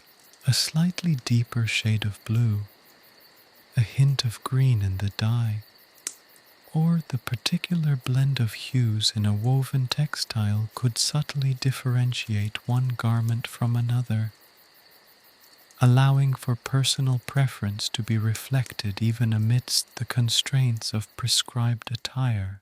Furthermore, the care and maintenance of one's clothing played a significant role in expressing individual identity. The meticulous repair of a garment, the careful patching of a hole, or even the artful application of a dye to refresh a faded color could speak volumes about the wearer's personality and resourcefulness. This wasn't simply a matter of practicality, it was a conscious act of investment in one's personal appearance, a testament to self-respect and attention to detail. Such care could elevate even simple garments to the status of personal statements. The impact of regional variations further complicated and enriched the tapestry of individual expression.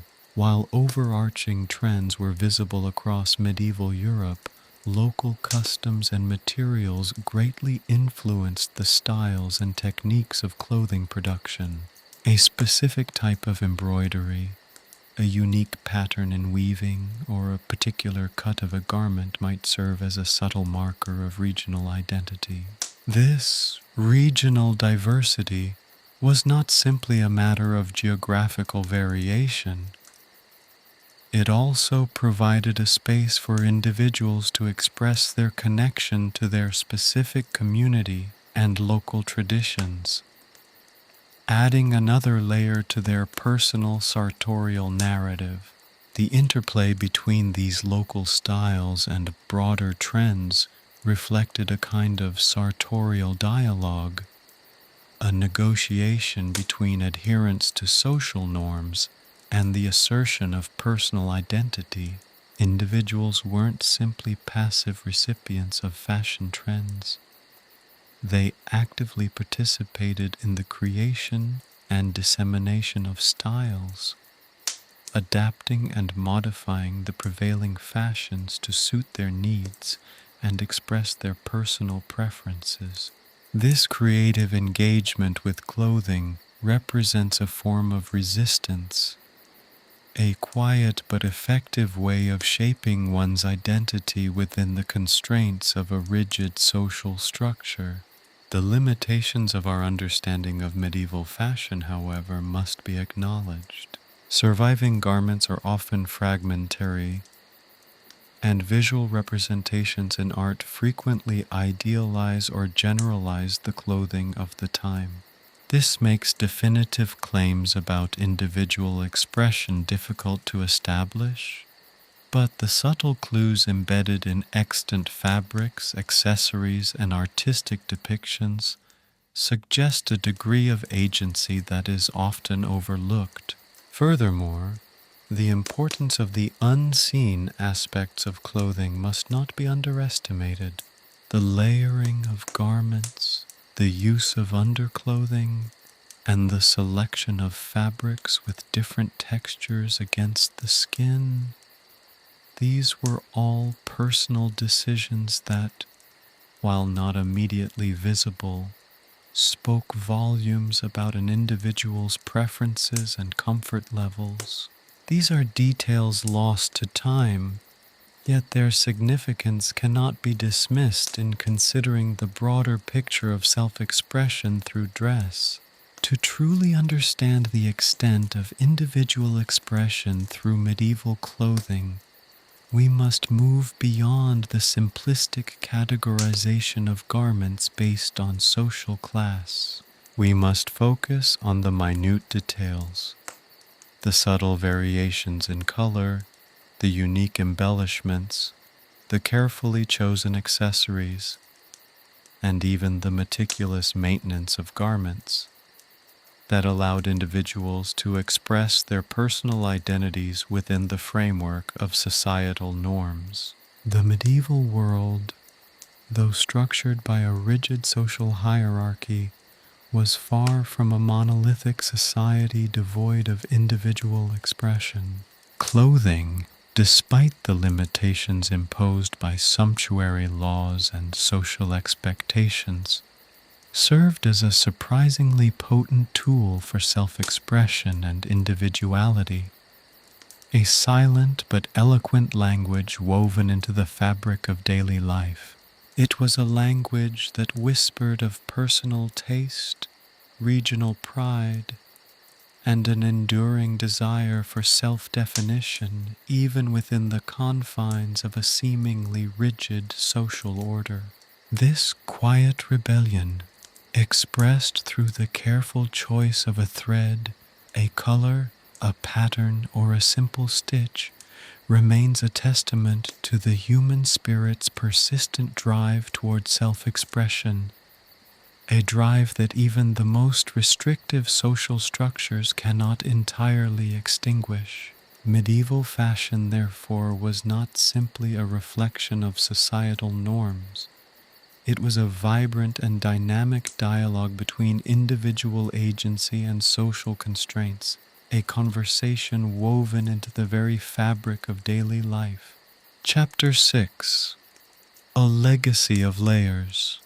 The threads of medieval fashion, though often obscured by the mists of time, continue to weave their way into the fabric of modern clothing.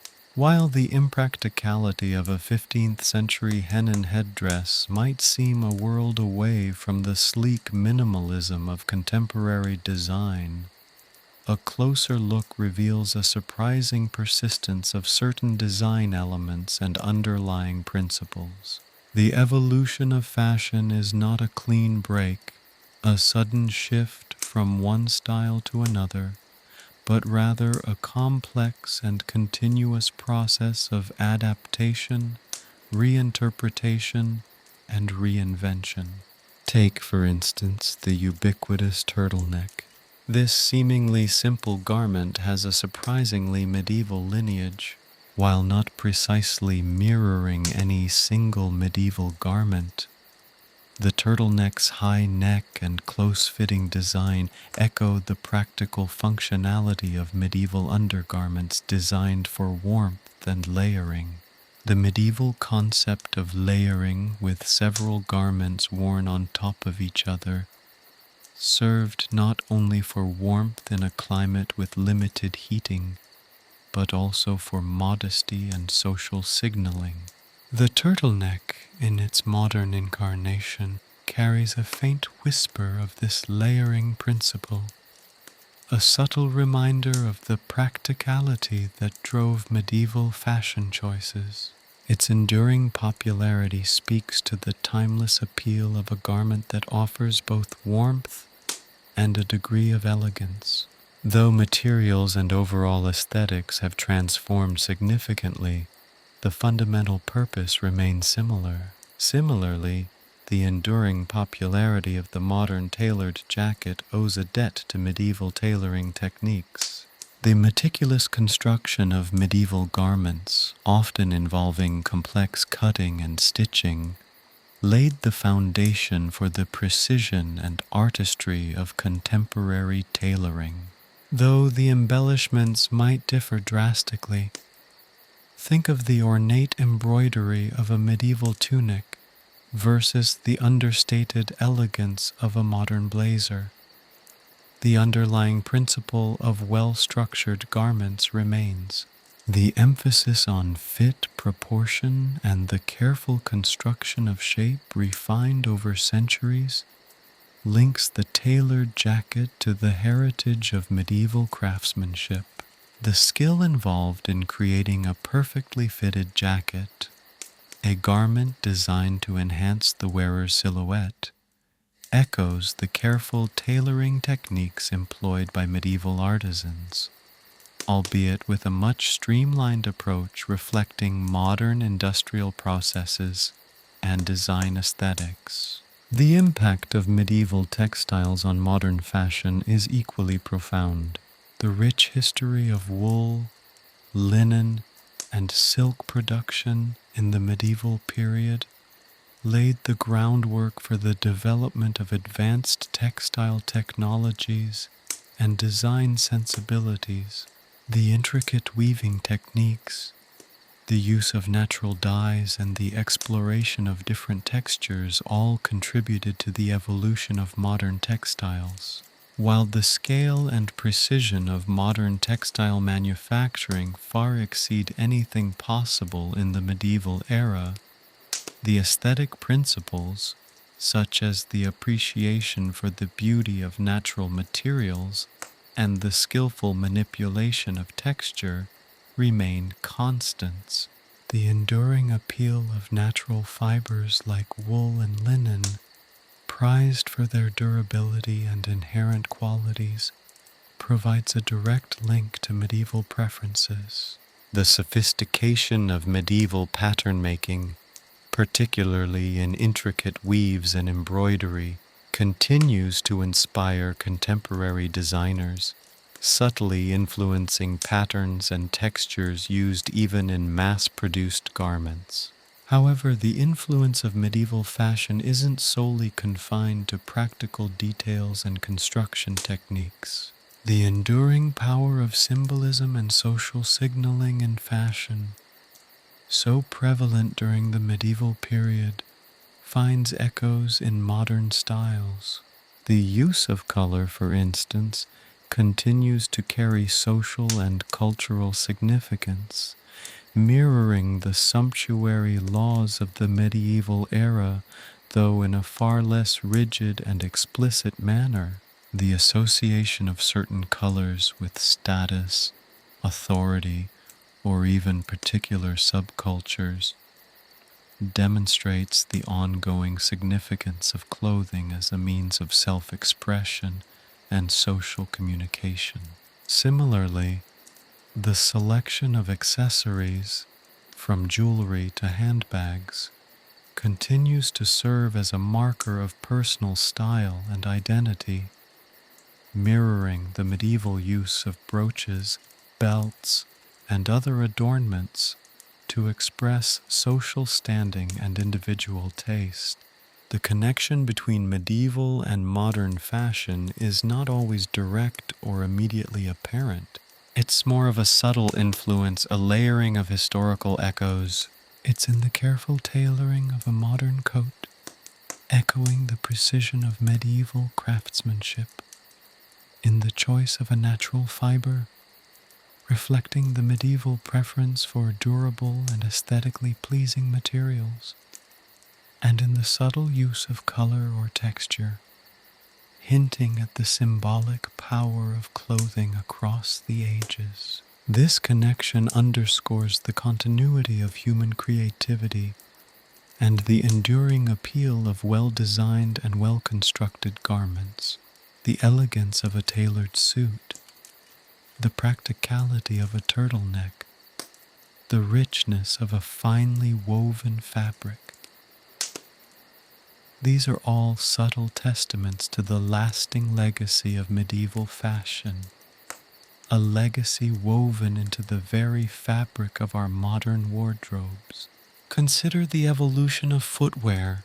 Medieval shoes, though often rudimentary compared to modern standards, demonstrate a remarkable understanding of both practicality and aesthetics. The sturdy construction of peasant footwear, designed to withstand the rigors of daily labor, reflects a practical approach to clothing that resonates with the modern emphasis on comfortable and functional footwear. Conversely, the elaborate footwear of the wealthy, often adorned with intricate embellishments and precious materials, foreshadows the modern focus on designer shoes and the use of footwear as a fashion statement. While the materials and designs have changed dramatically, the fundamental roles of footwear, to protect the feet and to express personal style, remain consistent. This evolution highlights how even seemingly basic clothing items undergo constant adaptation and refinement, carrying traces of their historical predecessors through subtle design elements and functional qualities. Furthermore, consider the use of embroidery and embellishment. Medieval garments, especially those belonging to the upper classes, were often richly adorned with embroidery, intricate beadwork, or precious metals. While the scale and style of embellishment have shifted through the centuries, the fundamental desire to decorate and personalize clothing remains. Modern embroidery techniques, while technologically advanced, retain a core aesthetic connection to medieval styles, albeit often employing simpler, more streamlined designs. This ongoing interest in embellishment shows how artistic expressions find enduring pathways across centuries, subtly adapting to evolving materials and technologies while preserving the fundamental human desire to customize and personalize clothing. Beyond the obvious visual similarities, the cultural context surrounding clothing has also persisted through the ages. Just as medieval clothing served to denote social status and express personal identity, modern clothing continues to fulfill these functions. Although the societal markers are vastly different, the power of clothing as a symbol of social standing, wealth, and belonging endures. The influence of fashion trends, the adoption of particular styles to fit in with specific groups, and the careful selection of clothing to present a particular image to the world. All these aspects of modern fashion have roots in medieval practices. We might not be bound by strict sumptuary laws, but the social dynamics of clothing choices resonate profoundly with the societal pressures that shaped medieval fashion choices. The evolution from medieval garments to their modern counterparts is rarely a direct lineage.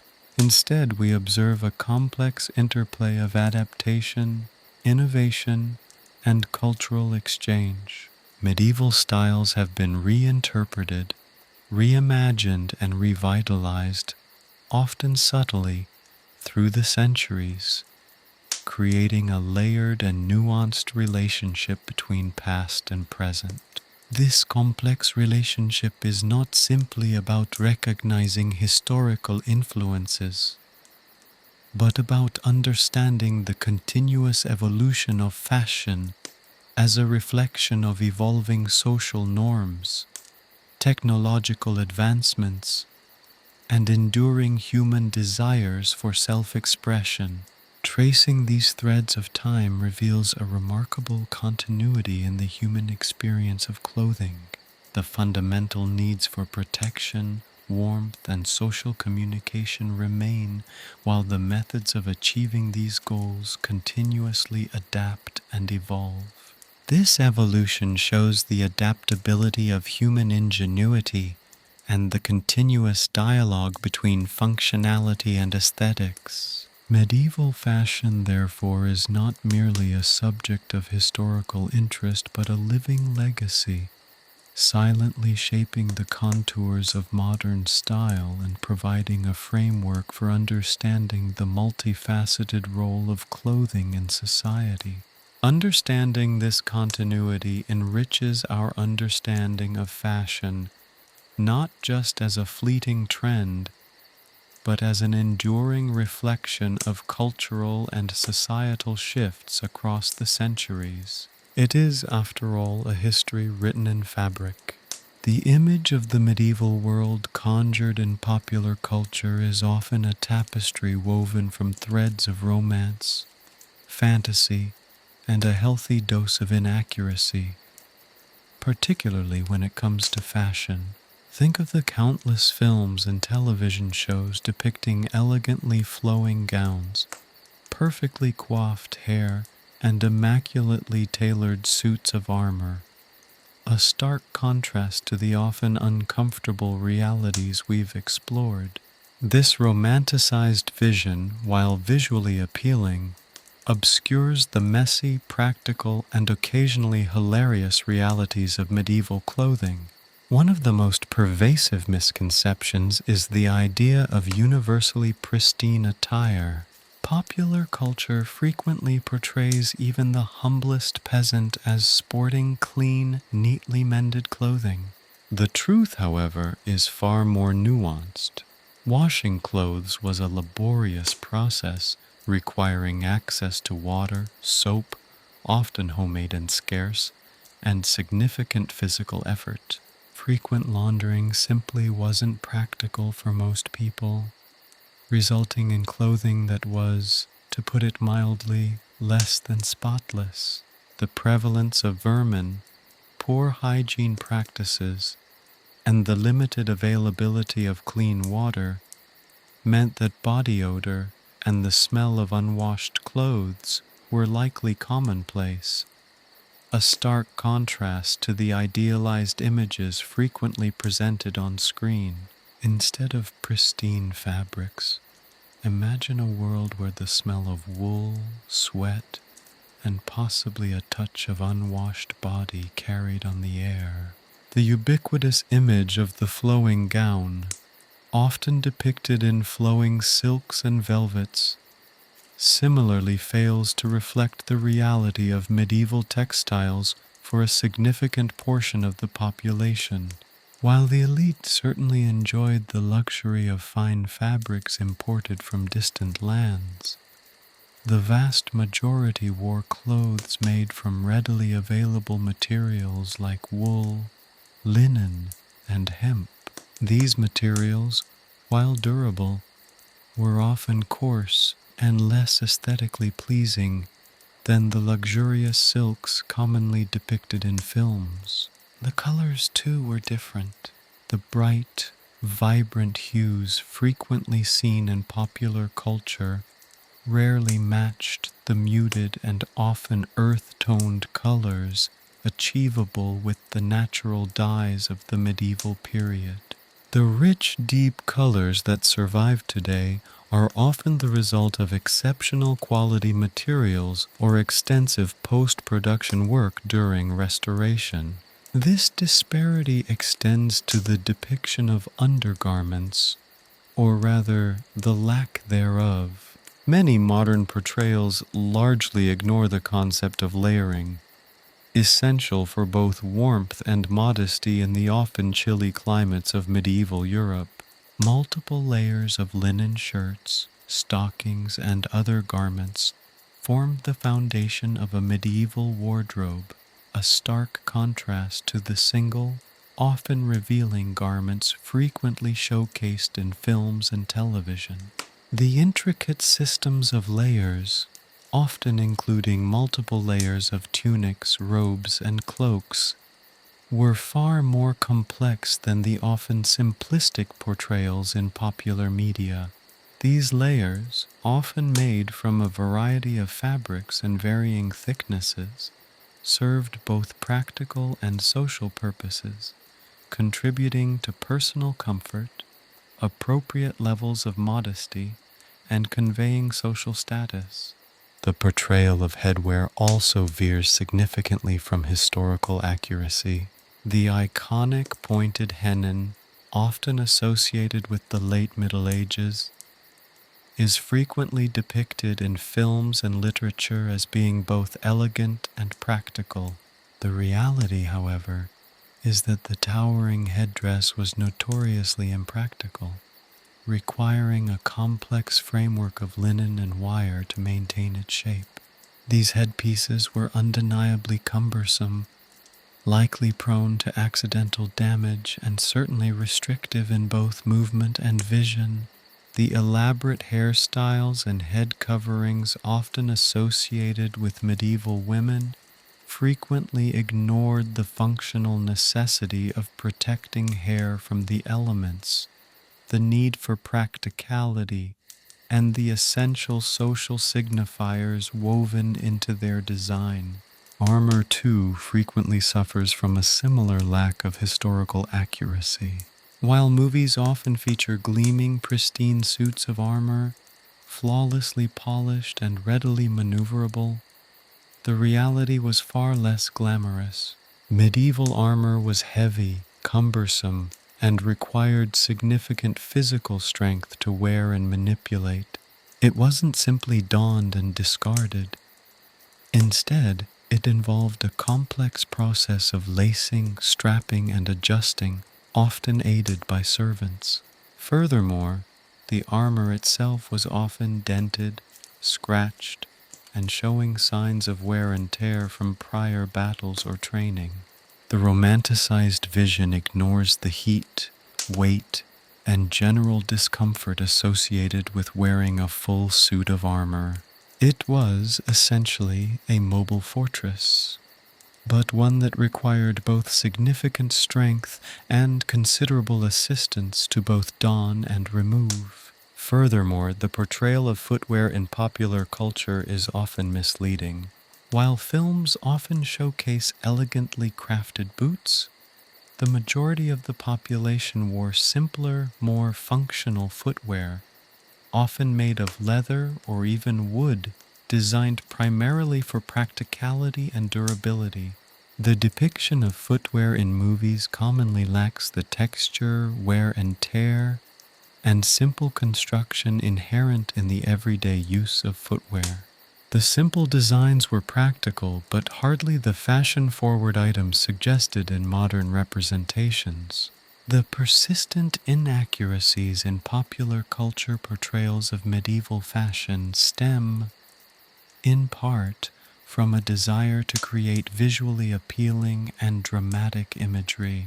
However, this romanticized version often overlooks the intricate details, the social nuances, and the often uncomfortable realities of medieval clothing. By contrasting the myths perpetuated in popular culture with the historical realities, we can gain a deeper appreciation for the ingenuity, practicality, and social significance of medieval fashion. Moving beyond the idealized and stereotypical images and into a more nuanced and authentic understanding of medieval life. The next time you see a seemingly effortless flowing gown or a perfectly polished suit of armor on screen, remember the often uncomfortable realities that lie beneath the surface, the hidden layers of ingenuity, and the social realities reflected in fabric. This discrepancy between the imagined and the actual serves as a reminder of the essential need for careful analysis and rigorous research. The complexities of medieval fashion provide us with a fascinating case study, illuminating the gap between popular cultural perceptions and historical realities, and encouraging us to look beyond the surface of the image to uncover the rich tapestry of human experience woven into the fabric of the past. The enduring fascination with the medieval period isn't just confined to dusty tomes and academic papers. It's vibrantly alive in the world of contemporary fashion.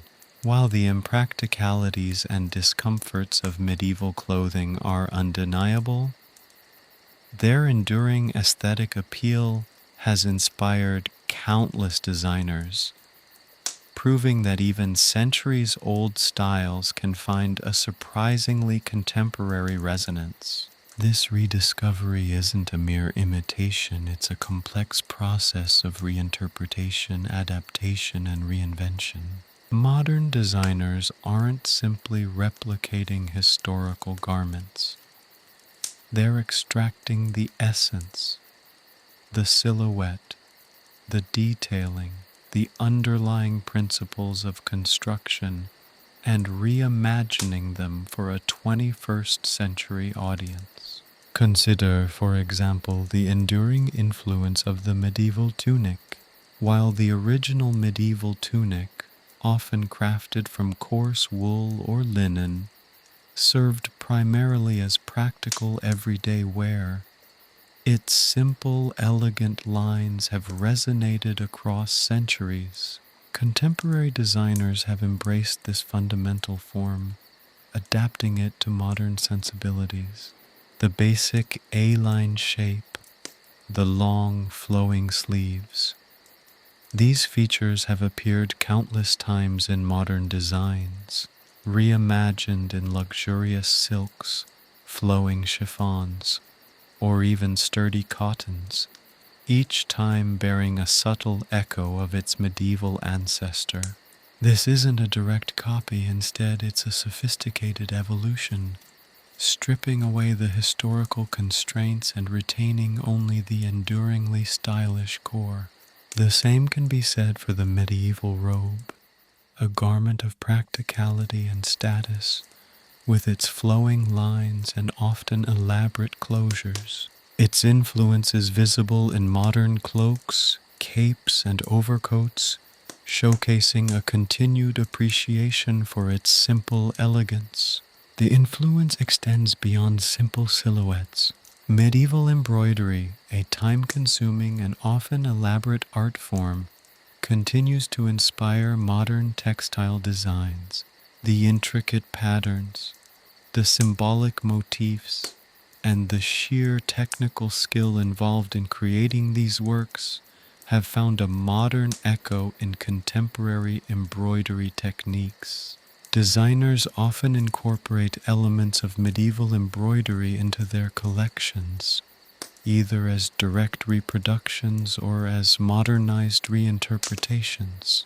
These designs often feature similar patterns and colors, reinterpreting the motifs for a contemporary audience and weaving them into modern garments.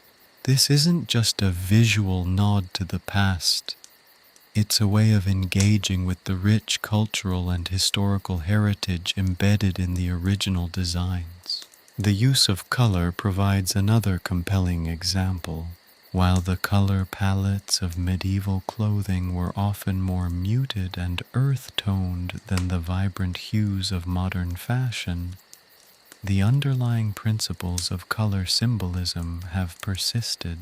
The rich symbolism associated with specific colors, the regal purple, the purity of white, or the solemnity of black, continue to resonate in contemporary design.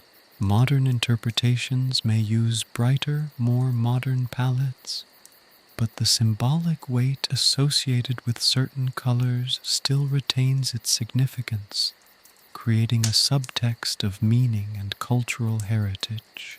However, the relationship between medieval fashion and its modern reinterpretations is not without its complexities. One of the key differences lies in the practical concerns of the medieval world. Medieval clothing was often designed for practicality and durability. It had to withstand the rigors of daily life, protect the wearer from the elements, and be easily cleaned, to the extent that cleaning was possible. Modern interpretations, however, are often less concerned with these practical aspects, prioritizing aesthetics and style over the concerns of durability and practicality. Modern fabrics often have far superior qualities, allowing for lightness and comfort not available in their medieval equivalents. While some designers might strive for historical accuracy in their reconstructions, many others take more liberties with materials, focusing on achieving the aesthetic essence of medieval design rather than an exact replica. Furthermore, the social context surrounding medieval clothing is often absent or minimized in modern reinterpretations. Medieval garments were important social signifiers. They indicated social status, wealth, and even occupation. A person's clothing spoke volumes about their place in society, reflecting their level of affluence, social standing, and even religious affiliation. These elements, while implicit in some modern designs, are often subdued or completely absent. Modern interpretations often abstract these social connotations, focusing instead on the aesthetic and stylistic elements.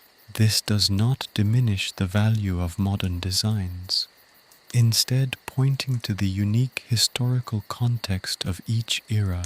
The difference in manufacturing methods further accentuates this contrast. Medieval garments were labor-intensive, often created by hand using simple tools and techniques. The creation of a single garment could take considerable time and skill, reflecting the value and craftsmanship inherent in the item. Modern interpretations, however, often utilize industrial manufacturing techniques which can mass-produce garments quickly and efficiently. This significant shift in production methods not only affects the cost and availability of clothing, but also diminishes the inherent craft and skills embedded within the original medieval production processes. Despite these significant differences, the fascination with medieval fashion remains strong. Contemporary designers continue to draw inspiration from medieval aesthetics, adapting and reinterpreting elements of medieval clothing to create new and innovative designs. This engagement reflects a deeper appreciation for the creativity, skill, and symbolism inherent in medieval garments, even if they are stripped of their original contexts and purposes. This ongoing reinterpretation suggests a continuing cultural appreciation for the enduring power of medieval design, a testament to the inherent aesthetic qualities that transcend time and resonate with modern sensibilities. The enduring appeal is not solely aesthetic, it also involves a connection to history and heritage. Medieval clothing provides a tangible link to the past, allowing us to connect with the distant era and understand the lives and cultures of our ancestors. By reinterpreting medieval styles, contemporary designers create a dialogue across centuries, bridging the gap between the past and the present. This dialogue is not simply one-sided, it's a mutual exchange, with modern designs providing new interpretations and insights into the original forms, revealing the underlying enduring elements that have withstood the test of time and continue to inspire. Ultimately, the modern reinterpretation of medieval fashion is a testament to the enduring appeal of historical aesthetics. It's a reminder that while the historical contexts and practicalities may differ significantly, the core elements of design, the silhouette, the details, the underlying symbolic language, continue to resonate and inspire contemporary creators. The rediscovery of medieval style is not merely a historical recreation, but a dynamic process of adaptation and reinvention, forging a continuous conversation between the past and the present. This ongoing interplay reveals both the enduring power of medieval design and the enduring human desire to connect with the past through the language of clothing. The garments themselves become not just clothes, but vessels for cultural dialogue, carrying echoes of history, while simultaneously shaping the aesthetic landscape of the modern world. This ongoing fascination highlights the timeless quality of certain design elements and the remarkable ability of the human spirit to find beauty and inspiration in the past, reimagining it for the future. The next time you encounter a modern design subtly echoing medieval forms, remember that it's not just a fashion statement, it's a conversation across centuries. The enduring allure of medieval aesthetics isn't merely a fleeting trend. It's a deep-seated fascination woven into the fabric of our cultural consciousness. While the practicalities of medieval clothing might seem comical, imagine attempting a daily routine in a restrictive corset or navigating a bustling marketplace in a floor-length gown. The romanticism surrounding the era continues to capture the imagination. This isn't simply nostalgia. It's a complex interplay of factors that combine to make medieval fashion a source of enduring appeal. One significant contributor is the romanticized image of the medieval period perpetuated through literature, art, and film. From the chivalrous knights of Arthurian legend to the elegant ladies depicted in illuminated manuscripts, Medieval imagery has been consistently shaped by ideals of heroism, courtly love, and a sense of bygone grandeur. These depictions often portray clothing as symbolic of this idealized world, imbuing garments with a sense of magic and mystique that transcends their purely utilitarian function.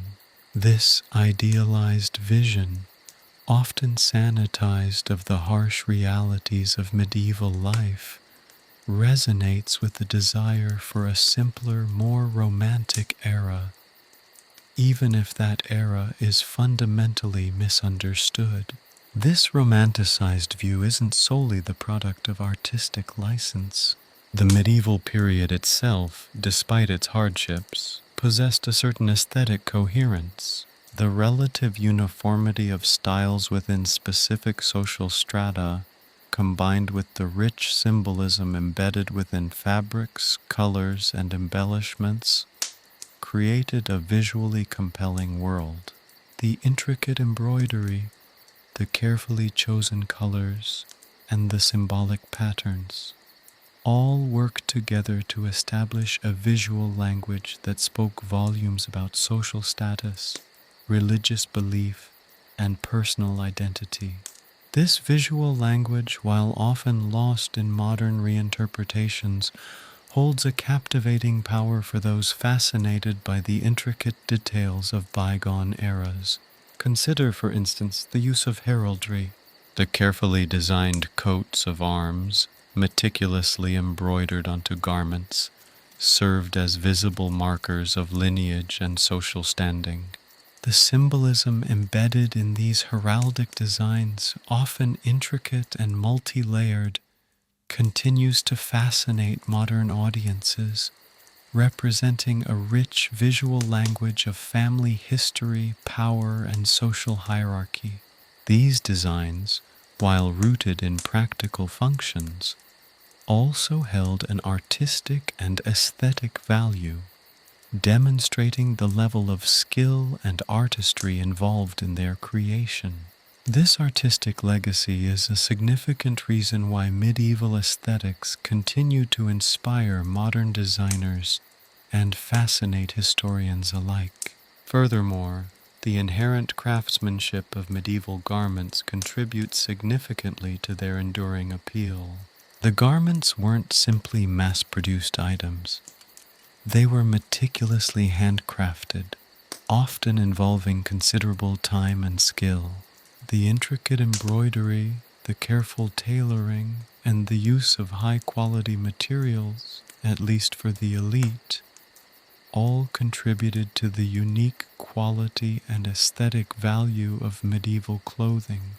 This emphasis on handcrafted quality contrasts sharply with the mass-produced nature of much modern clothing, leading to a renewed appreciation for the skill and dedication involved in creating bespoke garments. The inherent value placed on craftsmanship in the medieval period echoes in a contemporary world that is increasingly valuing handmade, bespoke items. This appreciation is not simply about the product itself, but about the time and effort invested in it. Beyond the romanticism and craftsmanship, a strong element of historical curiosity fuels the ongoing fascination with medieval fashion.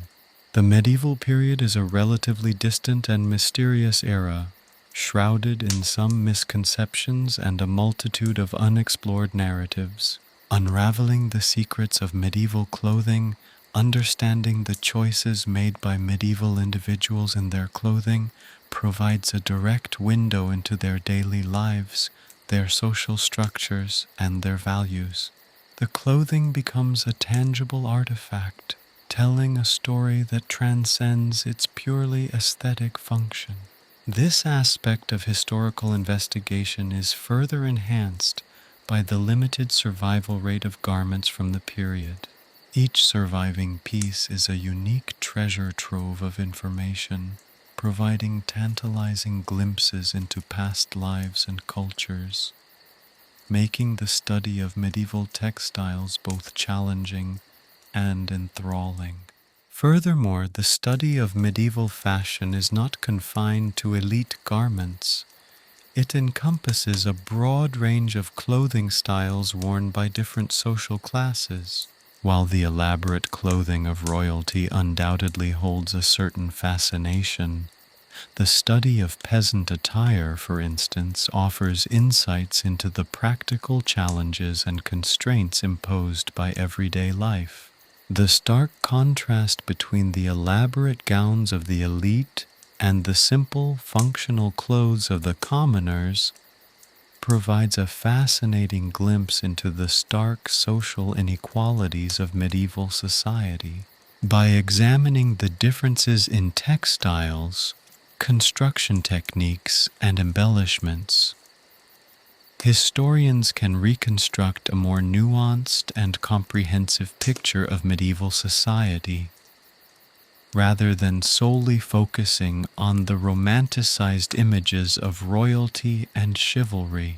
The survival of medieval textiles and clothing is exceptionally rare, with many examples lost to decay or deliberate destruction. This scarcity makes every piece discovered a treasure to be carefully studied and preserved. The fragmented nature of the surviving evidence, however, encourages new research and innovative approaches to interpretation. Technological advancements, particularly in the fields of textile analysis and digital imaging, are continually refining our understanding of medieval clothing and its manufacturing processes. Through the careful examination of the remaining artifacts, often through meticulous scientific analysis, researchers are building an increasingly detailed and complete picture of the sartorial choices of medieval society.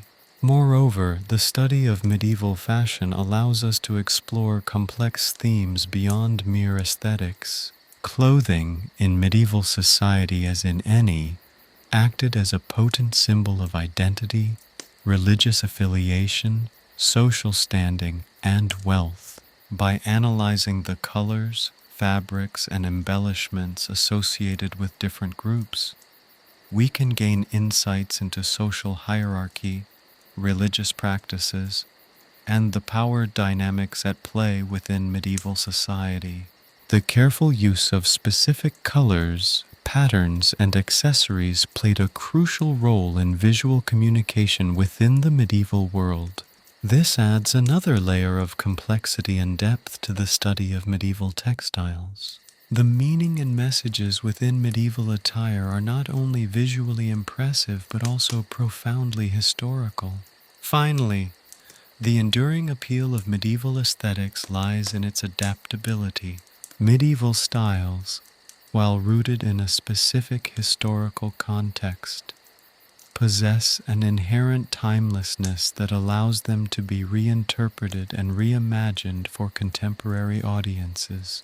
Modern designers draw inspiration from medieval forms, adapting and transforming them to create new and innovative designs. This process of reinterpretation is not simply a replication, it's a dialogue between past and present, where historical elements are used to construct modern aesthetics. This demonstrates the flexibility and versatility of medieval style. This ongoing creative dialogue prevents medieval fashion from becoming mere historical relic, keeping it both relevant and fascinating. In conclusion, the continued fascination with medieval fashion isn't a simple matter of nostalgia or romanticization. It's a multifaceted phenomenon that encompasses historical curiosity, artistic appreciation, a celebration of craftsmanship, and the ongoing exploration of cultural symbolism. The ability of medieval aesthetics to inspire and inform contemporary design demonstrates their enduring power and relevance, proving that the echoes of past fashion choices continue to resonate in the modern world. The ongoing fascination with medieval textiles and the continual adaptation of its styles is a testament to the enduring appeal of a bygone era's unique and compelling visual culture. The medieval period, with its mix of practicality, social significance, and artistic expression, continues to capture our imaginations and inspires new expressions of creativity. So, there you have it, a whirlwind tour through the surprisingly uncomfortable, often absurd, and always fascinating world of medieval fashion. We've journeyed from the restrictive corsets that threatened to induce fainting fits to the towering headdresses that defied gravity and common sense, all while navigating the social minefield of sartorial choices that spoke volumes about status, wealth, and piety. We've peered into the wardrobes of kings and queens, glimpsed the simpler garments of peasants, and even considered the surprisingly sophisticated techniques employed by medieval tailors and embroiderers. But before we bid adieu to this colorful, complicated, and often comical era, let's linger for a moment on the uncomfortable truth. The romantic vision of medieval fashion, so skillfully crafted by artists and storytellers, often obscures the harsh realities of daily life. The image of a graceful lady in a flowing gown, effortlessly gliding through a medieval hall, is far removed from the reality of a woman struggling to navigate a crowded marketplace, her restrictive clothing hindering every movement. The dashing knight, resplendent in shining armor, is a far cry from the man sweating profusely under the weight of his cumbersome attire, chafing under layers of fabric and metal. This isn't to diminish the artistry and skill involved in the creation of medieval clothing. The intricate embroidery, the painstaking tailoring, the meticulous choice of fabrics, these were all testaments to considerable skill and dedication. Yet these very attributes often contributed to the discomfort and impracticality of the garments themselves. The elaborate embellishments, while visually stunning, added weight and bulk, making even simple tasks challenging. The tightly laced corsets designed to create the desired silhouette restricted breathing and movement, sometimes with potentially serious consequences. Consider the issue of hygiene. The layers of fabric, often worn for extended periods without washing, provided a breeding ground for bacteria and parasites. The lack of readily available sanitation facilities further compounded the problem. The romanticized image of a medieval court, with its dazzling displays of wealth and finery, frequently ignores the underlying realities of disease and discomfort. While elaborate gowns and opulent fabrics might have represented status and wealth, they did little to protect their wearers from the realities of medieval hygiene standards. The very opulence that we find aesthetically pleasing today might have contributed to health risks in the period. The very materials themselves presented challenges. Wool, linen, and silk, while luxurious, were not always easy to care for. Wool, particularly, could be scratchy and irritating against the skin, and the process of laundering medieval garments was labor-intensive and often ineffective.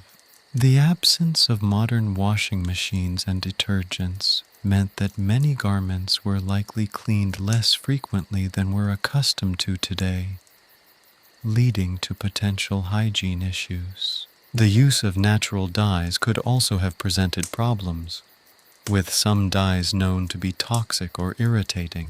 And let's not forget the sheer weight of some medieval garments. Layers upon layers of fabric, often combined with heavy accessories like belts, jewelry, and headdresses, created a significant burden, particularly for women. The weight of the clothing itself could be exhausting, impeding movement and making everyday tasks considerably more strenuous. Imagine the physical toll of carrying such burdens throughout the day, day after day. The very weight of the clothing served as a physical manifestation of the social inequalities of the period.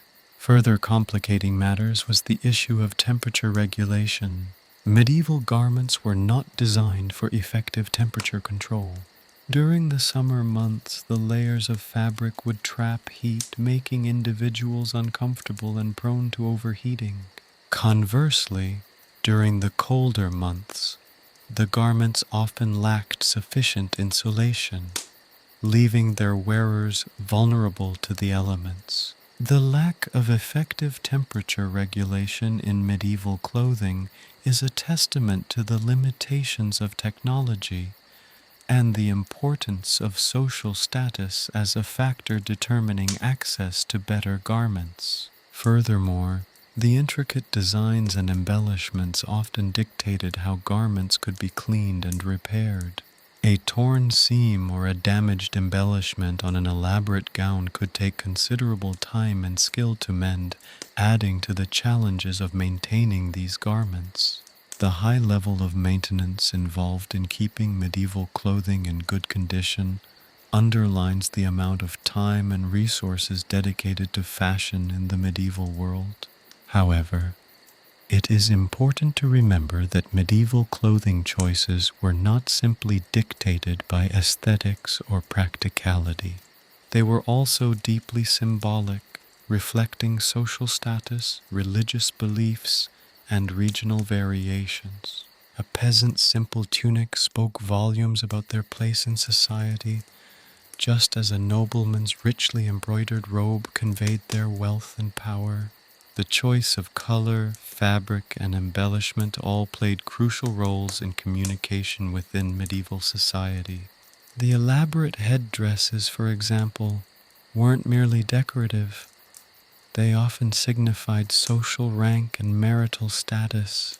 The height and complexity of the headdress were linked to social standing, and even simple hair coverings served as a symbol of religious devotion or marital status. The design and complexity of the headdresses represented the social hierarchy in a visually striking way. Likewise, the use of particular fabrics, such as the luxurious silks reserved for the elite, clearly demarcated social boundaries. Even the humblest garments, those worn by the peasantry, possessed symbolic significance. While they may have lacked the opulent embellishments of the aristocracy, they often reflected regional styles and served as a form of cultural identity. The choice of natural dyes, weaving patterns, and tailoring techniques could indicate regional affiliations and social groups. Even seemingly simple garments carried rich cultural information. Finally, we must acknowledge the limitations of our understanding of medieval fashion. The surviving evidence is fragmented and often incomplete. Many garments have been lost to time or decay, leaving us with a limited perspective. But by carefully studying the remaining artifacts, by piecing together the fragments of evidence, and by utilizing modern technologies like textile analysis and digital imaging, we are constantly refining our understanding of this fascinating, complex, and often uncomfortable world. The study of medieval fashion, therefore, is not simply an exercise in aesthetic appreciation. It's a journey into the past, a chance to connect with the lives of people who lived centuries ago, to understand their choices, their values, and their daily struggles. It is an exploration of a world where beauty and discomfort often existed side by side, where social status was often literally expressed in the weight of one's clothing, and where a simple tunic could speak volumes about a person's life. And while the romanticized images may persist, the uncomfortable truths offer a far richer, more nuanced, and ultimately more engaging narrative.